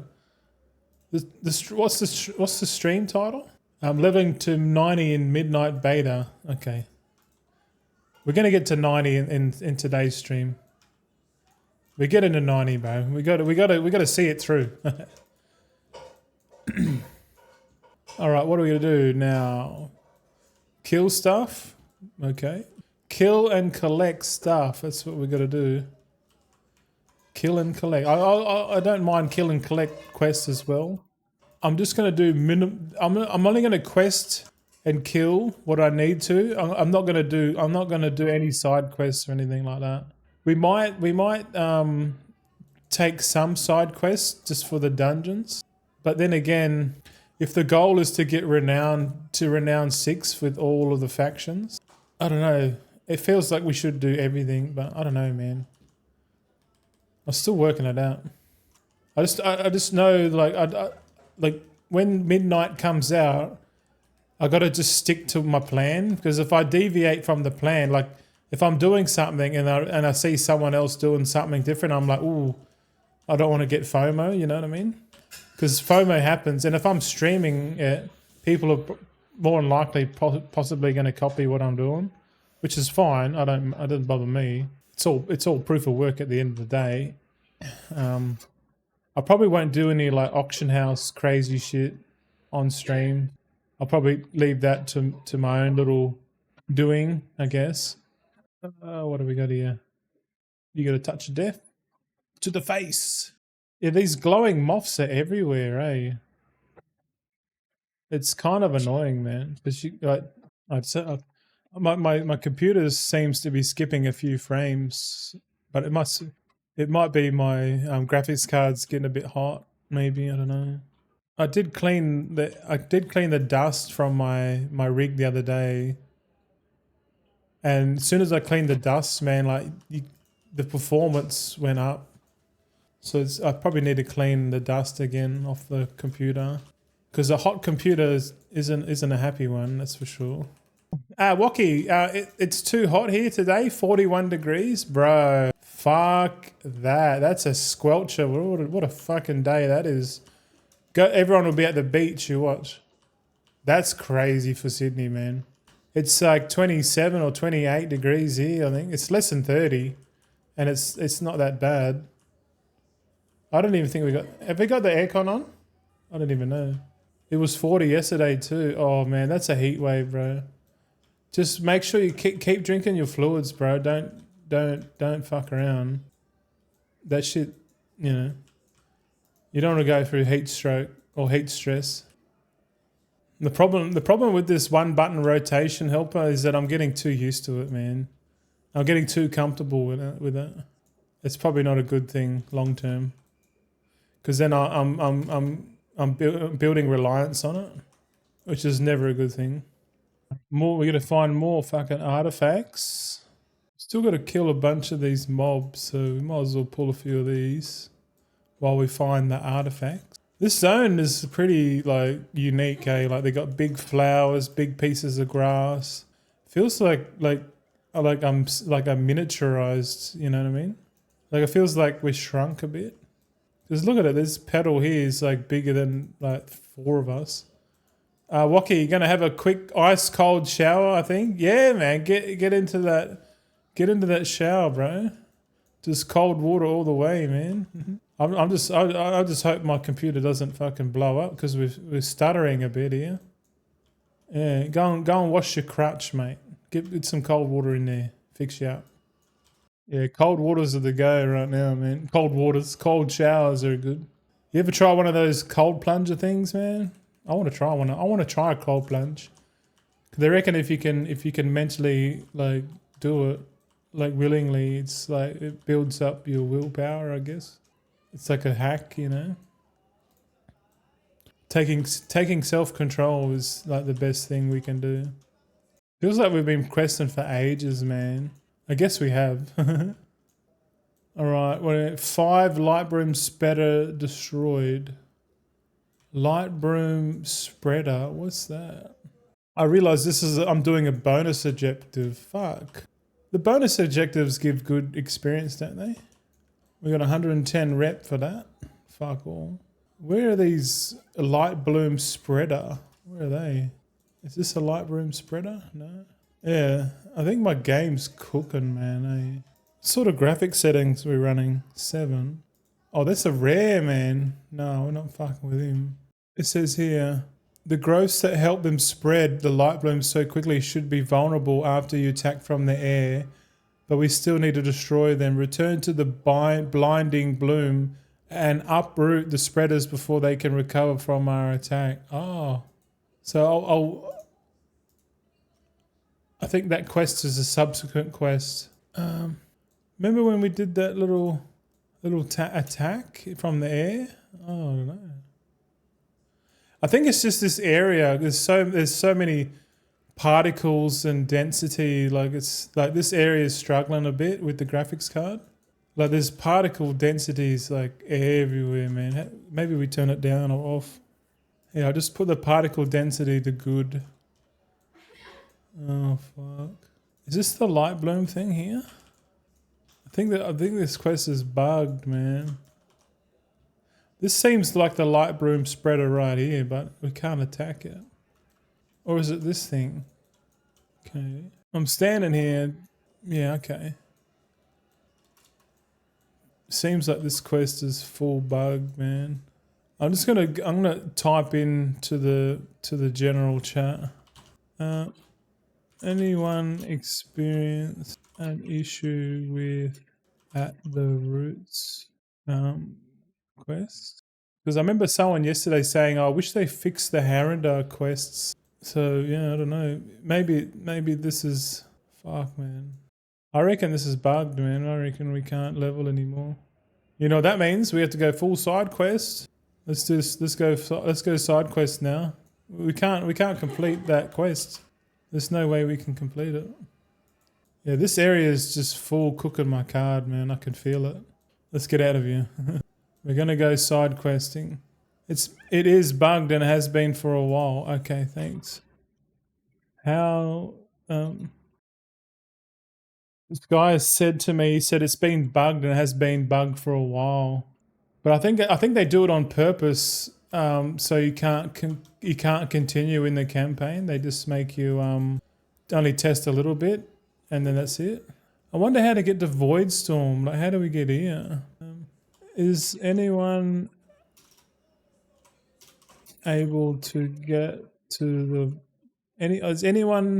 does anyone know how to get to the Voidstorm area at level 89 question mark? Maybe we get someone. Maybe someone's helpful enough. But we need to get to level 80, level 90, man. You can't end the stream till we're level 90. Or what? Okay, so it seems like I'm not the only one here. So I guess the only thing we can do is go full side quest, man. We might as well go side quest. We might find something interesting. I know if you go side questing, you end up like getting quests for like the dungeons and stuff. Yeah. So if we go for another 2 hours and a bit, that means we've been streaming for 8 hours. My music playlist is an 8-hour playlist. The one you're listening to now is an 8-hour liquid drum and bass mix that I got. So we do 8-hour streams on Saturday. Yeah. Fuck it. I got to get my practice in, man. Because when midnight goes, man, we're streaming all day. We got to go hard, man. I don't know where to go, man. Fucking side quests and shit. There's a quest here saying you strong. It's on the map. I don't know where to go. There's a delve in there. Where? The quest giver's around here somewhere. It says it's below me. It's directly below me. So here. Oh, it's inside this house. Fuck's sake. A pain in the ass. Just out of lols, I'll just sign up for a random midnight dungeon. We might get one. Alright, looks like we're going to pull all of this. Just keep spinning, man. Get it all. Yeah, that's enough. Pop cooldowns. Send it, boys. I do like Brewmaster Tank now. Now that I'm a bit used to it now. And I think I'm playing correctly, but I don't know, man. Well, it's a bit hard to tell because I'm not really dying. If I was in a dungeon and I was dying, I'd be like, oh, there's something wrong here. Like, I'm either pulling too much or the healer's not healing me, or, you know. Like, I feel like I can mitigate the damage fairly good. Like, obviously not the best. I lost the weak aura that shows you how much stagger you got. Because then, like, to be optimal, you just hit. I guess if you want to be optimal, you just want to hit the purifying brew when it hit just before it hits 2. See how it's got 2. Purifying brew has 2 stacks, 15-second recharge. So really, you should be pressing that every 15 seconds, regardless, to try and mitigate all the damage. Because that's what like the monks brewmaster tanks are really all about. Reducing the average damage taken through stagger and purifying brew and that. Like, it's a cool mechanic. I think like finding the average is a cool mechanic in anything. And like the fact that you can take like a shitload of damage, but it gets averaged out over 10 seconds is pretty wild, man. And like and if you like get like heaps of damage and you can see that when you press your purifying brew in accordance to the celestial brew, fuck, man, like your staggers, like you can like clear like 100% of the damage, man. Like it's fucking wild, bro. But you got to know when to hit that button at the right time, because if you just hit it on cooldown, you know, you're mitigating, but you're not being efficient with mitigating. It's kind of weird, man. But I like the gameplay, you know. Because you can see here, there's a buff here next to my map called the light stagger, and it says stagger remaining. You know, if I press purifying brew, it like literally gets rid of it, you know. So you got light stagger, then it goes yellow, and then red is like boom. You know, ideally you want to be hitting that when it's like red because it's going to clear the most amount of stagger. It's the only tank that has that mitigation. The rest are like armor and abilities and shit. I don't know. I'm rambling at this point. Fucking hell. This is what happens when you go full side quest, man. I'm pretty sure I've finished Zoloman. We haven't finished Harandar, but yeah. I guess I can level some more alts and I'll just get to the same point in the storyline if I'm just doing the campaign quest. Oh, we'll get a spar with the mushrooms now. Look at this. We'll take 2. Oh, we got a dungeon cube, boys. Hold on. Let's tank this dungeon. Notice there's no cooldown timer on it either. Or cooldown timer doesn't show up. Quick. Oh, Windrunner Spire. Let's go, bitches. Windrunner Spire. When it decides to load. All right, let's put the timer on. Let's see how long it takes to do Windrunner Spire. I did this the other day, and yeah, it was all right. I think you can choose to go left or right. This time we'll go left. All right, let me get some aggro on these mobs. You can see, have a look on the nameplate. See how they've got like a flame on them. If you don't have aggro on them, there's a massive flame on the target. Yeah, boy.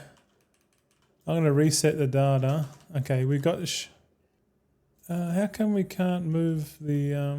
I think you got to move them out of the circle. Yeah. All right, we're gonna go left. So pull everything. These boys are pumping, man. This fucking hunter is doing 161k DPS. What? That's all right. We'll pull everything.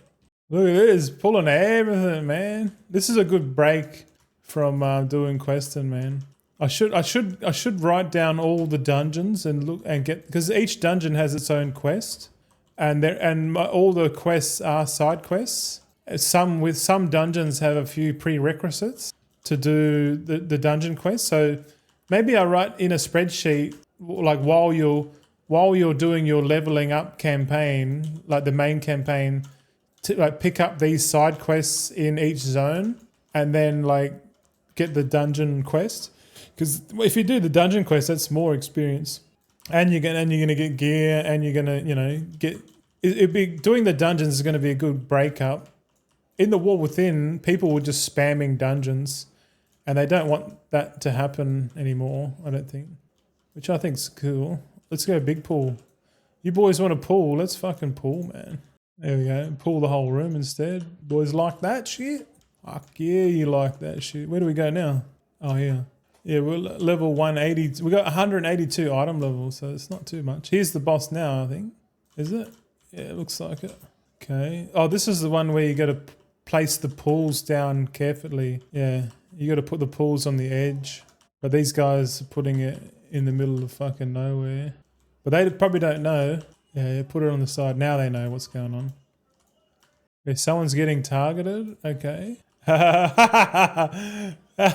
Okay, someone gets cleaved, kind of like Necrotic Wake. A third boss of Necrotic Wake. You know how they do like the little. He does the hook and he grabs. I think the tank's supposed to stand in between the boss and whoever gets grabbed. that warlock nearly died too because I let him get grabbed. Okay, so we did the left side, so it doesn't really matter which side you go to. You got to do both. Okay, let's pick up all of this. Leg sweep. Yeah, tanking's pretty chill, eh? Like all we have to do is just gather the mobs, put them close together, keep them still, let your group kill it, and then pull again. That's all you got to do, and just don't die. It's not that hard. Like, so I'll go into this room now and I'll spin, pick up these guys, and then I'll spin again. So I'm obviously gonna pick up this whole room here. Hopefully it's not too much hectic. And then yeah, try and get them stacked as possible. And then once they're stacked, just stay still. I can use like Ring of Peace to get the ones that are off to the side, get them in there quickly. Oh, here we go this way. Eh? Like I think a good tank can like pull a room, get it all stacked, and get it killed quick. Like if you're running around like a madman, it's okay. That one there we can keep going. Where do we go now? Downstairs. Like what I'm trying to say is you gotta get the kill zone. Like bring all the mobs to the kill zone, and then once they're in the kill zone, just keep them there, man. Because you got characters that are like putting down like earthquakes and shit. Like, and if you're like moving around like a madman, they're like earthquakes are just going like they're not getting full value, so it takes longer to kill. And if it takes longer to kill, like the overall dungeon just takes longer. So this one here, it makes sense to pull everything, because if you do it in like 2 pulls, it's just going to take twice as long. But obviously you got to know if your group can handle it. Clearly this group can handle it. This is just a normal dungeon. So if for anything, we could probably pull like multiple rooms if we really wanted to. But I don't want to go that hard.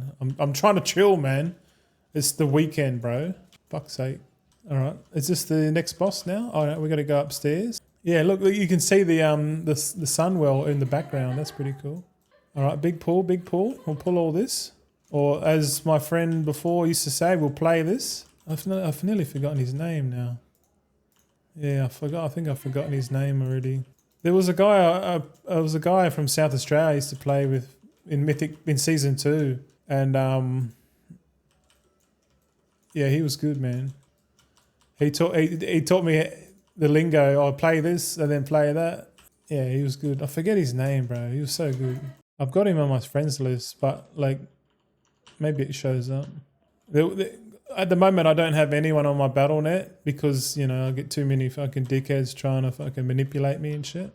So it's better for me not to have friends on my BattleNet. Plus, it will annoy so many fucking people having a concentration alt army and having a BattleNet account with that person, because it's like ding ding ding. I'm dummy strong. This guy's pumping, man. You're pumping, bro. He's only level 82, man, and this hunter's doing 50k DPS, man. The shaman's only doing 8,000. Warlock's doing 7.5. I reckon. What kind of? He's a Beastmaster. Let's have a look. Can we inspect him? No, we can't. But I was playing Beastmaster the other day on the beta, and fuck, it pumps, man. And like, there's no cooldown. There's nothing. You just hit one button rotation, off you go. I reckon Beastmaster Hunter is going to be pretty awesome for new players. I think they've done it on purpose. To make, because everyone's going to like pick Beastmaster because it's like, oh, this is easy. And it's easy and it's a lot of fun because you're doing so much damage. It's a good class to get people hooked on World of Warcraft. I'm pretty sure my first class was a hunter, man, in when I played Classic WoW in 2018 or 2019. I can't remember.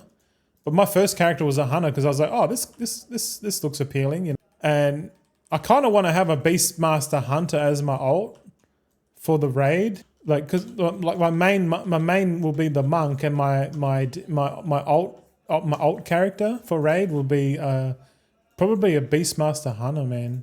Because then I'm like DPS only. I can't tank or heal. It's just DPS, straight DPS, man. I think I pulled too much there, maybe. It's a bit of a dog's breakfast, this pull. These special axe thrower, spectral axe thrower. You can't really. This is like these are the ones that you CC, man. CC and then kill these individually. Because they don't move, man. They don't move. So CC the axe throwers, and you go. All right, I'm learning. I'm just trying to think, like, if this was Mythic Plus, fuck, we would CC those mobs for sure. Like, and I can use paralysis. Hunters can like freezing trap. There's heaps of CC abilities. Warlocks can probably banish these. Maybe. They're undead. Maybe not. Oh, actually, no. Warlocks can now. I think banish does undead and demons now. Yeah, I think they changed it. I don't know. But yeah, I reckon they should bring more CC into the Mythic Plus, because that does, instead of just like pew-pewing, like it's more efficient to CC and then deal with the majority of the mobs. And like these spectral axe thrower, I'll just CC. Oh, can I CC you? Yeah, I can. All right. And now that this guy's last, we'll tank at him. Oh shit. Touch of Death. So this is the third boss, Commander Crowluck. What is he doing? being a bitch. Okay. If anything, we want to tank on the axe throwers. Or CC them. These mobs are going to be pain in the ass, man. Oh, yeah, boom. Yeah, it was not a bad boss. We got 4.5k experience. Will we hit level 90, boys? We got 1 bar, a little bit more than 1 bar to level 90, man. Can we do it? We're gonna end the stream on a win. Where do we go here? What's this? Is this the last boss? Yeah. Oh, yep, it is. The Restless Heart is the boss name. Okay. Okay, there's AoE shit going out on the floor. Dodge, dodge. What else we got here? There's a knockback, gust strike. So be on the wall. Don't get knocked into the arrows on the floor. Oh, maybe I keep him in the middle. Bullseye wind burst. What's this? Oh shit. All right. You got to jump over that. Oh man, everyone died then. Maybe I'm supposed to bring that guy into that AoE. I don't know. Fuck knows. Here's the knockback. Yeah, yeah. Boom. We got it. We got it. We got some decor, fellas. Settle down. Oh no, we got it. Oh no, we'll need on that shit. Oh, we got level 90 too. Our first level 90 on the level up realms. Or these aren't the level up realms. This is the normal realm. All right, let's keep going. Magis's Terrace unlocked. We got new talent points here. So that took like what, 17 minutes to complete? Didn't take long. All right, I'm going to leave the instance group there. Oh, we teleported out. So I guess what do? We're just going to hearth back to Dornagle. Dornagle? No, we're going back to Silvermoon. Fuck yeah. Silvermoon City. But yeah, the stream went for a little bit longer than I was planning on. It did take, we could have got to level 90 straight away, but we had a few side quests, a few tangents, a few fractals, squirrels, whatever you want to call it. We got distracted, but we did get there in the end, and that's what matters the most, getting to your goal. So I think that's going to conclude the stream for today. We're going to raid Met, so we're coming to you, Met. You know where we're going. And we'll see you on the next video I'm going to do will probably be on Tuesday, the weekly recap. We might do one on Monday for housing. I'm not sure yet. But yeah, stay tuned.